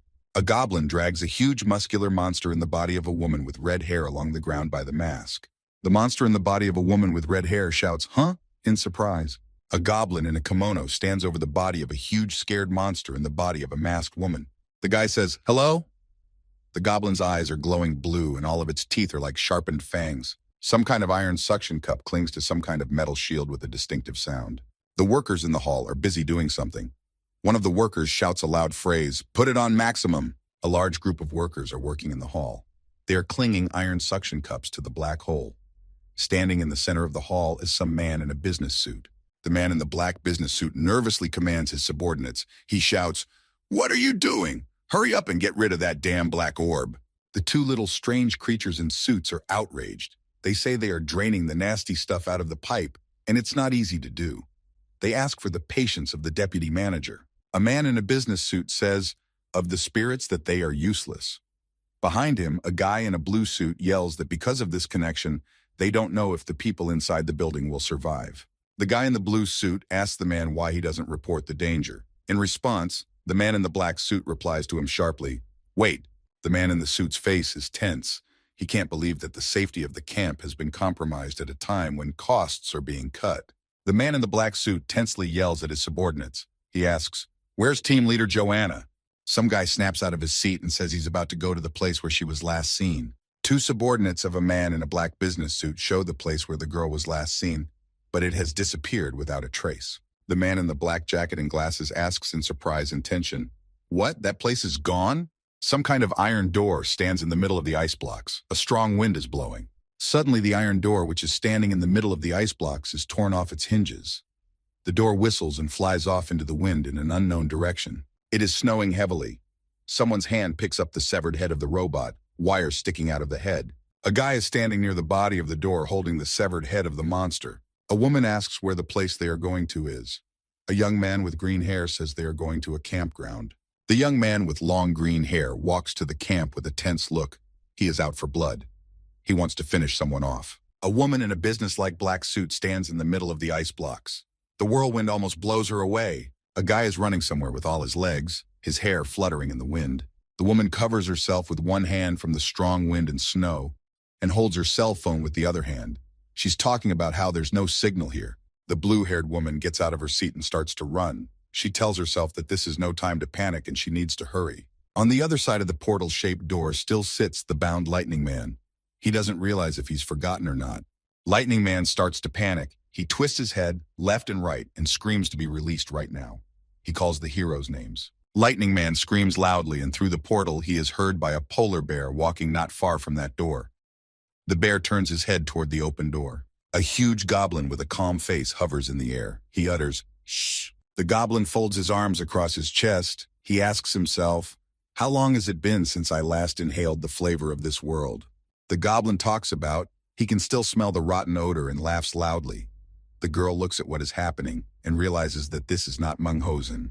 The girl looks at the huge muscular monster in the body of a masked woman with red hair and realizes that this devourer has been knocked out with one punch. The girl is in extreme shock. She realizes that the creature that can stop the Red Eater with one punch is a goblin.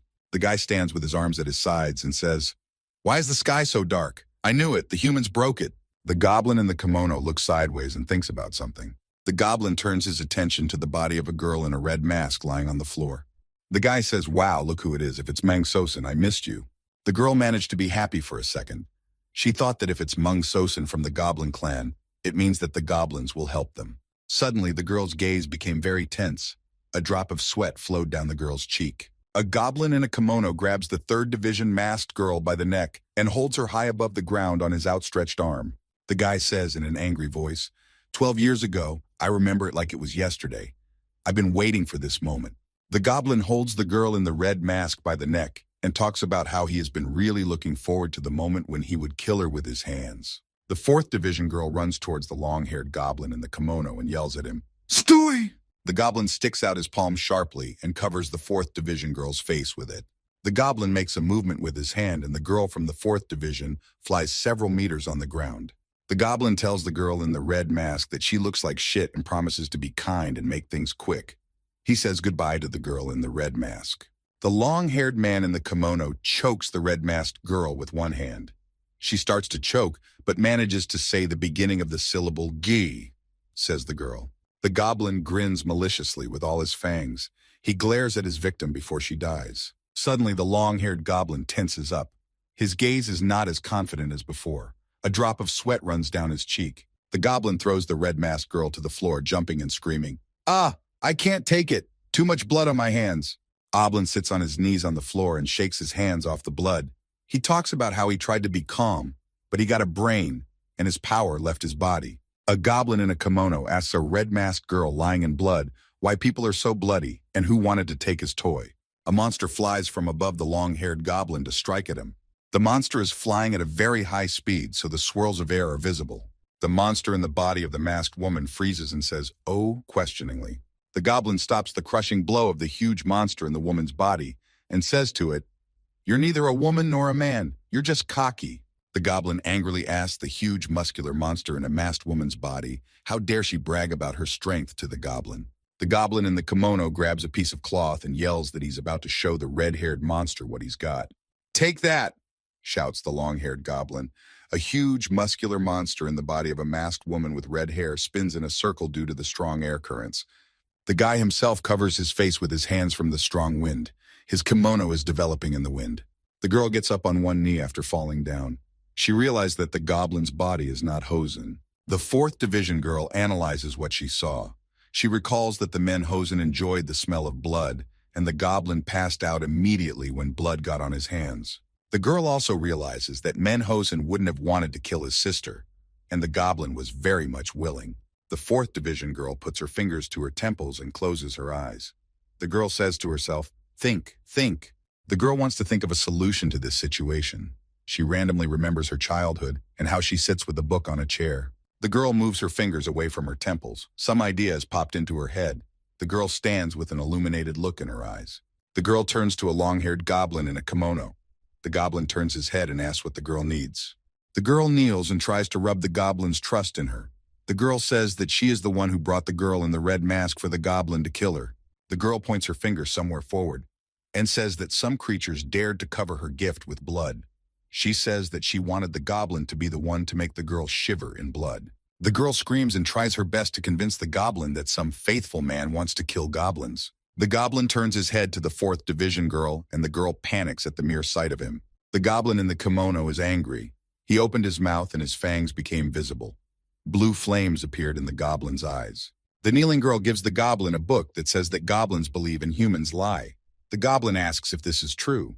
The girl nods her head up, down with all her might. She tries her best to make the goblin believe her. The goblin throws something in the girl's hands and tells her, "Take it." The girl stands at a loss after catching the thing.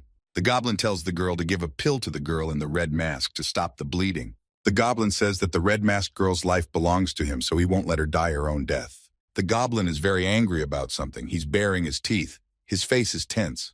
The monster says that he's really disappointed that the long-haired goblin believes such a deception. The huge monster asks about whether the goblin wants him to pay for everything he has done. The monster pulls out his drill hand and attacks the long-haired goblin. A giant muscular monster in the body of a masked woman with red hair strangles the long-haired goblin. The huge muscular monster suddenly tenses up and doesn't realize something. The goblin twists and jumps out of the hands of the huge muscular monster in the body of the woman in the mask with red hair. The goblin punches the huge muscular monster in the stomach. The monster flies to the ceiling. The long-haired goblin in a kimono yells "Kiaya" and then lands on his squatting toes. The monster flies at the goblin from above to cover him with his body. The goblin doesn't suspect a thing. The girl shouts fearfully, "Goblin Nim!" Sweat beads up on her face. Suddenly, the girl's face changes. The girl's gaze fades. Confusion reads in her face. A huge goblin is squatting and holding the body of a red-haired monster in his hands. He asks the monster why it keeps using strange techniques if they are so powerful. The huge goblin tells the monster that he is about to demonstrate force-fighting techniques. Sharp teeth stick out of the goblin's mouth. He shouts and is very serious. "Serum flower!" The goblin shouts into the kimono and throws the huge muscular monster in the body of a masked woman with red hair into a deflection. The huge muscular monster in the body of a masked woman with red hair and the goblin in the kimono hang above the floor as if weightless. The goblin and the red-haired monster fall to the ground. From the force of their bodies hitting the floor, a cloud of dust is formed, shards flying in all directions. The fourth division girl covers her face with her hand and shouts, "Ouch!" Next to her, the girl in the red mask is already starting to get up from the floor. She's feeling better. A goblin stabs a huge monster in the body of a masked woman with red hair headfirst into the floor. Boulders fly from everywhere. The monster flies out in a bomb pose, out of some black puddle. A huge goblin in a kimono punches a huge muscular monster in the body of a masked woman with red hair with all his might. The goblin punches the huge monster's stomach with his hand and then talks about how the monster was making too much noise to begin with. The goblin talks about how that bothers him. The goblin in the kimono is annoyed. He talks about the red-haired monster doing cheap tricks, evil tricks. The huge monster jumps on the long-haired goblin in the kimono and asks, "Cheap tricks?" A monster in the body of a masked woman with red hair topples the goblin to the floor. The floor breaks, and tiles fly in all directions again. The goblin stands and looks at the huge monster with red hair who is on one knee. The monster is very angry that the goblin doesn't take his abilities seriously. A muscular monster in the body of a woman wearing a mask with red hair is squatting with her drill hand down to the floor. She doesn't think her abilities are cheap tricks. A bunch of clones of a huge monster stand in front of a long-haired goblin in a kimono. A bunch of huge monster clones with reddened eyes say to the goblin, "Round 2, let's go!" The goblin stands with his arms at his sides and watches the clones of the huge masked monster scurry around him. The goblin says, "Oh, what's new?" The goblin uses some sort of ability that causes a huge stream of light and wind. The clones of the huge masked monster fly in different directions around the hall. The large goblin stands without a kimono. A tattoo can be seen on his chest. The goblin is talking about how he too will now play for his own pleasure. His hair stands up. A large number of monster clones in the body of a woman attack the goblin. The goblin tensed his muscles and shouts angrily. The long-haired goblin in his new form swings his fist to strike at one of the red-haired monster spears. Below them, a bunch more spears fly up to get the goblin. The goblin punches a huge muscular monster in the body of a masked woman with red hair in the jaw, laughing, and asks him, "Is that all you got?" The goblin throws another punch at the huge red-haired masked monster and tells the monster that this is all very laughable to him. The girl picked up the red-masked girl. They both hear the huge monster and the long-haired goblin fighting and cursing. The girls look at the goblin fighting with the monster clones. The 4th Division girl wonders how strong the long-haired goblin is. A young man with the head of a goat suddenly appears out of nowhere and tells everyone to stop fighting immediately. The goblin turns his attention to the young man with the goat's head and asks what he wants. At the goblin's feet lies a defensive monster. A long-haired goblin asks a guy in a business suit with a goat's face who he is. A goblin, a huge red-haired monster, and a young man in a business suit are facing each other. The 4th Division girl and the girl in the red mask are sitting a little further away. The goblin stands still and twists his head around trying to find someone. He asks, "What the? Where is everyone?" The goblin suddenly finds himself trapped. His arms, legs, body, and neck shackled in red chains. The goblin doesn't understand how this happened. Guy tells the red-haired monster that the time he won was enough time to recover the gold. The goblin lies chained on the floor and can't do anything. The red-haired masked monster asks the goat-headed young man, "Restored? Is this my mission? Is gold one of the heroes?" The guy replies to the monster, "No way a Nimu eater could be given such a mission. As expected, it was the right decision." A monster in the body of a masked woman with red hair grabs a young man in a costume by the neck and tells him he is lying. The young man claims he's not lying. The guy with the goat head calmly says, "All our plans are the will of the others. You're not going to go against their will, are you?" The huge monster puts the goat-headed young man on the floor and says, "Okay, you're taken, let's go." The enraged goblin takes a swing at the huge monster in the body of the masked woman. The guy with the goat head looks at it. The goblin is very tense and angry. He says, "Are you leaving already? You think you can do whatever you want?" The guy with the goat head is scared. Sweat is dripping from his face. He can't believe the goblin was able to break the shackles so quickly. The goblin's huge hand tries to grab the young man in the business suit with the goat head. The young man with the goat head is scared. A drop of sweat runs down his cheek. The monster jumps in front of the young man with the goat head, and the goblin grabs the monster by the head, not the young man. The goblin holds a huge monster in the body of a masked woman by the neck and yells to the young man, "Hey, goat head, pay up!" The goblin bares his sharp teeth and adds in an angry tone, "For breaking my toy!" The guy with the goat's head pivots back, huge toys lying around him. He is terrified. The guy with the goat head is standing in a huge room with large toys lying on the floor. He looks into the portal, exhales, and says it was dangerous. The guy with the goat head puts his hand over his heart. He's a little flustered. He says, "I fooled them with one action, but I didn't expect that kind of power from a 4th Division guy." A long-haired, muscular goblin stands and holds a huge monster in the body of a masked woman with red hair by the neck for weight. The fighter in the goblin's body clutches the red-haired monster's neck tighter. The monster is not wearing a mask. Its face consists of 2 buttons instead of eyes and a seam instead of a mouth. The monster looks like a large doll. The guy stands with his hands tucked behind his back. He says, "Well, there was a change, but it wasn't such a bad plan since we recovered the gold." The guy with the goat head stands amongst the toys with his head up and says, "Now it's your turn." A red-haired girl with cleavage sits in her office biting her thumb. Behind her is a huge window and a view of the city. On her desk is a lamp and 2 pictures. The red-haired girl takes her finger to her chin and gazes languidly with her blue eyes into the distance. A guy from the 1st Division is flying at high speed. He's got his arms back for better aerodynamics. The guy is traveling at great speed through the air with a glowing trail behind him. The goblin says, "No wonder this guy has no interest in blood. It was unfair to call you a puppet who can only fight. It was interesting in its own way." Oblin squints sideways. He opens his mouth and his fangs become visible. He says, "So can I check it out now?" The girl holds the girl in the red mask by the shoulders. The girl went into shock after the goblin's words. The huge muscular goblin with red eyes looks at the 2 girls helpless in front of him and says, "It was determined, Sosen. Those were good times." The huge long-haired goblin says that it is now time for the red-masked girl to die. Suddenly, a syringe of green liquid is thrust into his shoulder. The goblin's eyes darken and he begins to fall sideways. He mouthed one last word before he was finally tilted. The long-haired goblin's huge body collapsed to the floor with a thud. The 4th Division girl and the red-masked girl looked on. "Go ahead, catch him," commands one of the smaller creatures. The goblin is immobilized, lying on the floor. One of the camp workers is already running towards him. The camp workers also approach the girls and ask how the girls are feeling. Some white-haired man shouts that there are 4 survivors, 2 trainees, and 2 unknowns in the building. The 4th Division girl is still holding the bloody red-masked girl in her arms and says, "Is the darkness gone?" "Get out of my way," yells a man in a business suit and glasses. The young man with blonde hair steps back. A bunch of workers stand in the hall and examine the goblin.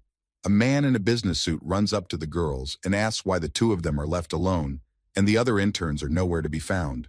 The man in glasses grabs the 4th Division girl by the shoulders. She takes a step back. The man yells, "Tell me what happened in 10 hours in there. Say everything." The girl is confused and in shock. She talks about how she herself doesn't know much and everything was in the dark. Then the level red guy showed up and everyone else. The man is shocked. He asks the 4th Division girl, "What, red?" Some guy runs up to the man in a business suit to hand him a phone. The man is surprised. The young man yells that the man is getting a call from the Joanna team leader. The man picks up the phone, asks where the leader is now, and reports that a red-level monster has killed several trainees right inside the camp. Many workers are crowded around the body of a huge muscular monster and the body of a woman with red hair. They are discussing the fact that the security of the camp has been compromised. They will try to figure it out, but it will be difficult. Some of the smaller aides stand next to the goblin and talk about how his large dose of anesthetic caused him to collapse.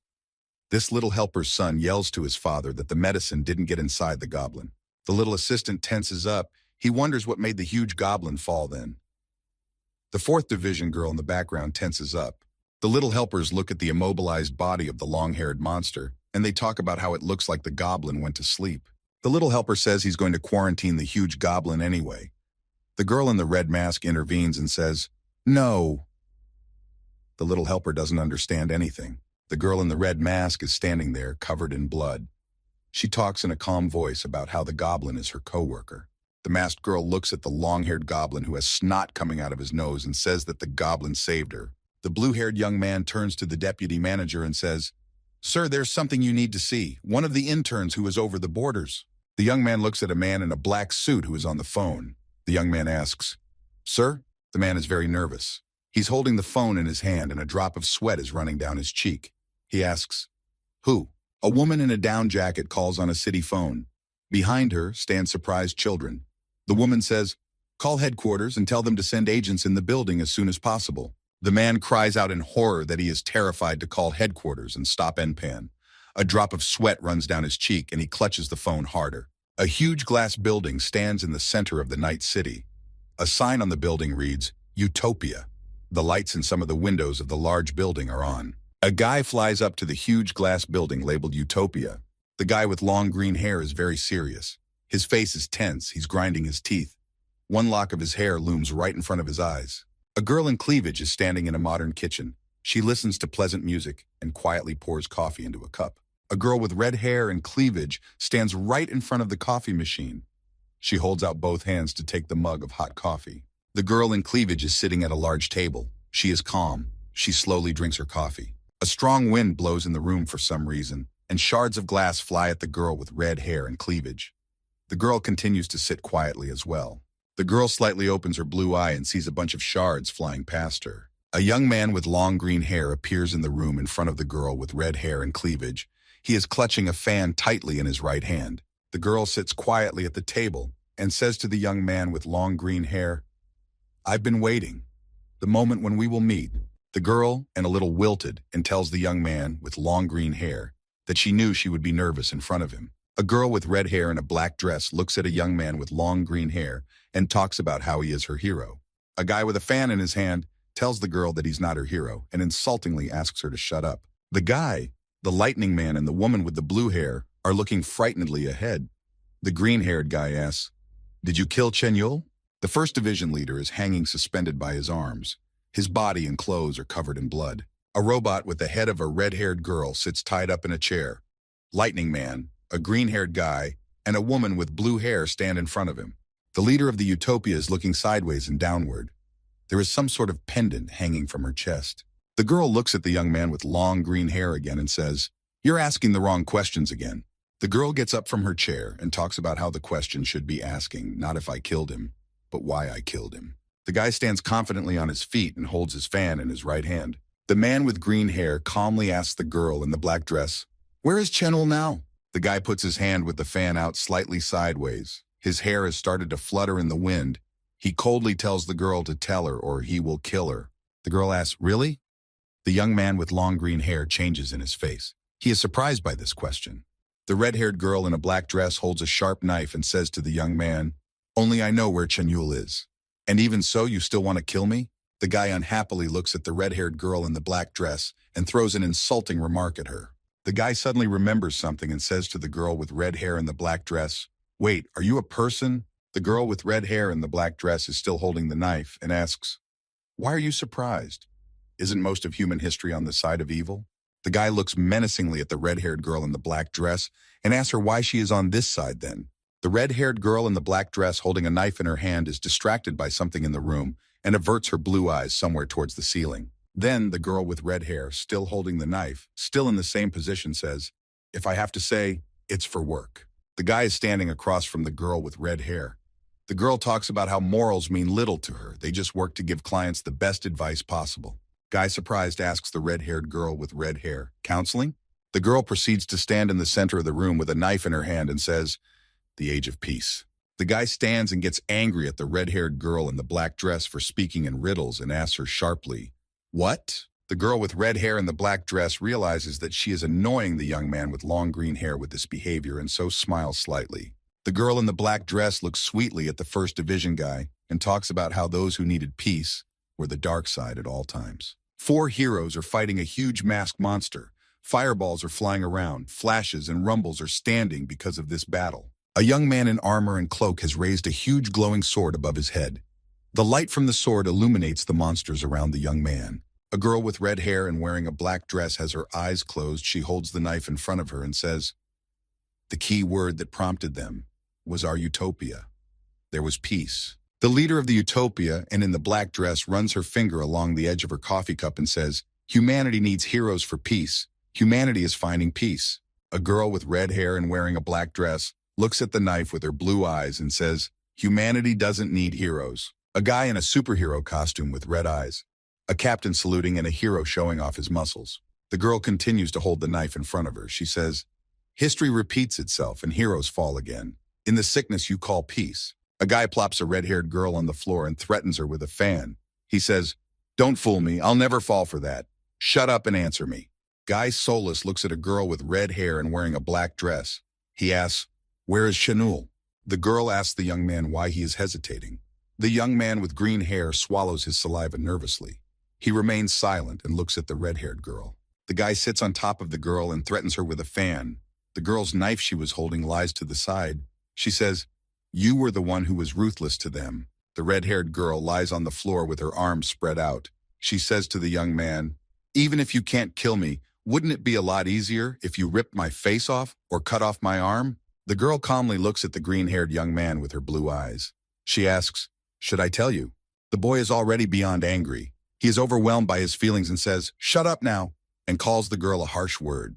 The guy and the girl in the black dress with red hair approach each other's faces and look into each other's eyes, feeling like they are about to kiss. The girl comes close to the ear of the young man with long green hair, as if she wants to whisper something to him. The guy sits on top of the girl with red hair and wearing a black dress. She raises up a little in her arms and says, "The standards of right and wrong have collapsed because of disease. Humanity has made its choice." The girl smiles slightly and asks the young man, "What made people make that choice?" The girl opens her mouth slightly and extends her tongue. On the girl's tongue is some small rectangular object. The girl with red hair tells the young man that maybe humanity has already chosen. Suddenly, the head of the girl with red hair explodes and blood splatters in all directions. The boy sits over the decapitated body of the girl and is silent. He has the red-haired girl's blood on his face. A guy stands and looks somewhere in the distance. He has the red-haired girl's blood on his face. He is clearly shocked by what has happened. The guy stands and looks out the window. Outside the window is a big night city, and in the distance you can see several buildings. Two special forces in uniforms descend on special cables and break a window in a building. Shards of glass fly from everywhere. SWAT team and land on the floor. The loud clatter of the boots against the floor is heard throughout the building. Shards of glass also fall to the floor. The SWAT team points their guns at a young man with long green hair who is sitting on the body of a girl. The SWAT team orders the guy not to move or they will start shooting. The guy lifts his gaze upward. A huge spotlight shines into his eyes and illuminates him and the dead girl below him. A reporter in a helicopter captures the dead girl and the green-haired young man sitting on top of her on camera. The reporter asks loudly, "Viewers, are you seeing this?" The reporter wearing headphones sits slightly out of the helicopter. He's holding a microphone in one hand and holding onto the helicopter door with the other hand. He says, "This is such a shocking shot. This is all being broadcast over the breaking news." Two more helicopters fly toward a large building labeled Utopia. The reporter continues to color the story of the CEO's murder. It seems to him that she was killed without pity. It's very sunny outside. Some very ordinary bedroom neighborhood of the city lives an ordinary life during the day. The streets are lined with paneled and brick houses. A black staircase with a railing next to it. At the end of the stairs is a door. Only a little sunlight seeps in. Some dark-haired little boy sits sad against the wall. He has his arms wrapped around his knees. He is the only one in the room.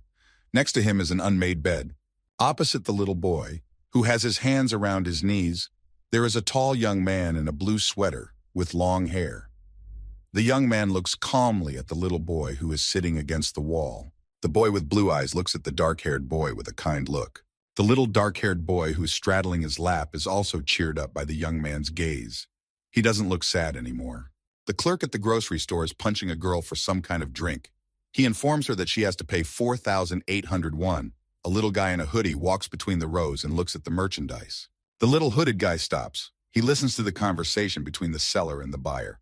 The little dark-haired guy in the hoodie looks at the salesman and takes an item from the shelf. The little guy in the hood wants to leave the store, but the salesman asks him a question. "Boy, what do you have in your pockets?" The little guy in the hood runs with all his legs down the street with the stolen merchandise. The grocery store clerk yells at him for the boy to come back and calls him names. The little guy runs with all his feet down the narrow street and hopes no one catches him. The little boy runs with all his legs to the stairs where the stairs go down to his house. A hooded boy runs down the steps, his slippers on his feet almost flying off his feet. A short, dark-haired guy in a hoodie walks into the apartment. There is trash on the floor, empty chip bags, bottles and clothes lying all over the room. The little guy walks into the room where a woman in a blue sweater is standing. The kid looks at the woman in the floor-length skirt and blue sweater. There is trash lying all over the room where they are. The room looks poor. The blue-eyed woman in the blue sweater asks the little dark-haired guy in the hoodie, "Son, are you back? Did you go away to play?" The woman stands in the center of the room, and something begins to leak from under her skirt. A puddle of urine forms under the mother of the little dark-haired guy in the hood. The little dark-haired guy in the hooded sweatshirt looks at what is happening. The little dark-haired guy in the hooded sweatshirt is shocked at what he sees. The mother's skirt is lying in a red basin in the bathroom. Next to the red basin is soap in a tub. The boy is wringing out the washed skirt. A small dark-haired guy in a hooded sweater is crying. The guy is on his knees wiping up a puddle of urine. A bucket of water stands next to him. Not far from him, empty bottles are lying on the floor, and an ashtray of cigarette butts stands. A small dark-haired boy in a hooded sweatshirt sits on the floor. His mother approaches him with a knife in her hand. The little dark-haired guy in the hooded sweatshirt tenses up. The blue-eyed woman in the blue sweater says to the little dark-haired guy in the hooded sweater, You're not my son, are you?" The boy sits on the floor covered in sweat. He's agitated. His mother says, "You think I'm going to fall for this again?" The mother of the little boy in the hooded sweatshirt brings a huge knife over her head. Her eyes glisten white. By all appearances, she wants to kill the boy.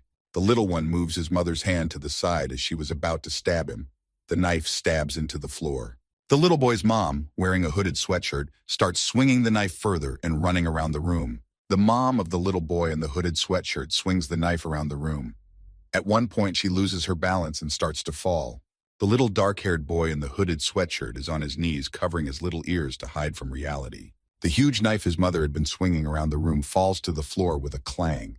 The mother of the little dark-haired boy is hysterical. She screams and tears stream from her eyes. She yells across the room, "Ah!"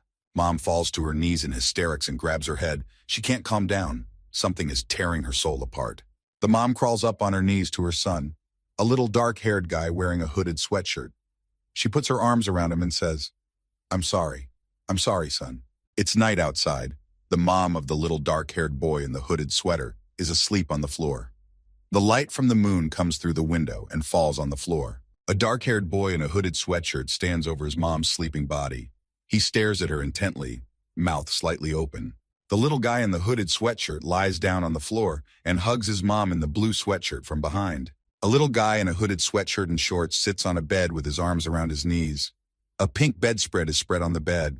The little boy's mom stands in the doorway in front of him. She is covered in abrasions. She says, Mommy, I'm so tired. I'm going to forget everything and start my life over. With a sad intonation, the mom of the little dark-haired boy in the hooded sweatshirt says that he should forget her too. The woman's eyes are sad.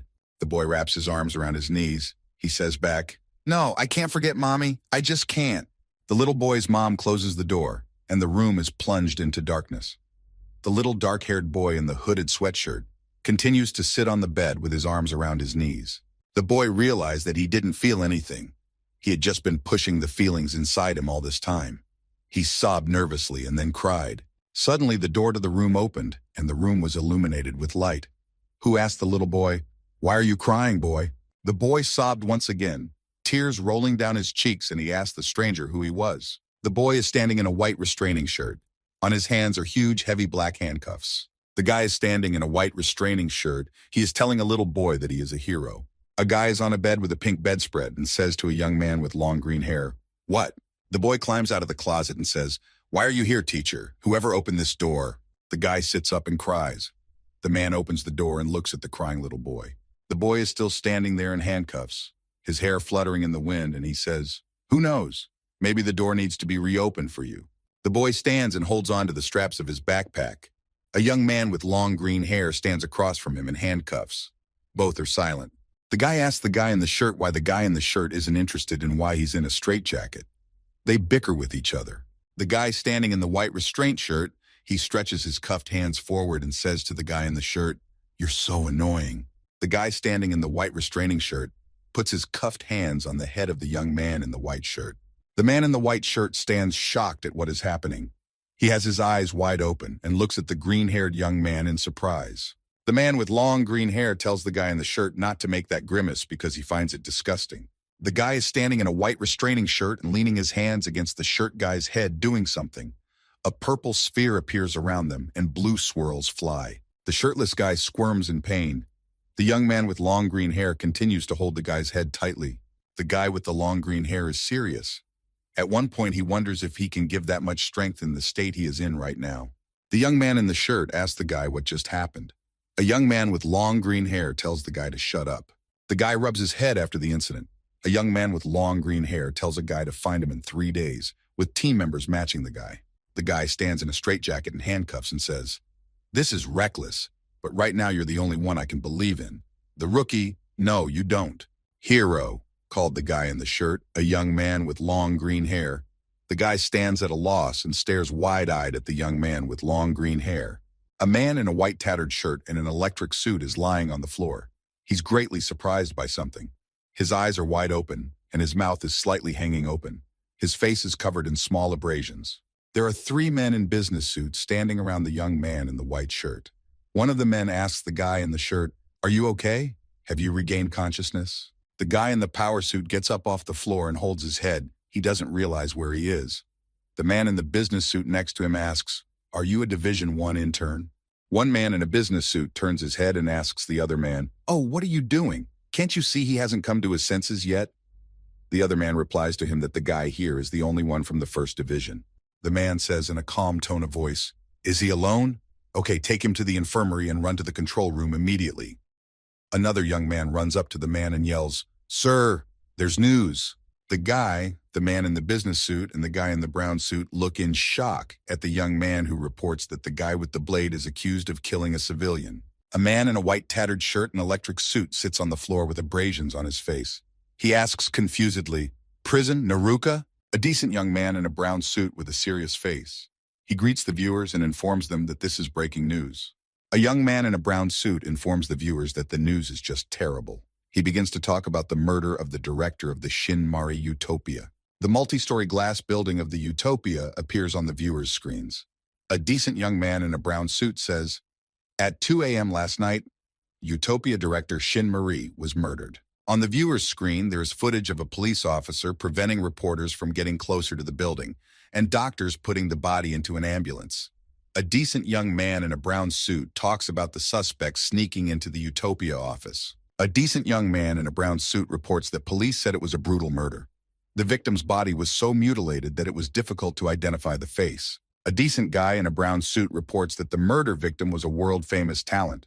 TV viewers are shown the face of a girl with red hair wearing a black dress. The girl with red hair is squatting with a hat on. There are small happy children standing around the girl. A decent young man in a brown suit informs that the girl has been called the future of humanity for her journey to peace. The guy shows footage of the hero with long green hair being taken by the police. He says that the alleged killer was a 29-year-old man from the Heroes Union. The viewers are shown a hero's badge. An announcer in a brown suit says that the Heroes Alliance has not yet made a statement regarding the incident. A girl is standing on a city street with teenagers and adults walking around. The girl says, "Honestly, it's really scary today with all the issues surrounding the heroes." People on the city streets are outraged. A young man in a green Olympics and hat pokes his finger at the camera. Behind him are two other disgruntled guys. The guy in the brown suit displays on the screen the statistics of the National Statistical Institute, according to which many people, namely 97%, voted against the existence of heroes and 2 and 8% in favor. Guy reports that people in their cities are now taking to the streets with mass demonstrations and calling for the heroes to be disbanded. Guy says, "The heroes who protected our world have found themselves unable to fit into the world. They've become an insane group, and that's only after being murdered." The guy states with an affirmative and serious tone that now, the time has come to protect society from the heroes. Someone in the audience yells, "Turn it off." The TV screen goes out with a distinctive sound, and an asterisk appears on the screen. 5 men are sitting on a table, one of them the director of the 1st Division of Heroes. All the others are also directors of the 2nd, 3rd, 4th, and 5th Divisions. Saturday at 14:32, someone is looking up the intern representatives from the Heroes camp on a laptop. A man sits half sideways at a desk and says, 14 deaths, 2 camp staff, 7 camp staff, and 1 dead intern from Division 4. But the bodies have disappeared and the cause is unknown. 5 people were injured, including the trainees. A man in all wrinkled says, "And 1 from Division 1, 1 is missing." The man is the vice president of the Humanity Association. He says, "Can you explain this limitless incident, Joanna group leader?" The woman stands in the center of the hall with her hands behind her back. She says, "From the testimony of the survivors and the situation together, we have concluded that this was a plan concocted by the Narukaka and the Utopia group. I believe we need to deal with it before it's too late." The man who is the vice president of the Humanity Association raises a slight eyebrow and looks towards the woman with blue hair. He asks, "Really?" The woman is standing in front of 5 men in suits who are discussing something. Behind the men's backs is a videotape of the work at the camp. 2 of the men in suits discover a zipper man lying on the floor tied up with yellow rings. A man in a business suit sits in a chair and talks about how the only thing they have left is the testimony of the interns. And those characters, those are their interns. The old man in the suit looks obliquely at the woman with blue hair. "You think people will believe the truth?" The woman with the blue hair stands there covered in sweat. She hesitates for a second with excitement, then replies, "Okay." A man in a business suit asks, "You're trying to cover up Enpan's insanity, aren't you?" Next to the man with the business suit, other men in business suits are sitting next to him. They too are frowning. The head of the 1st branch of the heroes sits with his hands folded in a lock behind his desk. He is wearing a white shirt and a blue vest. A man in a business suit, who is the vice president of the Humanity Association, addresses him. "Director Chanul?" The director of the 1st Division of Heroes says to the woman with blue hair, "Revenge of a living person was the motive for the murder. I'm afraid the citizens will find out the truth, team leader." The woman stands all tense. She drops her gaze to the floor in prostration. She doesn't know what to say. The director frowns slightly and moves closer to the table. He leans slightly towards the woman with blue hair and asks, "Why?" The principal remembered himself hanging by his arms. He hesitated a moment, then said, "If this is the guy, we can't be fooled by their obvious tricks." The woman still standing and holding her hands behind her back, she uttered, "Yes, that's right, if it's the Enpan world, as long as it's normal." The principal is serious. He frowns his eyebrows a bit and stares into the desk, his hands resting in a lock on the desk. The woman says, "Enpan says you must have had trouble judging your family." The man tenses. He clenches his fists so tightly that he begins to tremble. One of the men in business suits who sits next to the vice president says to the woman, "Oh, Yenpana, you know I pushed there, don't you? Thanks to that, you made me look stupid. You should be prepared for that as the leader of the team." A man in a gray business suit with a red shirt says to the woman, "I don't even want to see you. Get out." The woman stands at a loss. She is offended by such a phrase. The blue-haired woman stands in the center of the room and looks at the coalition of 5 business-style men at the table. The woman walks away, and the 5 men in business suits continue to sit at the rounded table. 2 men who are older and in business suits are discussing something. One of them says, "Heroes who make 90% of the citizens hate them. It's sad." In response, another man confirms that he too is concerned about this. A bald man in a gray business suit and red shirt who is a member of the Humanity Association Committee says to the vice president, "Absolutely right, Vice President. Let's get him out when it's covered by insurance." The man moves away from the table and says, "Everyone has the same opinion. Then as of today, Division 1 should be disbanded." The director jumps up and out of his seat and says irritably, "Wait a minute, Vice President. I won't deny that there is a problem.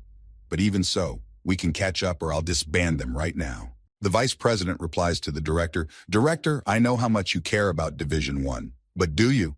Politics means that in order to get, you have to give something back." The Hero Division director frowned his eyebrows, raised his hand and says, "Yes, fine. I won't object without any countermeasures. So please give us a day." The director looks at the vice president very tensely and asks, "Excuse me?" He really doesn't want the First Division of Heroes to be disbanded. All 4 men look at the director of the First Division of Heroes with a smirk. They clearly do not regret the disbanding of the First Division. The man squints to the side and says without a single note of regret in his voice, "The disbanding of the First Division." A guy with a long braid stands in front of the Heroes' First Division building. Behind the muscular guy's back stand 3 children looking at him. The kids point their fingers at the muscular man in the black t-shirt. They take a picture of him and one of the kids says, "Wow, that's awesome. He's like a special forces guy. Hey, look at this. He's huge." A muscular guy in a black t-shirt snatches the phone from a little girl in a red skirt. She doesn't have time to react and just says, "Huh?" The guy stands and holds the little girl's phone in his left hand. His hand is tense and you can see veins on his forearm. Behind him, flames can be seen. A little blonde-haired girl in a red skirt stands looking at a huge muscular guy in a black t-shirt. She's startled and says in a shaky voice, I'm sorry." The guy squats down to the girl in the red skirt and holds his phone outstretched to take selfies with her. He says, "1, 2, 3, kimchi." The guy stands and hugs his teddy bear tightly. He says, "Huh? What's going on with them?" Nearby, a red-haired girl asks if he's a SWAT team. The guy says, "Look over there." One of the guys says he saw people with those letters on the spot where Shinmari was arrested. People are on the street outside the Heroes building, discussing the fact that apparently the division wants to deal with the Heroes. Someone is yelling that the Heroes were a pain in the city, so that's cool. Someone talks about how the Heroes are the reason housing prices are down. 3 SWAT guys in uniforms with NH written on the back walk into the Heroes building. The crowd is wishing the SWAT team good luck as hard as they can. Someone shouts, "Kick those murderers out." A guy stands in front of the entrance to the building with his arms folded across his chest. Behind him is a smaller SWAT guy wearing a mask and carrying a machine gun. He says, "Yeah, what's out there, boss? Looks crazy." The guy says into the microphone, "Who knows if we should cheer for the end of rotten times and welcome a new beginning." 4 masked SWAT officers with assault rifles stand on the stairs. One of them jokingly asks, "Can we get a round of applause after the mission is complete?" The squad captain says, "Don't worry, sir. We're on our way in." Someone in the SWAT team remembers the guy with the red hair and says, "By the way, the other masters have already talked about disbanding the First Division. We just have to pretend to capture them, right?" A huge, muscular guy in a black t-shirt asks the masked guy, "Warang hasn't answered his phone since then, has he?" The masked young man shows a phone that has no network on it. A guy in a SWAT uniform walks down the hallway with an assault rifle and peeks around the corner. He is very surprised, and sweat runs down his cheek from the exertion. The guy is standing in a dark room. There are barrels and an orange cone and his neutralized partners lying on the floor. The guy stands in front of the entrance to the building with his arms folded across his chest and is told through an earpiece that something strange is going on inside and the leads aren't working. The guy just sighs in response. A guy in a black t-shirt stands in front of the building entrance, folding his arms across his chest, saying, "I knew something was going to happen." Suddenly, the huge, muscular guy in the black t-shirt tensed his muscles and balled his fists.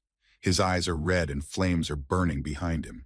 He says, "This is what I was hoping for, Master." A young man with red hair sits in a chair in the office. He is dressed in a white robe and has folded his leg over his foot. He holds the phone up to his ear and says, "Hi there." The young man in the mask shows his phone to his boss, a huge muscular guy in a black t-shirt. He hesitates at first, but then he too says into the phone, "Hello?" The huge muscular guy in the black t-shirt shouts into the receiver, "Master, where are you? You haven't answered any of the calls." The master answers the phone that he's in the hospital.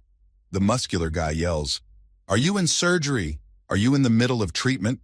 The guy looks away sideways. He's thinking about something and is silent. The muscular guy in the black t-shirt speaks into the receiver of the phone. "Let me introduce myself. I'm the team leader of the NH team. I heard that you'll be cooperating with the disbanding of the First Division." The guy sitting in the chair says smilingly, "There are no heroes in the First Division right now." A huge muscular guy in a black t-shirt asks, "What?" The guy sitting in the chair talks about their intern being next to him. A young man in a tracksuit and cap stands in the center of the office. The guy in the tracksuit and cap is standing in the center of the office. His gaze is serious and directed somewhere forward. He has band-aids on his cheeks. The guy is staring thoughtfully at the screen of his phone. He is excited and puzzled about something. He thinks to himself, "The two heroes from the First Division are not in the First Division? That's not a lie either." One of the special forces in full uniform and with an automatic rifle stands near the barricade and communicates through a walkie-talkie. He is told, "Alpha 1, what is the situation?"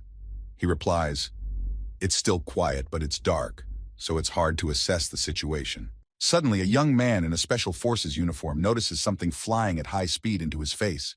He shouts, "What?" An iron glowing yellow hand flies the young man in the SWAT uniform right into his face. The SWAT guy's head crumbles and shatters into little pieces. The guy in the SWAT uniform with the automatic rifle turns at the noise and asks, "Captain?"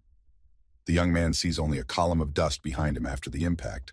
A young man in a mask and a SWAT uniform with an automatic rifle shines a flashlight deep into the corridor, but sees nothing. He was very excited. The smoke from the impact began to gradually dissipate. The haze in front of the young man in the mask and uniform of a special forces officer with a machine gun dissipates, and a huge iron fist flies straight at him down the corridor. The entire corridor is lit up from the power of the fist. The huge iron fist hits the first SWAT officer in the jaw. He flies away, and the huge iron fist flies into the next guy in a SWAT uniform with a machine gun. The guy with the machine gun didn't see this coming. He is frightened and tries to cover himself with his left hand, although he realizes that it is useless. The guy is standing at the end of the hallway with his arm outstretched, wearing an electric suit. One of the SWAT guys shouts, "That's a hero! There's still a hero here!" The young man in the SWAT uniform is terrified. A huge muscular guy in a black t-shirt tensely yells into a walkie-talkie and asks, "Who is he?" The young man in the SWAT uniform says he can't see the hero. The guy is standing with his arm outstretched with an iron fist forward. A respirator is on the young man's face. "Yellow hair!" shouts a young man in a SWAT uniform. Standing in front of him is a once-failed trainee in a red suit with yellow hair. On his hand is an exo glove. A gray-haired young man in a gray suit and glasses stands in the center of the office. He says, "No, never." The gray-haired young man is facing the Division 1 employees. The young man says, "The disbanding of Division 1 is a company decision, and the employees must follow that decision." The girl doctor from the First Division of Heroes is standing in a white shirt and black skirt. She is at a loss and says to the gray-haired guy, "I know it's impossible, but it's weird." The girl doctor says, "The mastermind incident was a huge blow for us heroes. I understand it's a company decision, but just a day after the master's arrest, the First Division was disbanded. Everything happened so fast." The girl doctor from the First Division looks down sadly and remembers the young man with red hair. The girl says, "Master Hwarang accepted the disbandment without any arguments. It was as if it was all planned." The girl turns to the guy in the gray suit and says, "I beg you, guide. No one can help but you." The young man in the gray suit and glasses calmly says, "I'll tell you two things." The guy and with gray hair corrects his glasses and says that since the decision to close the First Division was made by the headquarters, it should be taken seriously. He also banned the use of the word conductor. The girl doctor from the first division of heroes with blue eyes shows the number 3 on her fingers and says, "Please stop the disbanding for 3 days. Until then, I will find a way no matter what," says the excited girl. The girl doctor from the first division of heroes with blue eyes tense to the max and says, "Our first division, you can't disband just like that." The guy stands with his hands tucked behind his back and says, "The way I see it, no matter what I tell you, you just don't listen, whether it was before or now." The girl doctor from the first division of heroes with blue eyes sighs heavily at the realization of the hopelessness of the disbanding of the first division of heroes. The girl looks tired of it all. The girl is walking down a corridor that is all hung with lamps. The corridor is very well lit. The girl is very annoyed that the first division is being disbanded. She is thinking deeply about something. The girl is walking down the corridor and suddenly turns her head sideways. She is interested in something in the distance. The girl doctor from the first division of heroes with blue eyes stopped and thought about the words of the young man in the gray suit. She scrolled over the phrase he said again. The decision must be taken seriously. The guy with the foggy glasses stands in the center of the corridor and says, "However, if it wasn't for the work of the company, everything would be different." A blonde-haired guy stands half naked in a lighted hall. He has many scars of varying sizes on his body and is clenching his fists. A young man in a gray suit says, "But there is another hero who is not yet in the company." A guy stands half naked in a lighted hall. There are many scars on his body. He looks around. There's a pile of metal parts on the floor, and his arm is made of iron. A guy with blonde hair and a mask like a respirator releases his iron arm forward on a cable. The iron arm goes around one of the SWAT guys and hits the other one.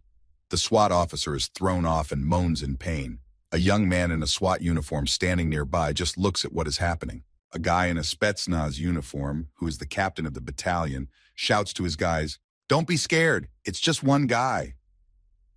But you can see in his eyes that he's pretty scared himself. "Fire!" commands one of the 3 SWAT guys standing in the hallway, and they all start firing at the end of the hallway. The corridor was lit up by the shots, and there was a lot of noise on the floor. The guy hides behind a barrel and waits for the shooting to stop. Bullets fly by him. 3 SWAT guys stop shooting. Steam is coming from their automatic rifles. One of the commandos yells, "He's stopped!" Another commando commands, "Sector 2, cover Sector 3, 4, 5, follow me." All around them are bullet-holed barrels and ruined tiles. It seems that the guy in the red suit would not have survived such gunfire. One of the young men in a SWAT uniform steps on a thread with a massive boot. The string crawled very sharply out from under the SWAT officer's foot. Apparently it was a trap. 2 young men in SWAT uniforms raise their heads up and see a huge white net falling on them. They realize they won't have time to react. The huge white net falls on 2 young men in SWAT uniforms, and they are pinned to the floor. One young man in a SWAT uniform turns around and sees that his partners are immobilized. He is confused. A guy with a mask on his face flies behind the back of the young man in the SWAT uniform and wants to fire an iron hand at him in order to kill him. The SWAT man is scared and senses something amiss behind his back. The blonde-haired young man, with a mask on his face, releases his hand into the SWAT officer, and a distinctive sound is heard. The iron arm of the young man in the red suit with the blonde hair catches up with the young man in the SWAT uniform, and he screams in pain. The young men in SWAT uniforms surrounded the young man in the red suit and with blonde hair. They pointed the muzzle of their assault rifles at him. One of the commandos shouts, "Yellow hair, that's the one." One of the group of young men in SWAT uniforms shouts, "Keep formation, fire." At that moment, a young man in a red suit and with blonde hair pulls the strings with all his might. The guy pulls 3 strings with all his might. The 3 SWAT officers have their legs tied together and are thrown into the air. They are all disarmed and won't shoot. They yell in surprise, "Hey!" The guy stands in the center of the hallway. He is satisfied with the results of the fight with the special forces, with assault rifles lying around. All the tile is in splinters and holes. Everything is scattered, and you can see the signs of battle. A guy in a mask that looks like a respirator is sweating as the battle progresses, and a drop of sweat runs down his cheek. He stares intently at the floor and thinks about the fact that he made it. The guy stands and stares at his iron hand. He thinks to himself, "I'm so glad the new light armor version 7.0 works properly in real combat." The guy in the red and black suit with blonde hair and mask turns his head and is still thinking, "They must be surprised at such a sudden change. They won't be able to attack again so quickly. I have plenty of time to set up a defense zone again." One of the special forces hanging from the ceiling chuckles. A young man in a red and black suit with blonde hair and mask looks up in surprise. He doesn't understand what the SWAT officer is grinning at. A young man in a SWAT uniform hangs upside down from the ceiling and tells the guy in the red and black suit that the leader is sure to destroy the young man. The guy is terrified. He looks with widened eyes at the SWAT guy and asks in surprise, "Leader?" Suddenly, a huge fist in a military glove flies straight into the cheek of a young man in a red and black suit with blonde hair and wearing a mask. He didn't have time to react, and now only looks up. The boy flies far away after being hit by a muscular young man in a black t-shirt. He wasn't prepared for a punch of such force. The guy calmly says to the young man in the red and black suit, "Good to see you, hero." The huge, muscular young man in the black t-shirt squares his shoulders and walks towards the young man in the red and black suit. He tells him, "I'm the leader of the NH offense, Kim Jae-hoon. I'm about to tear you apart." The iron hand from the red and black suited young man with blonde hair and a mask flies at high speed straight into the huge, muscular guy in the black t-shirt. The iron arm literally cuts through the air. The guy effortlessly catches his hand from the young man's red and black suit and asks, "What's that? A toy?" At this time, the young man in the red and black suit and with blonde hair is already swinging his leg to kick the huge, muscular young man in the black t-shirt. The iron hand was just a distraction. The huge young man in the black t-shirt, who is the leader of NH, catches the young man in the red and black suit by the leg and says to him, "Hey, hero, don't try to play games." "Take that," shouts a huge, muscular young man in a black t-shirt, who is the leader of the NH, and throws the young man in the red and black suit with blonde hair and a mask against the ground. The young man in the red and black suit screams in great pain, "Ha!" The guy punches the floor with the body of the masked young man. Suddenly, the young man in the red and black suit with blonde hair and mask notices something. His eye opens wider, and his reaction improves. The guy tries to hit the young man in the red and black suit, but he dodges the blow and the muscular guy's fist hits the floor. Splinters fly from the floor. The guy squats down and rests one hand on the ground. He looks at the muscular guy in fear. The guy says to him, "Now I get it." The guy says to the young man, "You're an unknown hero hiding out in the first division." "For a hero?" the muscular guy says, but he doesn't finish the sentence. The guy put his foot over the blonde-haired guy's head and told him that he was too unremarkable for a hero. A young man in a red and black suit stands and stares at the huge guy. The guy kicks the young man in the red and black suit, but he manages to dodge and the muscular guy punches the floor again. The guy doesn't realize how he missed this time too. He stares intently at the point of impact and asks himself the question, "What?" The guy puts pressure on the young man with his foot. In turn, the young man in the red and black suit blocks the muscular guy's punch with his arms crossed at his chest. The guy grabs the huge muscular young man by his shoe and starts squeezing it with all his might. The muscular young man didn't have time to react. The guy turns blue with anger. Lightning bolts began to form around him and his eyes turned white. He frantically screams at the entire building. "Ah!" Guy is holding onto his left arm. He ponders the fact that a huge muscular young man in a black t-shirt broke his armor. Guy relaxed a little and lowered his gaze downward. He reflected on the fact that the muscular young man had ruined the strength of his suit with an overhead attack. The young man in a red and black suit with blonde hair and a mask gathers his remaining strength into an iron hand and sparks appear around it. He thinks, "This can't go on any longer. Without my armor and suit, I can't do anything." A young man in a red and black suit with blonde hair and a mask looks at a muscular guy in a black t-shirt and thinks about how compared to this monster, he's just a regular kid. The guy is frantically yelling at the guy in the black and red suit. He yells, "You're the one who uses tricks all the time. You're not a hero." The guy reaches out with his huge hand to the neck of the young man in the black and red suit and tells him that he, Kim Jae-hoon, will be the guy's judge. The guy grabs the blonde-haired young man by the head and drags him straight to the ground at high speed to crack his head on the floor. The guy with eyes white with anger yells at the entire building, "Justice!" The guy throws the young man in the red and black suit into the wall. He flies off and hits the concrete with all his might. The guy towers menacingly over the young man in the red and black suit. He says to him, "Do you understand now, unknown hero? Ordinary people can't become heroes. They would be a hindrance to the world."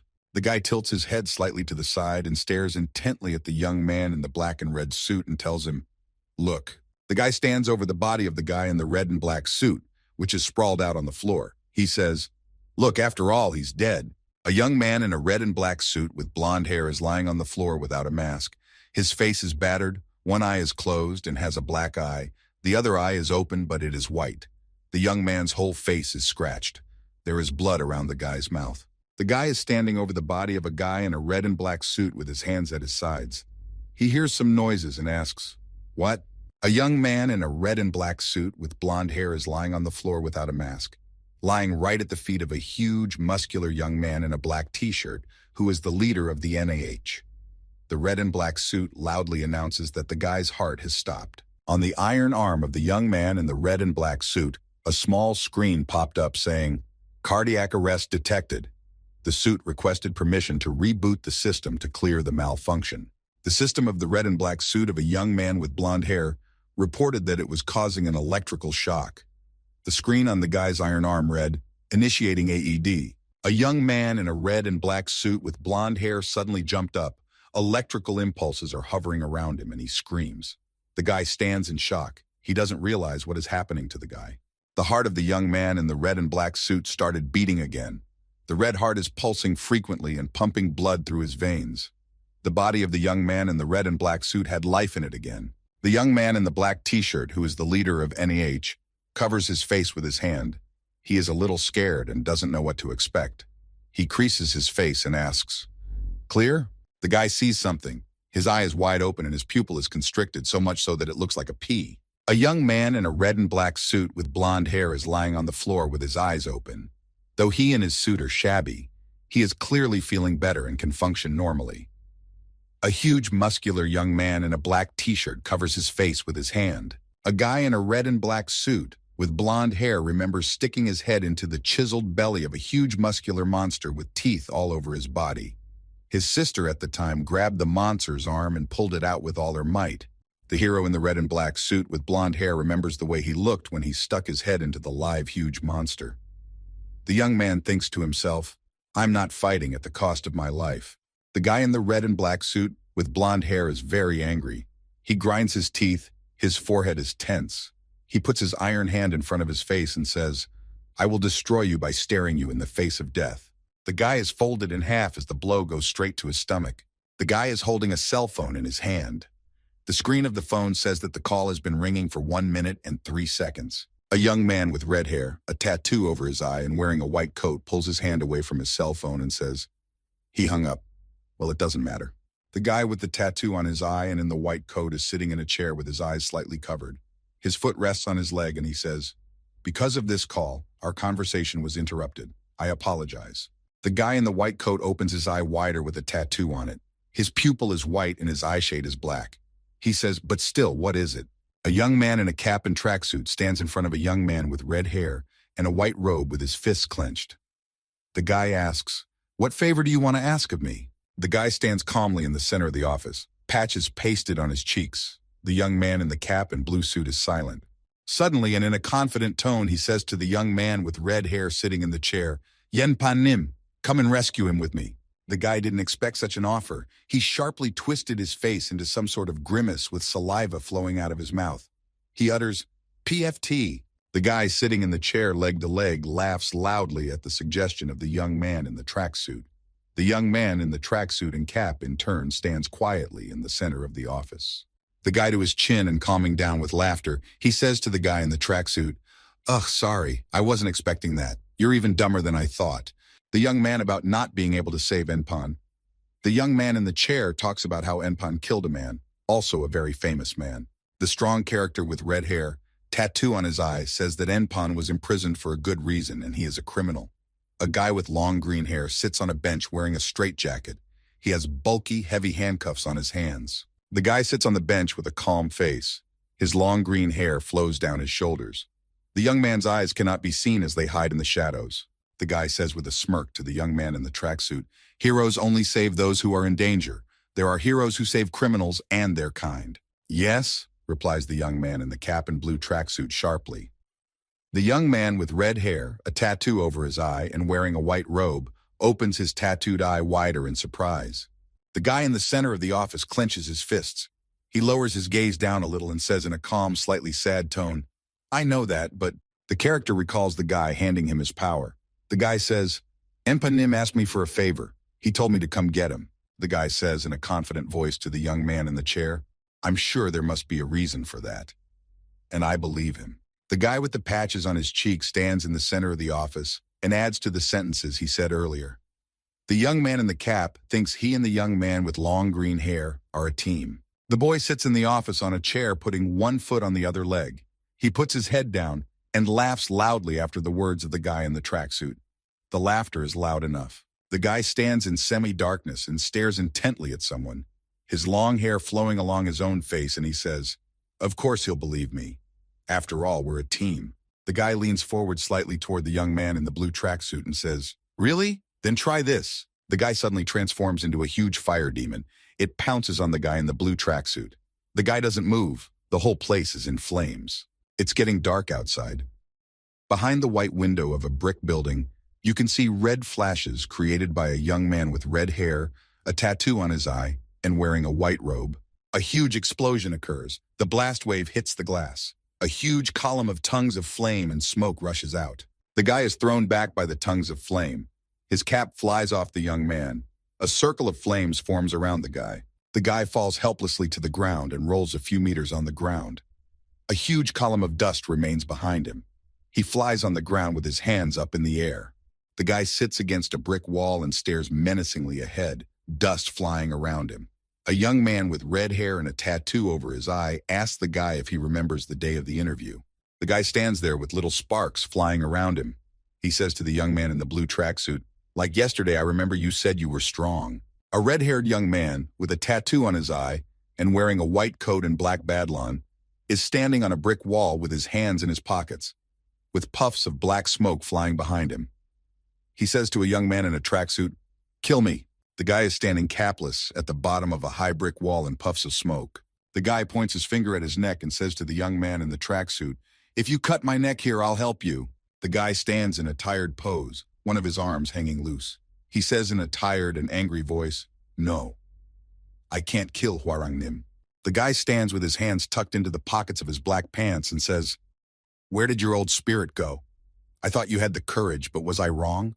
The boy puts his fist forward and says in a confident voice, "If I kill you, I can't save Empanim." The guy's look changes to a more menacing one, and he looks at the young man with red hair and tells him that he'll only knock him out, not kill him.